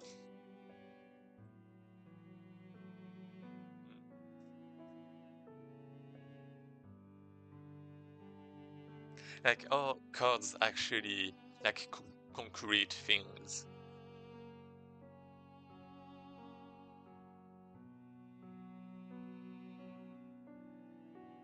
But I guess it could be a consequence of the first battle. The enemies left behind some. No. What about the mist elemental rushes towards you?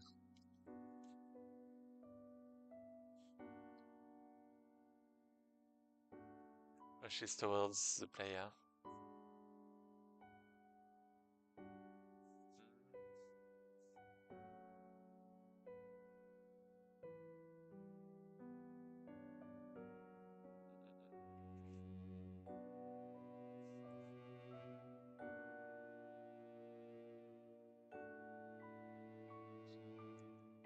I don't know. Well, should I make cards concrete? Because I mean cards are not necessary. I think I've always thought about cards to be something physical, and that the player would like find kind of as like find physical cards. But maybe if it's like more inspiration kind of stuff, then it makes more sense. The mist elemental rushes towards the player. Okay. Oh yeah, you still have to. Wait, this is actually. Oh, this is.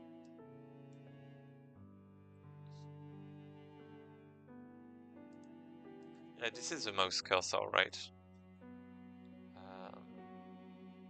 Yeah, let's save the layout. Quest 1.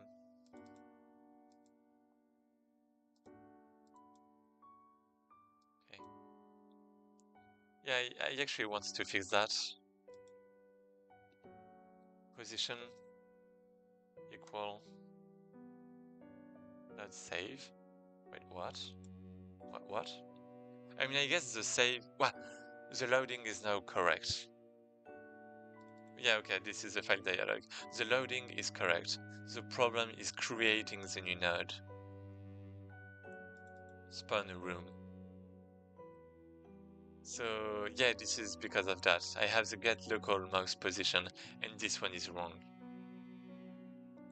Because the position is like position offset too, right? So I guess I should actually have what? Get position offset.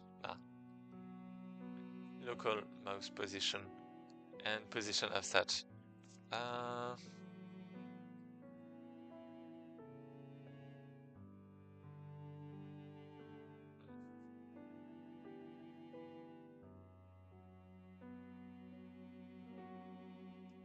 Relative to the scroll offset. Yes, so about that. How am I supposed to? Well, actually, I'm spawning the room, right? So I mean, I guess I can always do this. And then I can just update the position of that or position. How?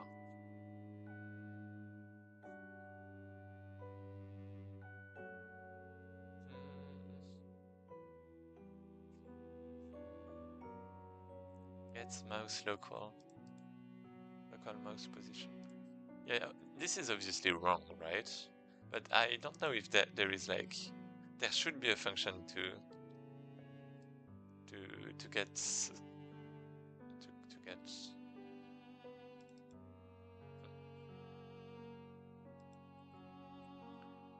Huh. Huh. I'm not sure.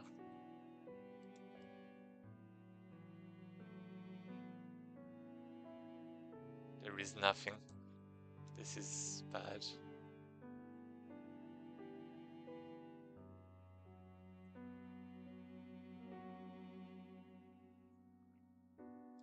Position offset. Yeah, what is that? This is in graph element. And inherited by graph frame and graph node.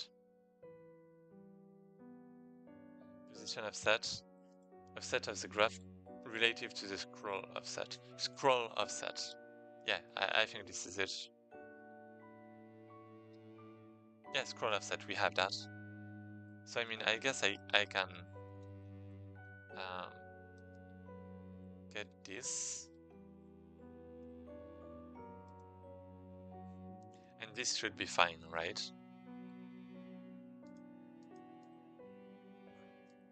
Yeah, this is correct.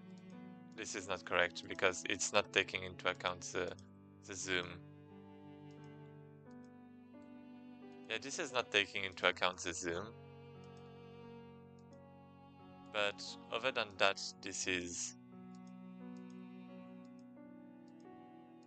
Yeah, maybe not. Okay, actually. Yeah, okay, this is kind of alright. This is not sufficient, though. Sorry.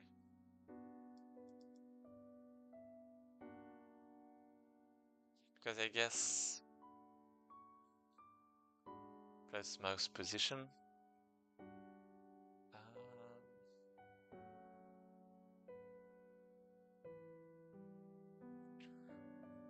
Is it a times or is it not a times? So we have the... Well, zoom. Let's try this and let's try to divide if it's not working. Okay. Well, actually. Yeah, this is probably the opposite.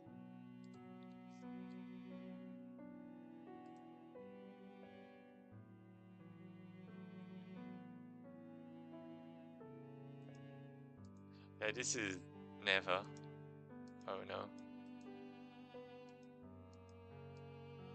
Oh no. Oh no. Maybe this is a minus something.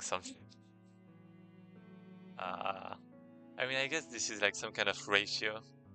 Like, local mouse position is relative to the viewport, right?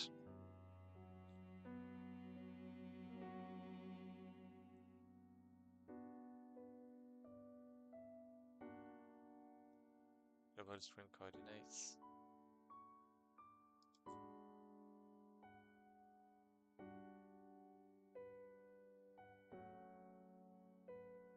Yeah, let's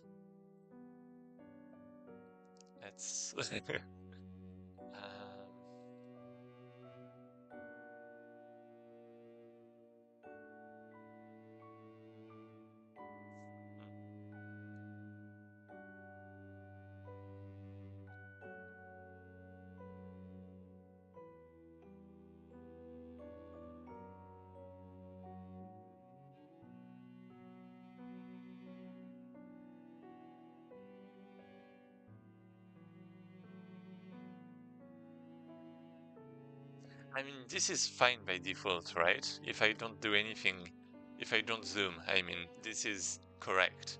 So that means it should be scaled. It should be scaled. This is something that should be scaled. And nothing else. Nothing else.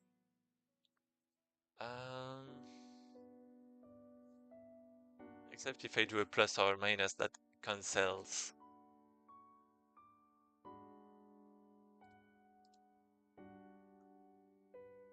Scroll offset. So yeah, this is it. Then we have the zooms. 1, min max. Oh.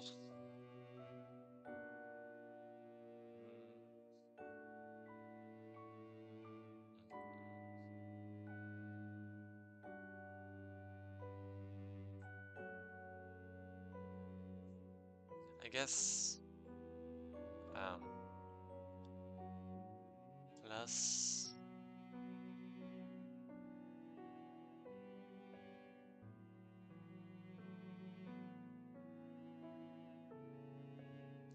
yeah, you know what? Let me just ask Godot graph edit. Well, mouse position to graph edit.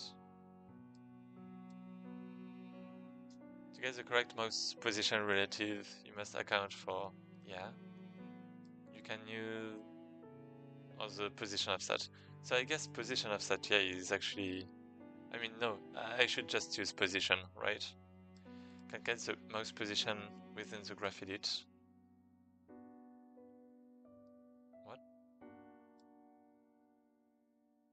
Oh yeah. Oh wait, I have to convert. Position offset. What?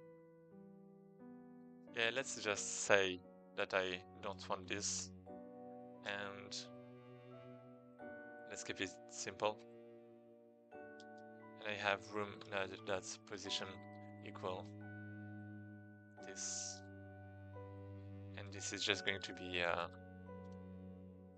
vector 2 dots 0, I suppose. This is fine. This is fine. This is not fine. Because this is spawning in 0, 0. And this is actually not getting taken into account at all. Oh no. Yeah, this is bad.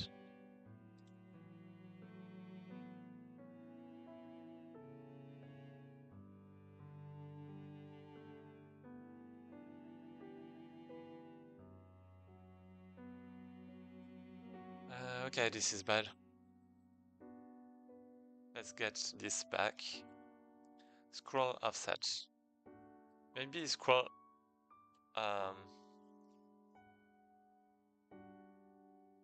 Oh! I get it. The scroll offset. Maybe this is depending on the zoom too. I don't know.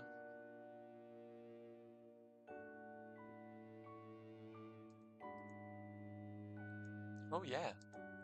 Oh yeah, yeah. And this is working now. Incredible. Okay. It was that simple. Makes sense. Okay. Well, great.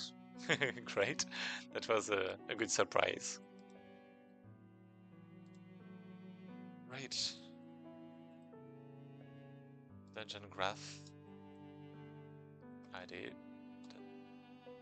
What's this? Oh yeah, I was still making the story. So this is a commit. What did I do this time? 1, 2, 3. This is dungeon layout graph. Nodes now spawned at the mouse position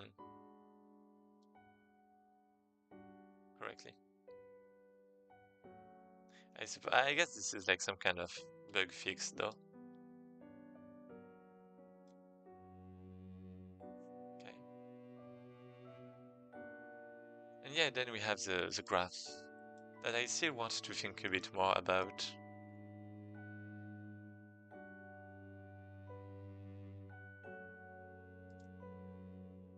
So let's get it back. Miss elemental rushes towards the player, obtain mana cards. Um, hmm. Maybe instead of that, this is like some kind of um, inspiration kind of thing.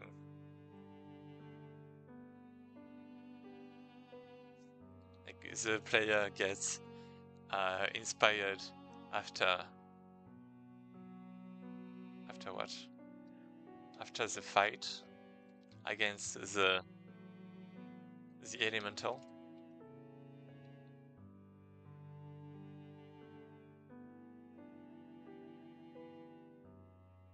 The player obtains mana cards.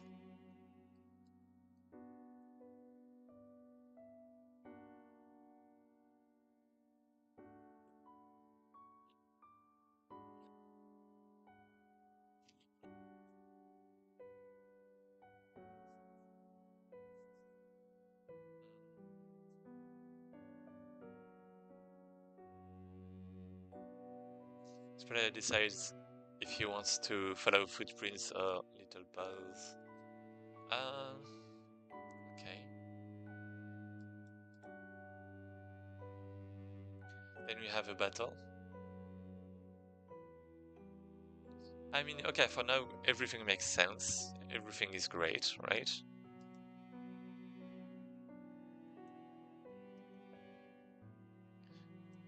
What about here? What about here? There is an intersection. The player decides if he wants to follow footprints, go in the direction of a drawing. I might want to add another fight. I'm not sure, but another fight, another event, I mean.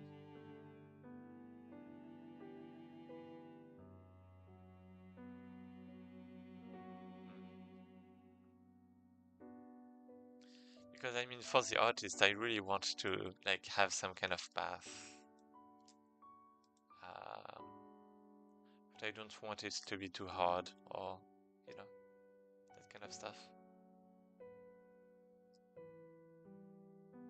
Too long. Too hard and too long.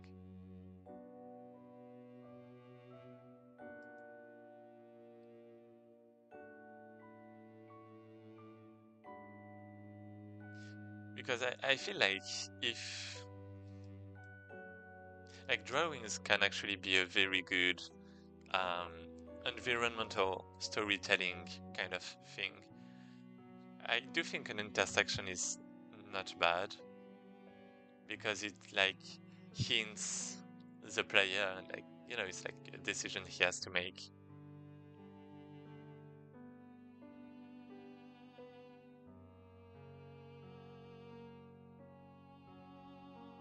I really want to, you know, the shop to be the first thing.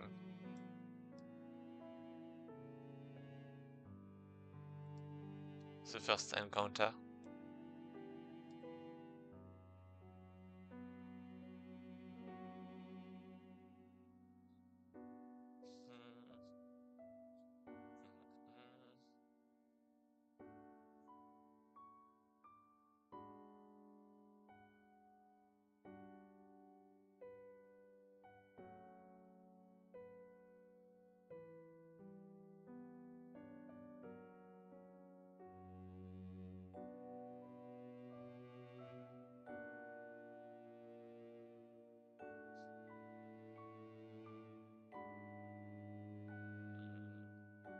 Yeah, I'm thinking about vestiges or some stuff like that.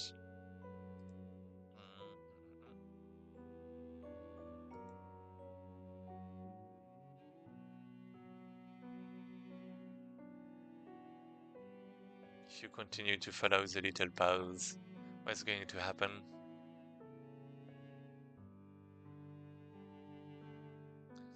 Then you're going to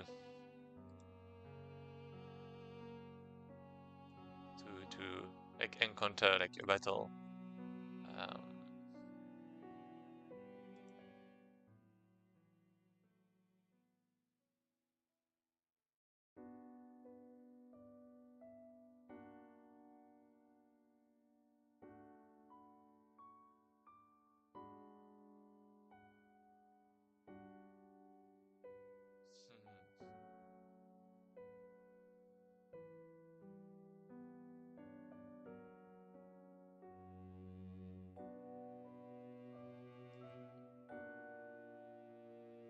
hmm. Huh. Hmm. In the direction of a drawing. Um,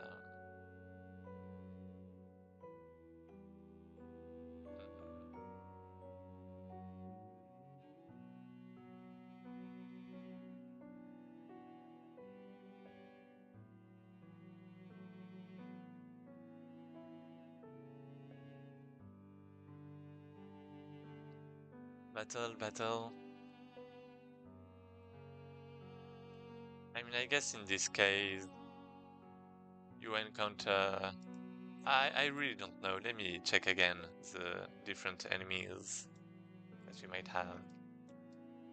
Uh, yeah, okay, I can't stop but just smile when I see that. This is so cute.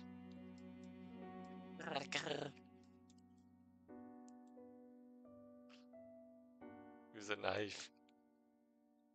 This is incredible.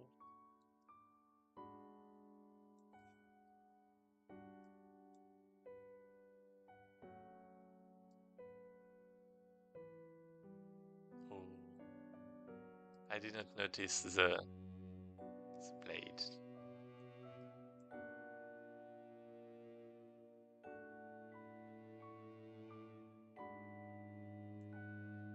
Okay. Yeah, I still don't know. I still don't know what I should do.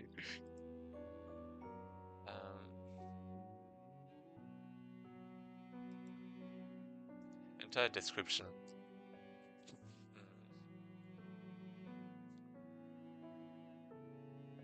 Yeah, I mean, this is just a battle.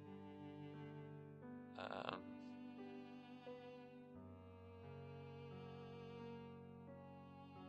I guess this is like. I guess in both cases, this is just going to be.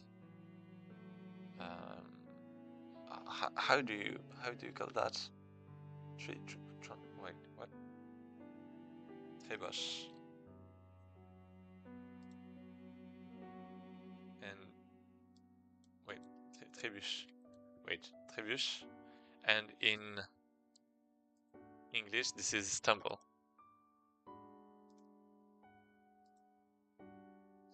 While going in that direction, stumble on a snake, maybe?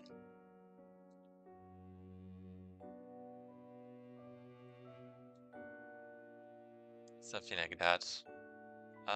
Yeah, I'm really not sure about that.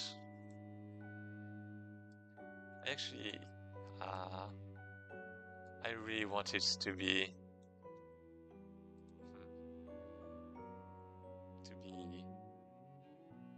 another. I think we should have another quest for the artist. I do like the intersection because it gives like some freedom to the player. That is like kind of important, right?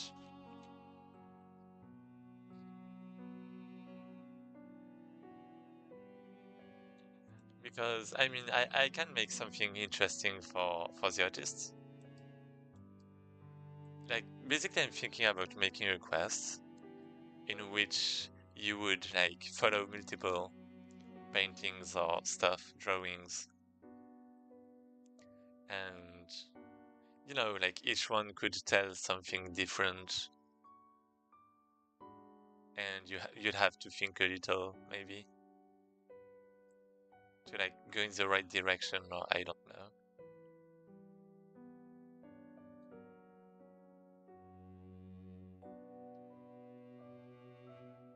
But yeah, for the shop, it's like a bit more complicated.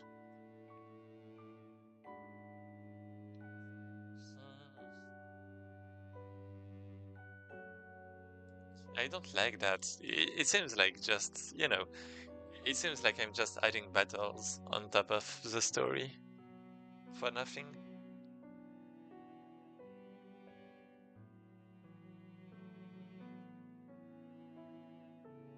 I mean, I guess both could lead to the same place, but well.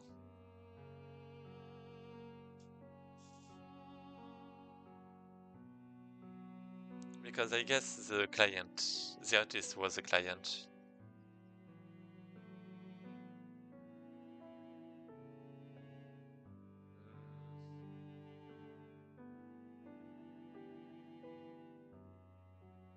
Oh, I have an idea. I'm having an idea instead of, yeah, because a branch could be like the narration could be like completely different if I do that, right? So I'm not really sure about this. I'm just going to save it. But quest one, duplicate, save. But yeah, I might actually want, instead of a branch,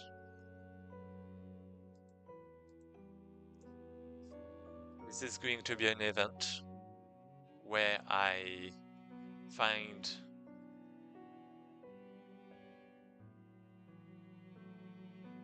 uh,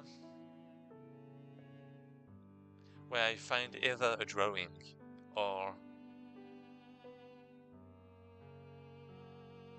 paws, or well, footprints, one or the other.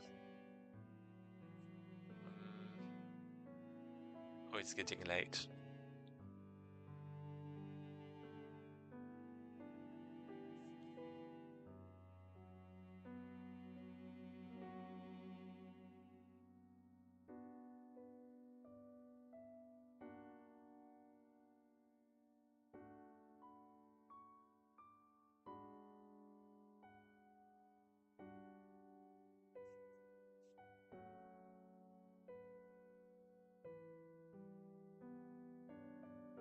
Um, like, is there really an intersection? Maybe there's no intersection, but I don't. Uh,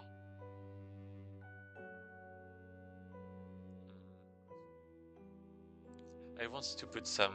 Oh, maybe I'll get inspired after the fight against the elemental. Is it really this?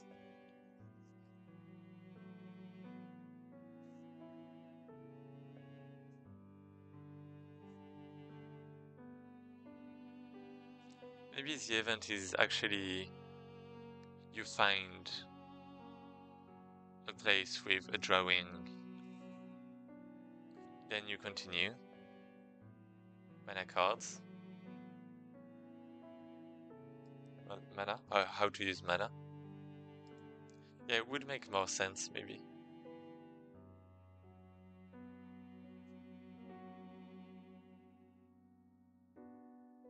Yeah, and the artist is like mana driven, maybe.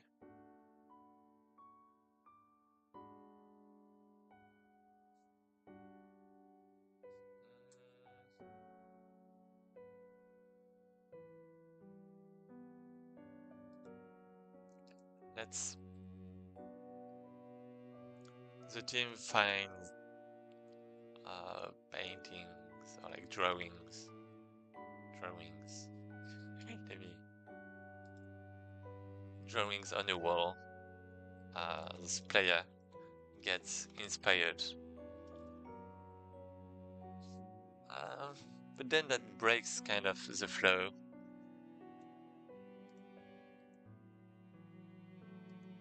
well, gets inspired and gain mana cards. Then we teach how to use mana. Nikomata realizes and kind of coaches player, well, and teaches the player a bit about it.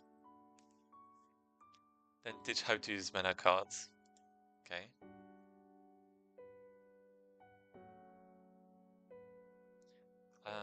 Then instead of an intersection, we find little footprints, I suppose. Maybe...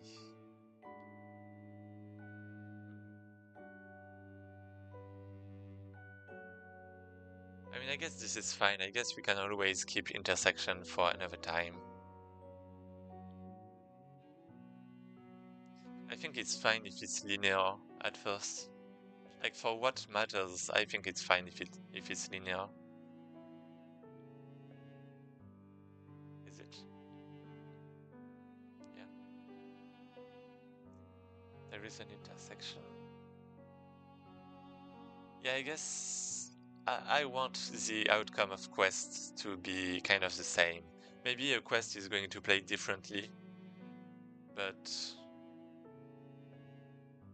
the outcome should be the same. So yeah, that would be kind of bad. There is an intersection. No, there is not. Is there?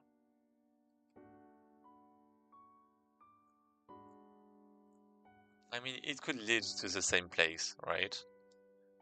As I said.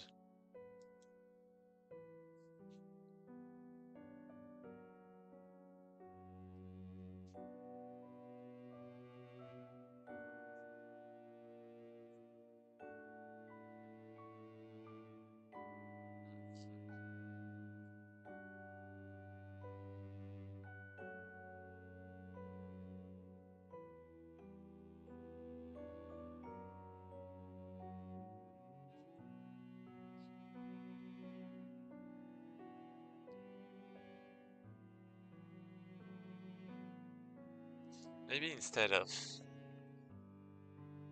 bows, we could find even more drawings. But then I feel like it would like change the direction of the story, kind of.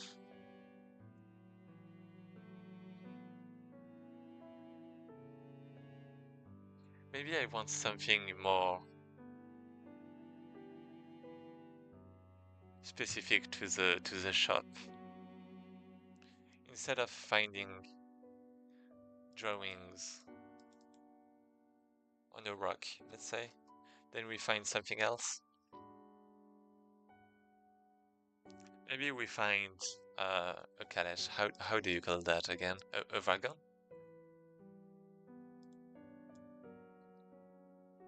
Medieval wagon. A cart. Maybe. No, not a cart.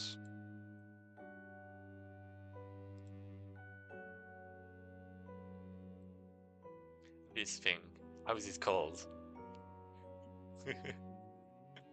Such a wow wagon. Cart and wagons.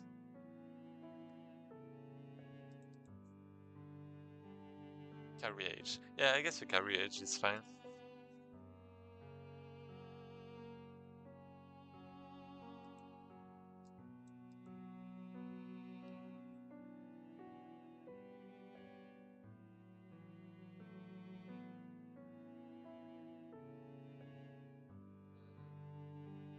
I guess this could actually be a lot better.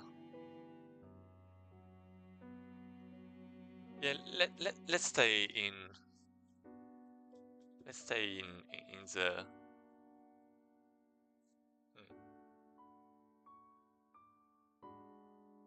yeah, the first quest is actually not going to be about an artist or anything. maybe. It's going to be about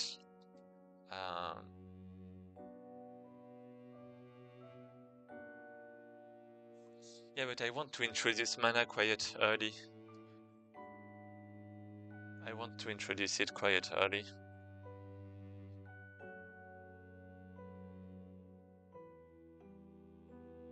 But maybe I'm mixing things a bit together.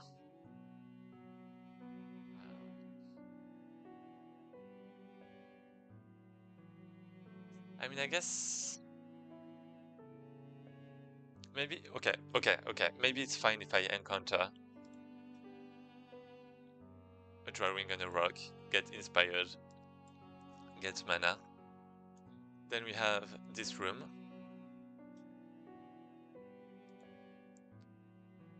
That is an event.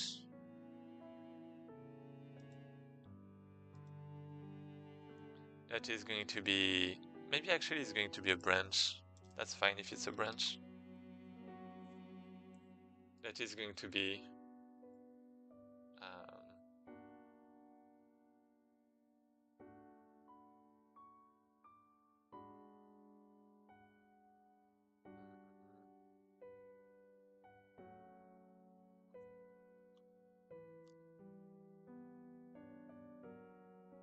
you see a carriage.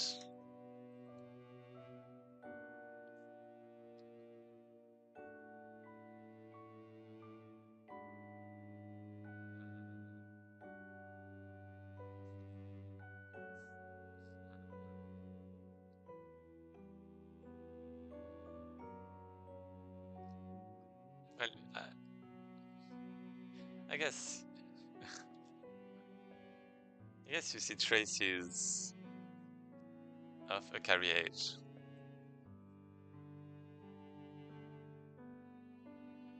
That you decide to follow.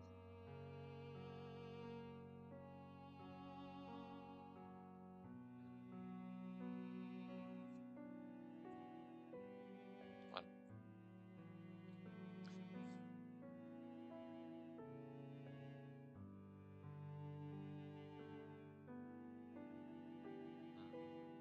Steam follows.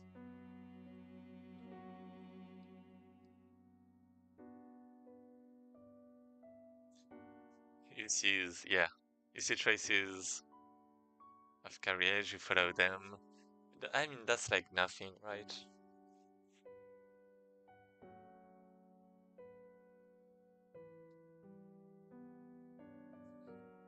Still fresh.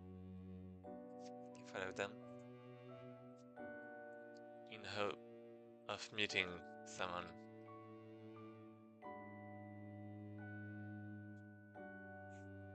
That knows about the mist, maybe?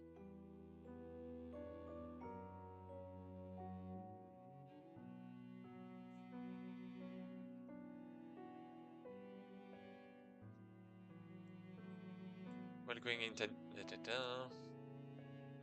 Is it actually a branch? What am I going to branch with? Nothing, right?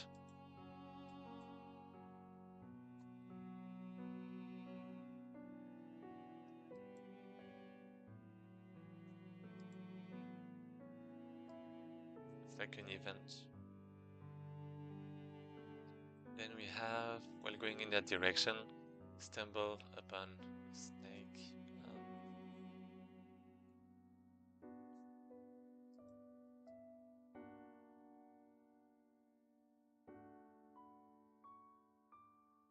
I mean, I guess we could have something more dynamic, right?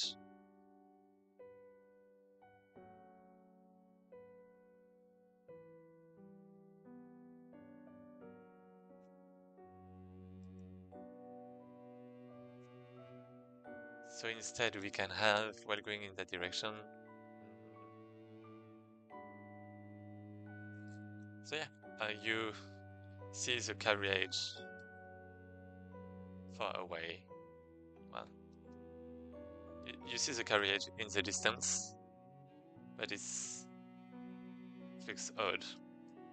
It has, well, it is being attacked. you decide to rush to help. And yeah, there is actually nothing about this. Well, there is no bunny shop right away. There is just a bunny, bunny, bunny something, bunny child, bunny. I was going to say child, but I'm not sure. Maybe a bunny grandpa, or I don't know.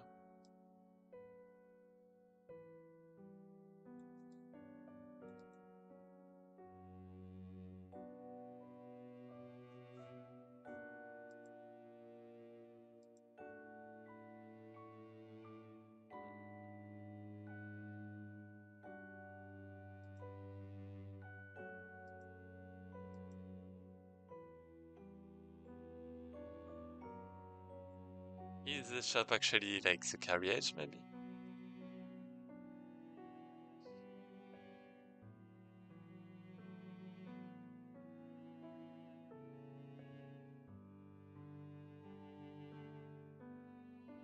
I don't like how this is kind of breaking the the narration, right? With the bunnies.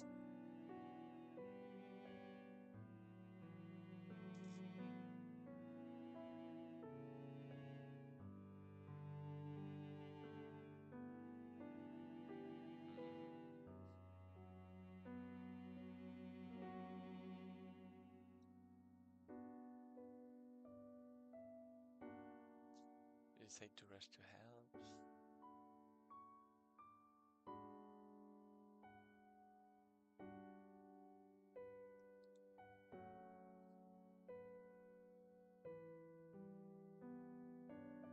Better room. Um,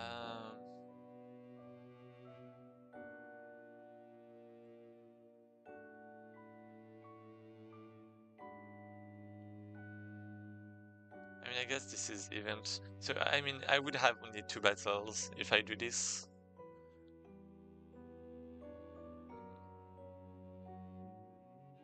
Is it really what I want?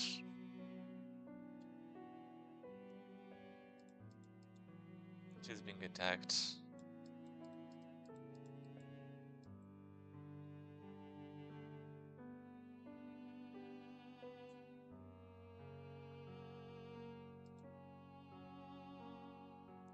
Let me check.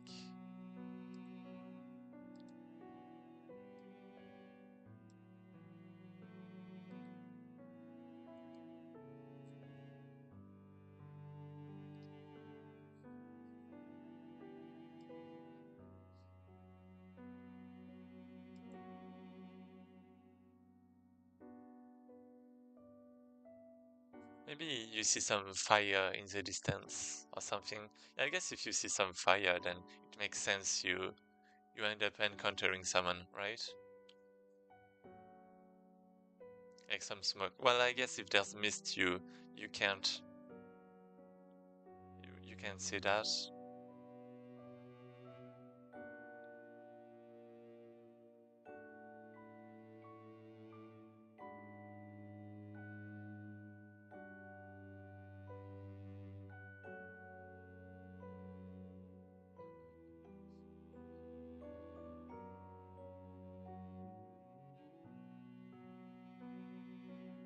I think I'll have to talk more about this to my mates, to my teammates.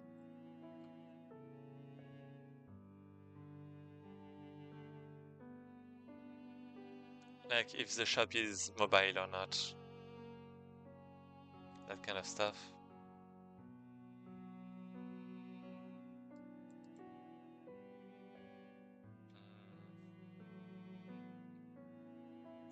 The traces of carriage. Yeah, I don't like how it's just like direct, instant. You have the thing.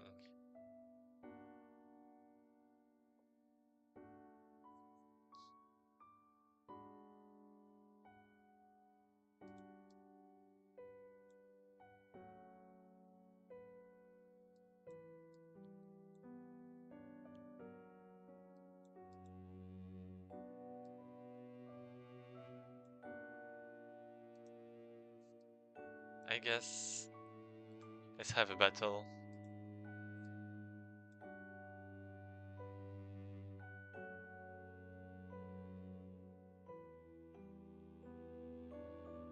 Hey, Japanese! Uh, en garde! I got my baguette. Yeah, I have a lot of stuff in Japanese. Well, I'm in Japan, right? I did you see something Japanese? Why? There's no Japanese right here. Like I haven't even opened my Google. But yeah, welcome. How are you? Nope.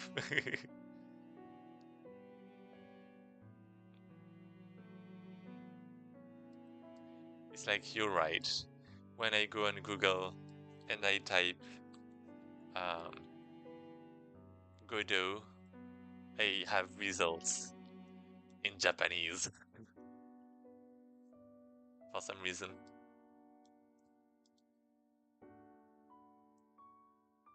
I was bouncing about in streams, looking for some people to watch. Oh, are you watching game dev streams? Or like, are you interested in game dev? Do you game dev yourself? You can change my location to Japan too. Can you? I mean, yeah. I mean, yeah, just buy, a plane, a ticket for a plane. And yeah, no, I think you're talking about VPNs or that kind of stuff, right?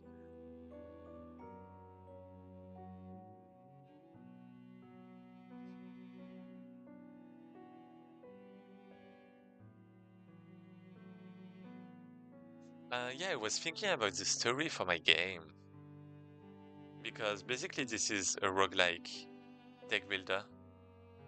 Oh, I was going to shut it down, but I haven't saved. I make music, but I do Godot sometimes. Oh, I see, I see.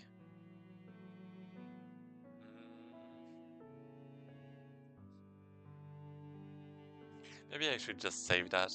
Yeah, basically this is some graph I made to help with my game. Um, Press one temp, maybe. Okay, this is saved. So just showing you. You gotta use VPN at this day and age, especially with all the crazy laws out there. Yeah, yeah, yeah. Yeah, yeah, I kind of know what you're talking about. Oh.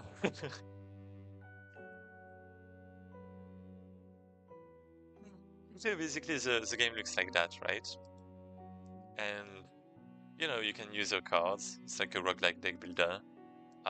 You can put a shield if you want. You can draw additional cards with a cost. That kind of stuff, right? Increase attack. And then you can attack with your own characters with each one of those. And yeah, looks like that for now. And with time it's going to get a bit more complex. And I mean progression wise, but also the game is going to, get more polished and other things, right?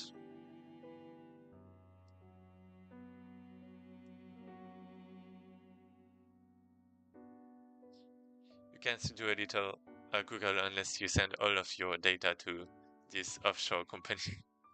Crazy.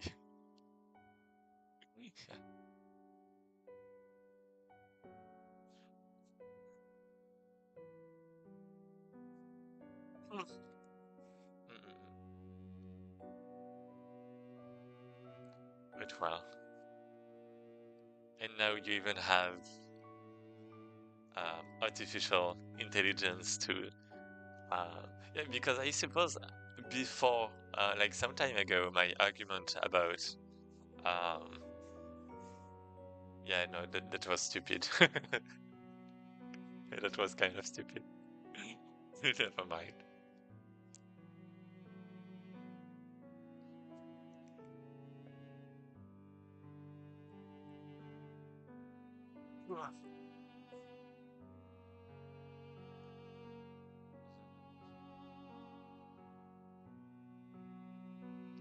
Yeah, I guess before I am still going to say it.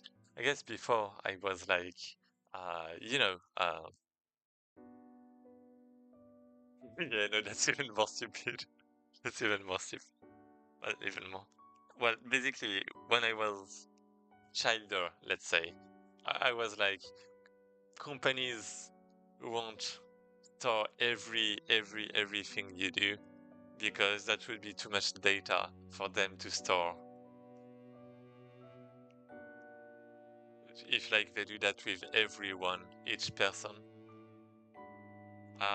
But you know, there's still like memories like pretty free if it's not like dynamic, let's say.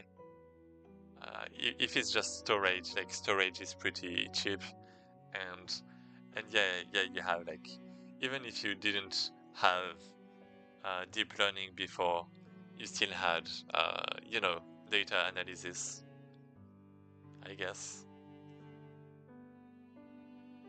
So I mean that's kind of stupid. They don't have to store all of it. They just need to be able to access it whenever they please. Yeah, but how do you access it? How do you access it? By storing it somewhere, right?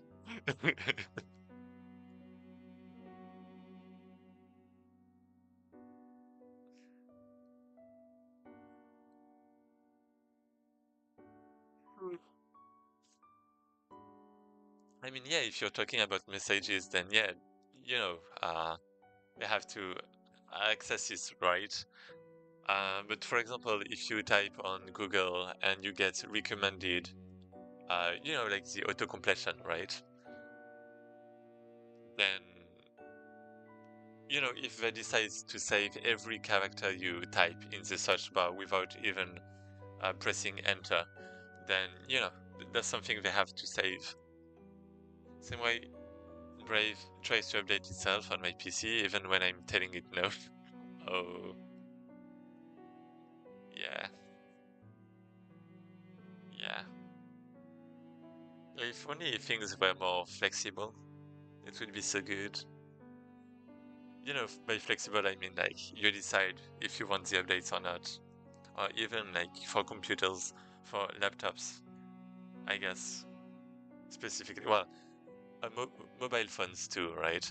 Like if you, not talking about software, but just hardware, like if you want to replace the RAM of your laptop or your mouse, then it's like kind of bad, kind of troublesome.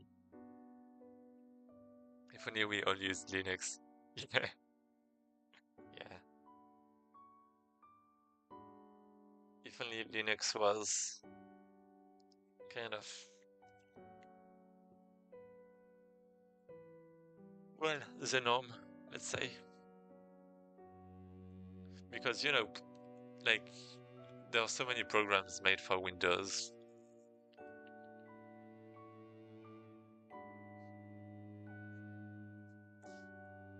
Yeah, so let's go here.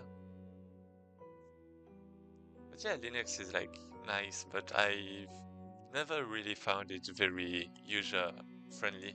And I'm not talking about, you know, I've tried Ubuntu, for example, and Debian, but by user friendly, I guess it's more about, you know, like softwares already being, you know, for Linux basically, or, you know, no need to like convert it with, you know, by using some other thing.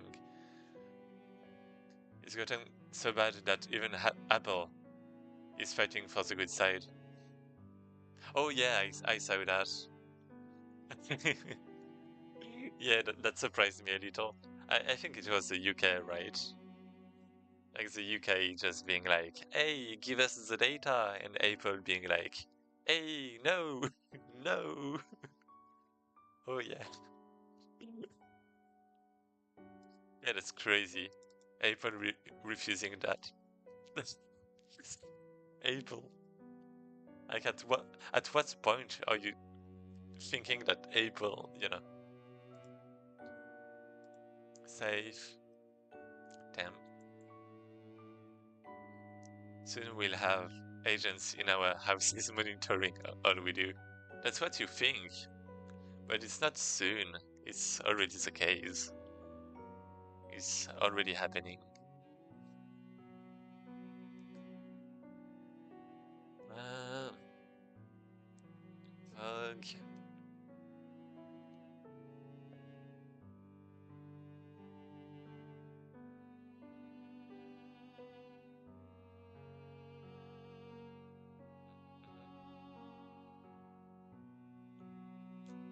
We find enemies.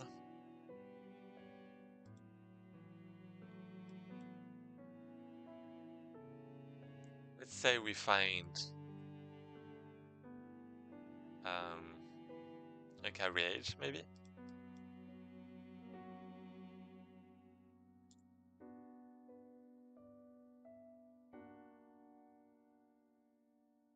And you get inspired by that, maybe? Oh yeah, because the shop and it gives yeah, okay, that makes sense actually. UK is literally what would you imagine North Korea become North Korea at the modern age. I mean, it's like 1984, right? No need to like imagine a lot. You just have to read 1984, right? It's based on the UK too, right?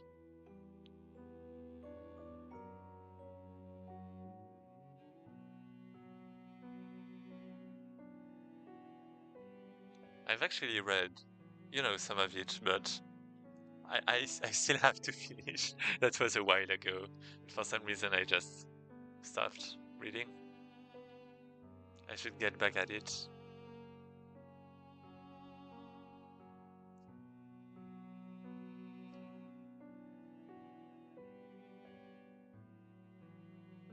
Um,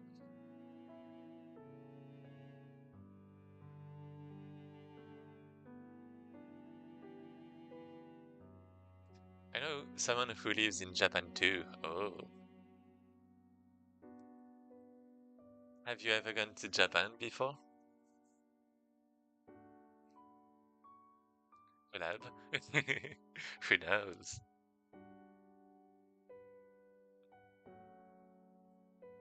No. Oh, it's great. It's nice. I mean, not that you didn't go, but I'm saying like, Japan. I mean, that I guess there are some problems, but that's fine.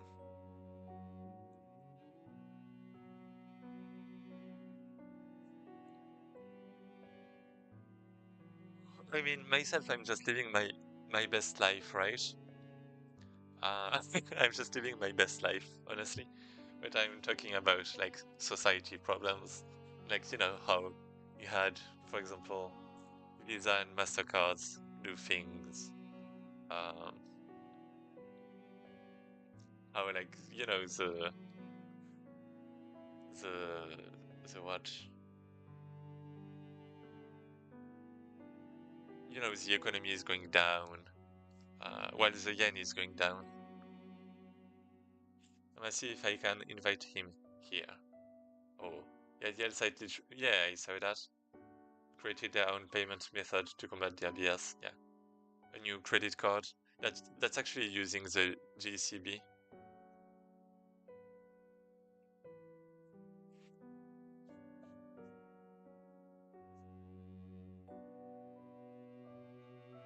I mean, I've actually checked about getting this one, but I don't think I'm going to get this one because I'm not really a lot on the L side.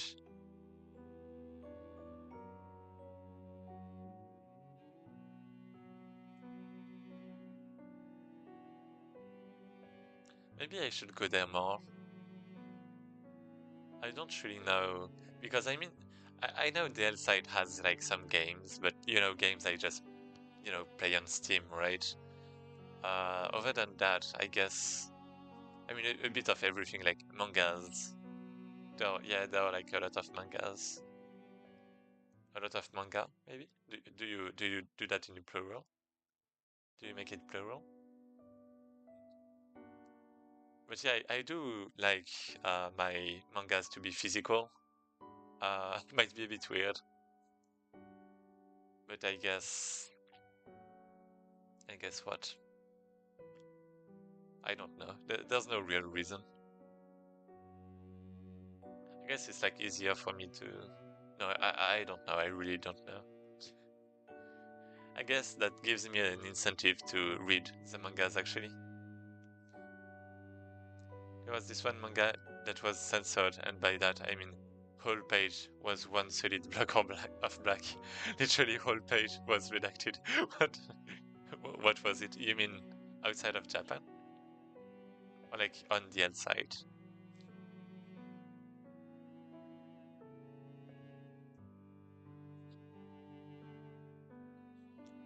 Team Finance. I think it was outside. Yeah, makes sense. I mean, in Japan, um,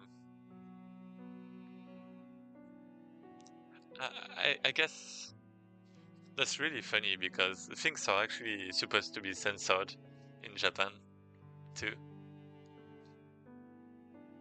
And like, yeah, basically in Japan you have a law about censoring some stuff that you don't have in other countries, but for some reason the censorship is mostly appearing outside of Japan, and like not at all inside.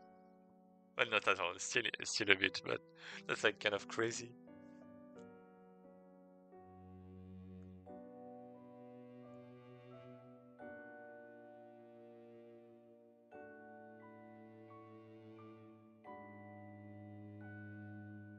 Uh,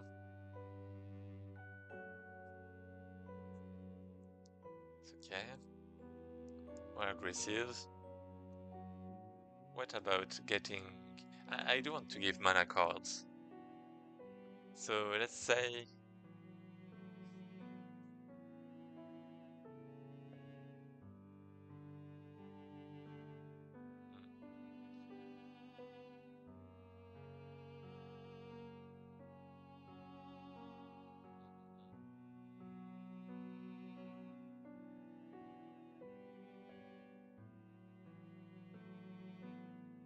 Because if it's a kid that escapes the carriage, the attack, then the kid can just move around. But if it's an old guy, then K manga is literally making everything into black blocks. Oh my god. Wait.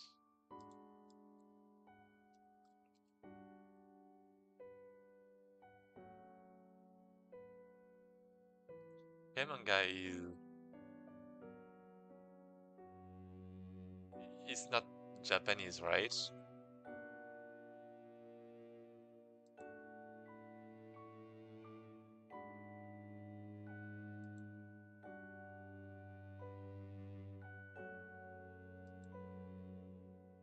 I mean, yeah, nothing is in Japanese, so I guess it's not, right?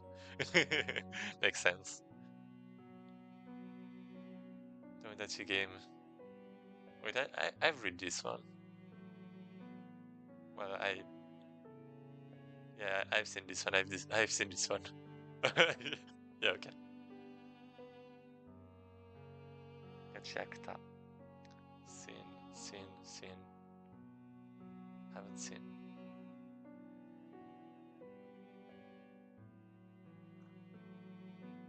Isekai. Yeah, I actually haven't been watching a lot of isekais this season. I didn't find any that like that I really wanted to watch. No, Japan doesn't really like censoring like that, but West does for some reason. Yeah, just go to Google Images and look at K-manga censorship. Okay. Um, and yeah, Japan. Um, I mean, they even like the government even gave like some money to creators to not censor things, right?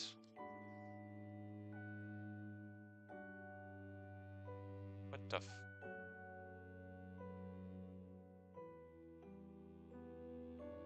Yeah, this is not subtle.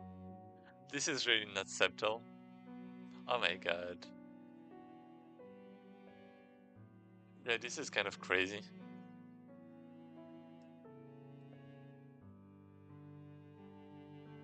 You as a French person, I assume you hate censorship as much as the next guy. Révolution!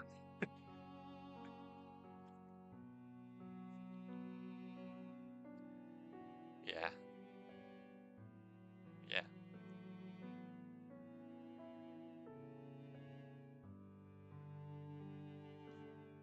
I don't know where things are heading. I've seen the art. You've seen the art. What art? I've seen what you guys do. What are you talking?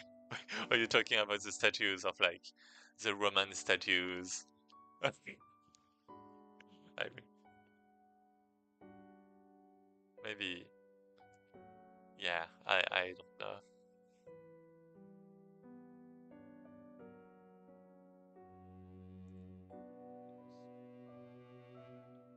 It was like pretty crazy. Like I'm going to tell you a story. Uh, that maybe I shouldn't mention a lot. I mean, so this year was big year for France, winning God of the yeah.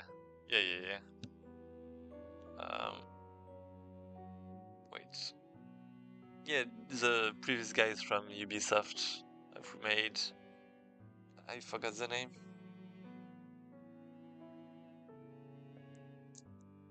How could I forget? I don't know.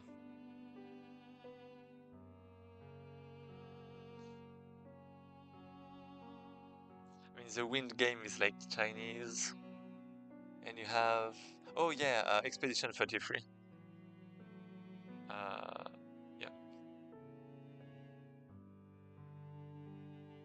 Clair Obscure, Expedition 33. Yeah, yeah. I like that's really great. Like I'm really happy about that actually.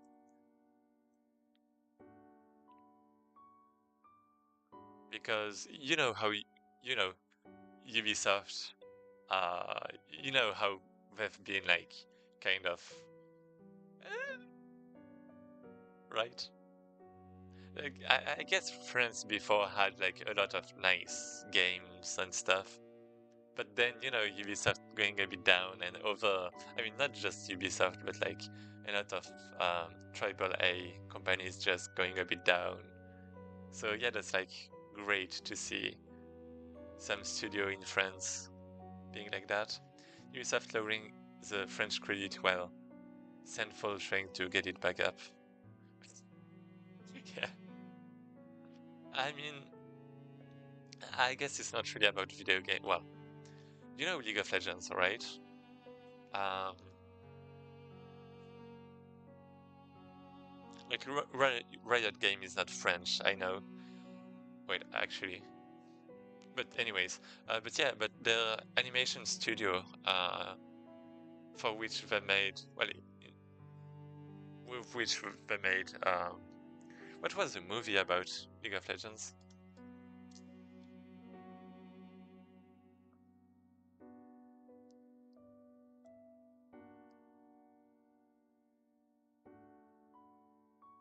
Origins? No.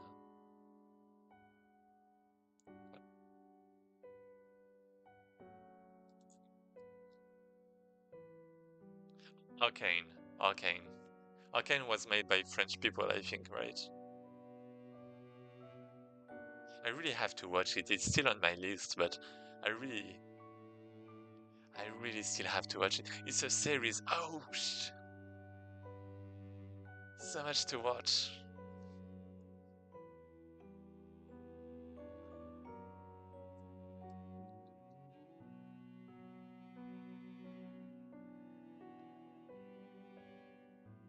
Okay.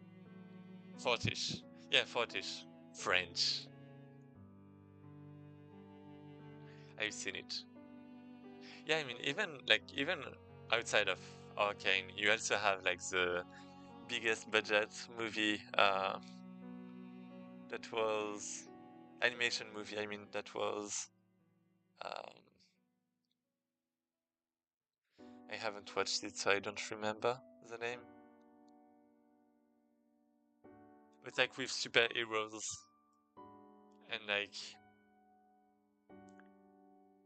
there's a L. There's a L. It's a Ubisoft. That's tarnishing the reputation. Maybe so, yeah.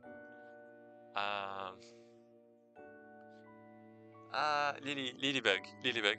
That's Lilybug. Right. It's like French too, I think. What? Is that? Oh, Ladybug.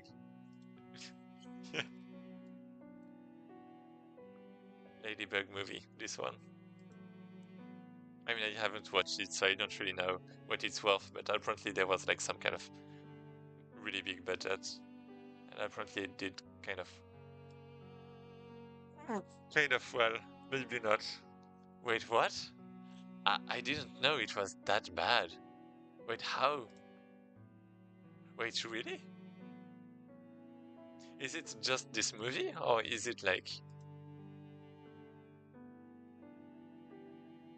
Oh no, that's something completely different.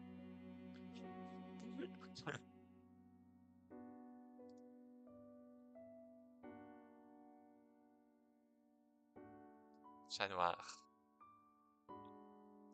There's no... Yeah, it's still like rated so bad. Oh my god, I didn't know that. Never mind.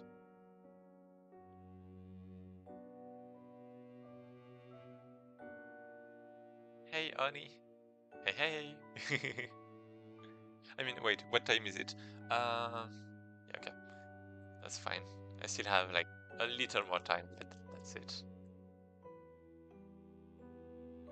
And yeah, welcome. I didn't see you. Thanks for the follow. Hello, hello. Hey there. Hello. How are you? I guess you're the one who lives in Japan?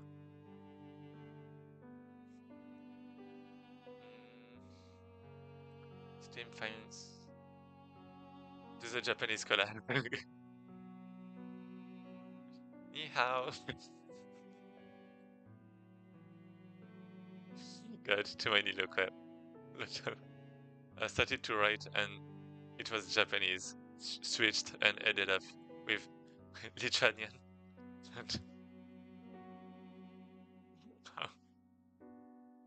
Lithuanian.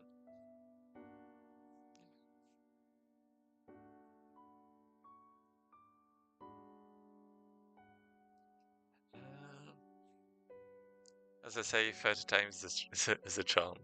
Or English in this case. Yeah.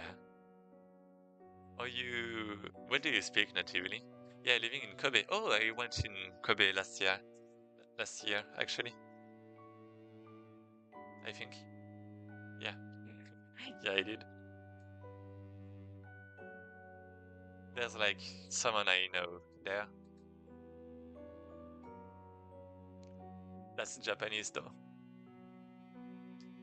English is like your second language, Oni. Oh, natively Lithuanian, mostly English, and to some extent Japanese. Get it?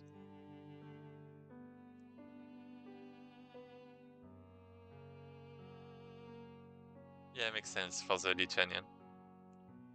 12 years lived in UK. Oh, and you okay? I mean, okay, you okay? UK. Yeah, I understand now why you. Okay. I'm kidding, but yeah.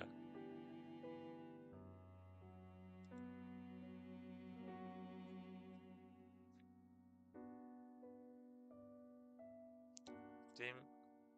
Yeah, I'm not progressing with that story. Yeah, I'll just start writing in Japanese. That's going to give me some inspiration. Um, チームは石の、wait, 石。Um, 石の上で石の上に書いている。Actually, if it's a drawing, maybe 書いている。書いている。文字を読んだ後。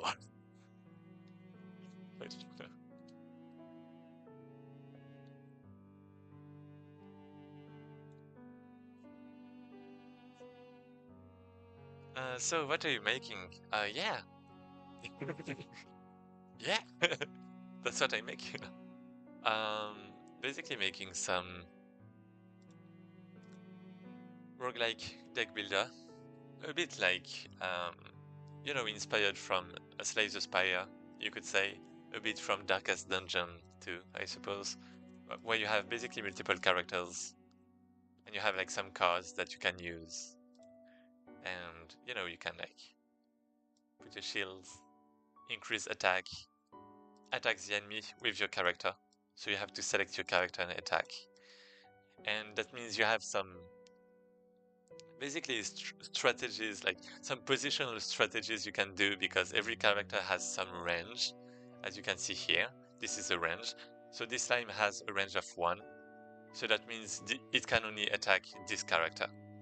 And then, you're going to have some characters that can attack, that can be range characters that could like attack further away to like, killing priority like carries or that kind of stuff. Well, strategies. That's what I'm building this on.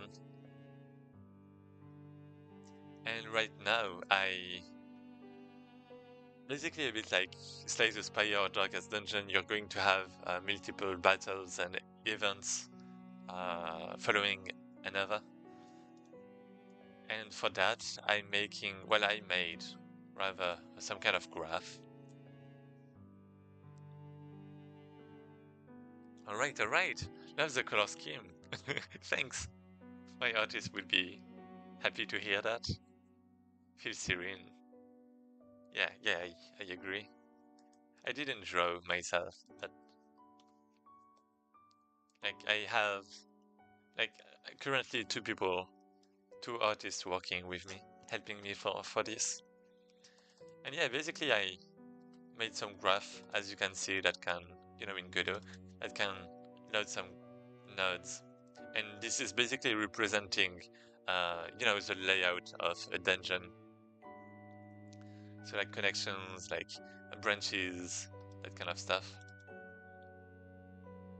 To make it easy to work with. Because even if I want to be able to generate some parts,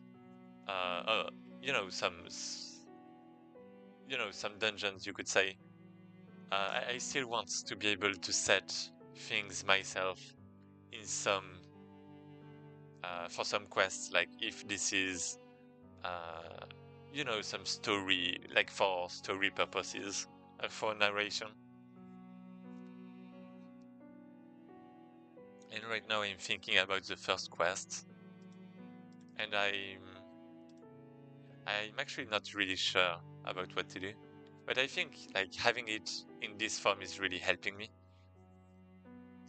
Alright, always wanted to try to make a game, but always get distracted, bored, and out of time. Yeah, that's like a big problem for me too. Like, time flies so fast, but at one point you have, I guess, to make some sacrifice and, kind of try to optimize your time and all of that. Yeah.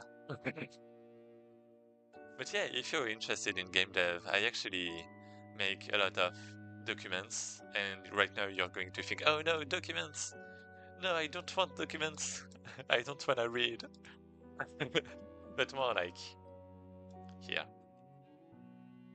Basically, they're available on my Discord, and you have stuff to help with, I guess, game marketing, but like game jams, if you don't have a lot of time, then game jams can be a good way to make a quick game, in like 2 weeks maybe, and after that this is done. So a nice way to learn to have some stuff about this. I have some references, some advice, then some game design things, so like for puzzle games, some theory with like some basically the source kind of. Well, the sources, because I have multiple sources that I'm trying to condense together. I mean, for puzzle games, not a lot, but yeah, then you have these ones, for example. Yeah, this is Wikipedia. Yeah, you have GitHub, okay. You have roguelikes. Because, I'm making a roguelike, so I kind of try to document what I'm working on. Then you have TCGs, because I'm getting some inspiration from TCGs too. Like, Yu-Gi-Oh!, all of that.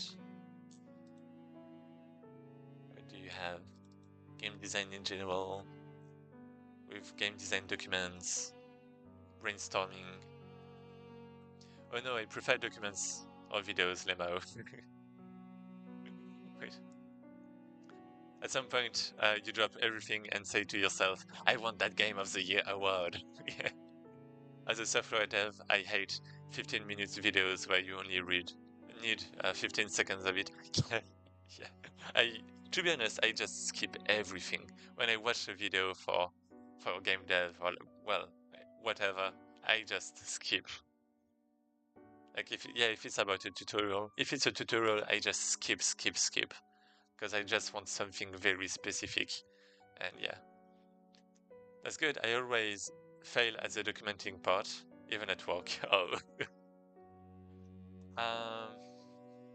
Yeah, I wouldn't know how to say it for work, but I guess work is a bit different. I mean, I guess like I'm still, like every meeting I do, I just type everything.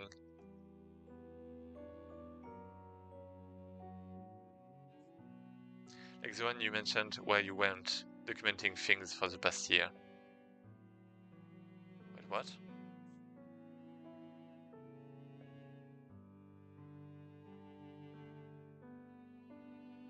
Oh, you're talking about Oni.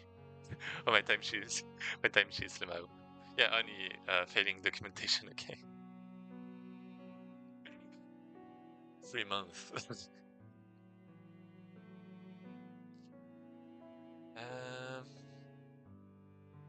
2, 7. Okay.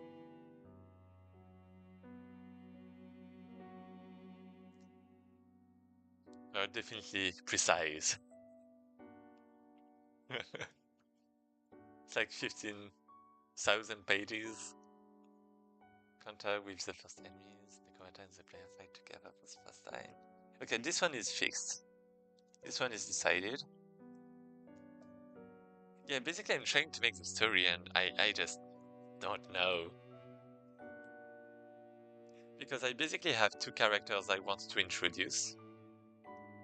I have some kind of artist, and I have a bunny.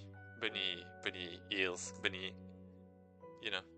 I'm not gonna say, I am not going to say bunny girl, but yeah, a bunny.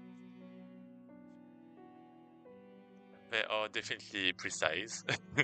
I think it was in school or even college where we had to document what we did for several months or weeks, and literally all of that documentation was, all I can think of is a bunny girl. But wait, no, wait, I just skipped. I just skipped because of the comment. I was reading. Yeah. I was reading and I was like, and literally all of that documentation was a bunny girl. Like what? Okay. Okay, all of that documentation was done in a couple afternoons. Yeah, I mean, yeah, I understand that. You don't have to. You said bunny ears, and all I can think of is a bunny girl. Yeah. I mean, yeah, I mean, this is a bunny girl, I suppose.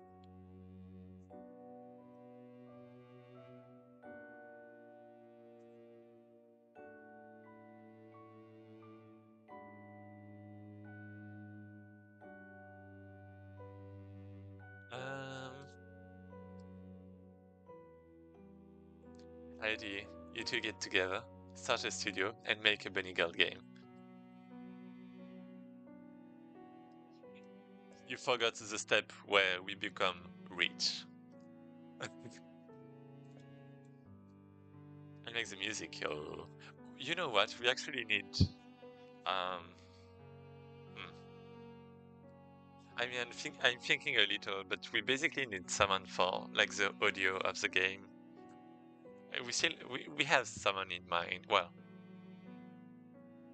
I guess we have a few people in mind still, but you know, I'm not sure.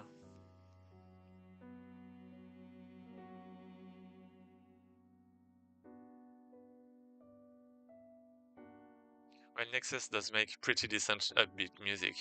Oh, Bunny Musume. Alna. C'est Usagi. Usagi Musume.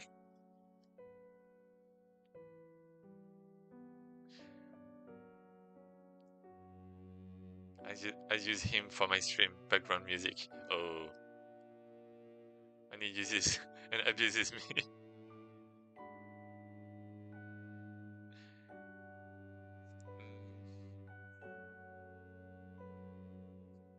Sim faint drawings. Focus. Um, lies.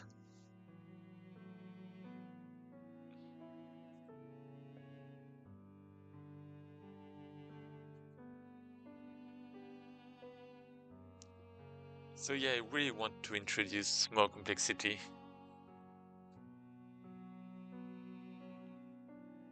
like mana cards.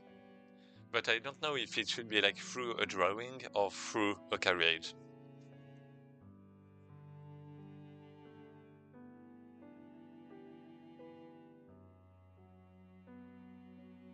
Yes, one. Then we find the carriage.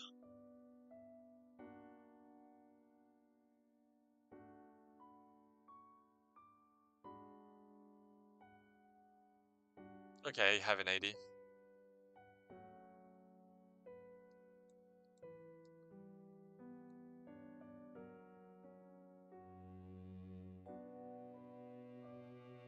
But I feel like it's going to be a bit too sudden.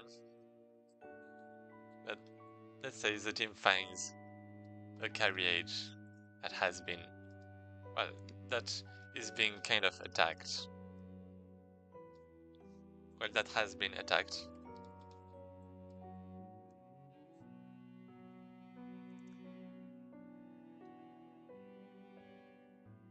Battle. Uh,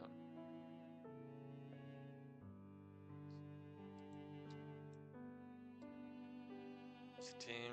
Na na na. Battle.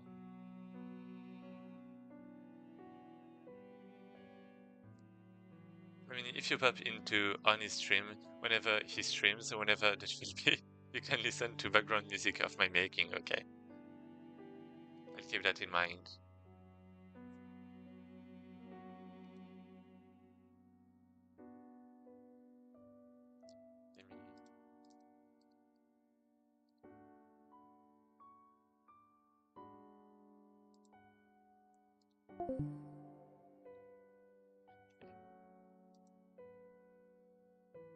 Save the link. Just let me know if you do, and make sure to post it. What else? The team finds it. Okay.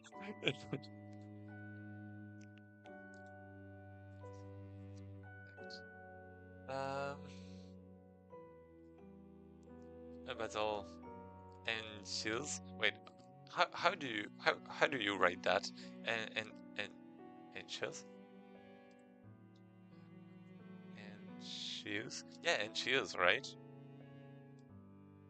Yeah, and shields. The word is just so weird to me. It doesn't sound English anymore. That's crazy. And shields, yeah.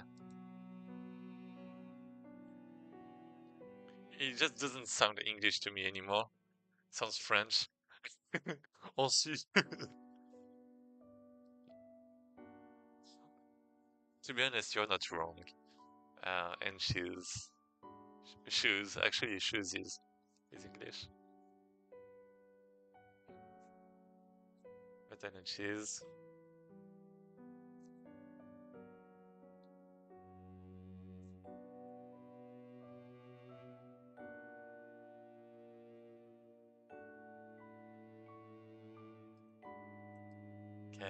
Okay.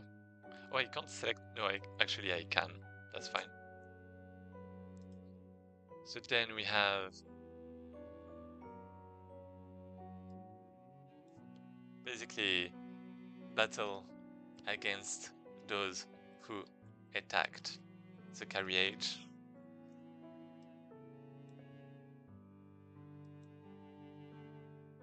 So this is an event, and this is a battle. Then teach how to use mana. Nope.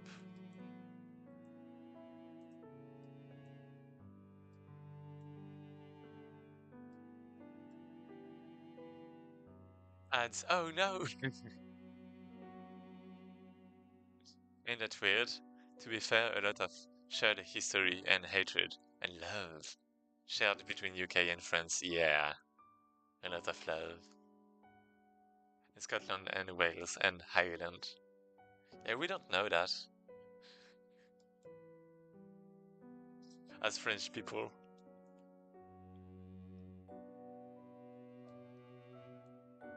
Because, you know, Great Britain, the UK, that's like the same thing, right? That's like the island, right? Yeah, of course it is.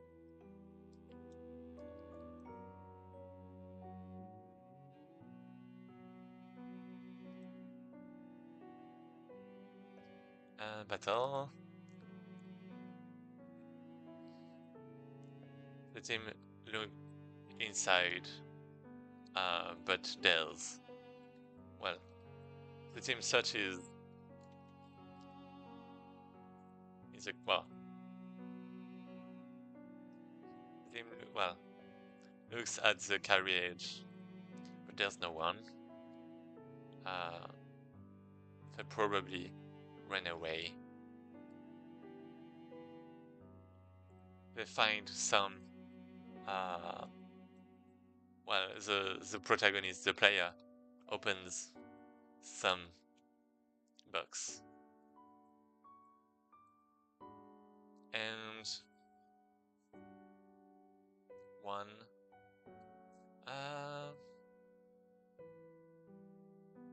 so two, some box and obtains some mana cards.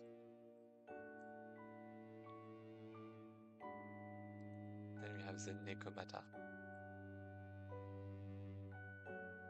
Teaches how to use mana. Highland got beef with UK. Maybe better inspect the carriage rather than look. Yeah, that's a good word.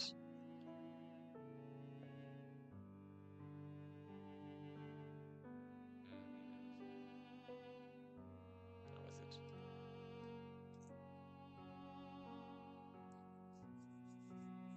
I mean, I guess for myself, it's just some quick description for myself. So I guess that's fine, right? That's not like the final writing, but yeah, that's like better if I want to communicate what I think, my thoughts, like my vision to the team. So thanks for that. And yeah, that's a word I should keep in mind more.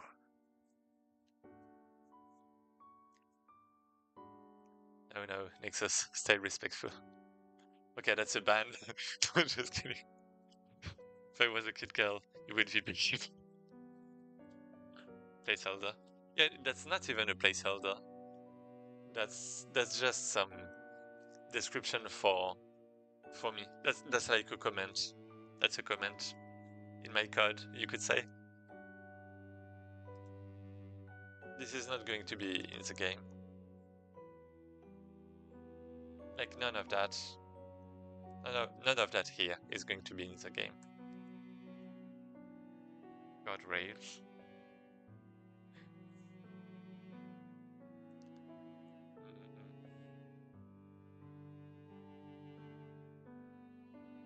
Okay, metal.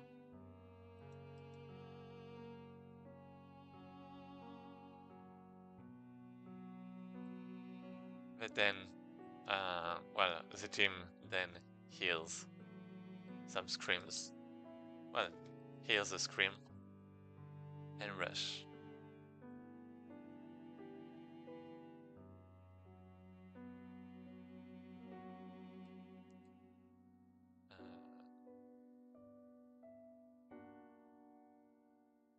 And then I guess so many nods. Anywho, work finished. I'm gonna go pop into shower and do a bit of stream. Oh, okay. You know what? Just before you go, just before you go, just before you go. Good luck with the making on the stream. Thanks. Just before you go, I'm going to save this to temp maybe, and I'm going to raid someone so that I have 3 people this time in the raid. That's going to be crazy. That's going to be crazy. 3 people. Yeah, let's do some Godot game dev. I don't know those people. 12 days of Godot. Adding some character. Oh, okay. And in game dev with so many people learn. Oh, that's me. Oh, I know this one. Oh, I've raided him before. Let's raid this person, maybe. And let's create a new. Let's create. Even though we ignore that for now, but we have triggers here, right? Wow. Well, that's not Godot. Our That's level needs. Oh, he's doing GLTF. Needs a ground plane and some walls, right? So let's add a ground plane. Let me. I actually don't have Twitch anymore to read your comments. Plane a cube from the start, right? Cube. Yeah, here we go. I go in. I select all. Yeah, let's just raid quickly. I got this one a very good advice about writing stories. Right? Don't really do and then. So what you do instead is because of that event or therefore. Let's do it. Hey, let's go. Right, so this is nice and flush. Raiding some demon on the ground. Well, basically with the name. I just realized. That's where I want, right? This bye bye. Thanks a lot. And that's then great. We just scale this by. Because of that. Yeah, the end then is like kind of nice. Right? Have a good night. Thanks. Have a good day and good night. Well, that depends on you, right? Different for both of you, but enjoy. And see you next time. Just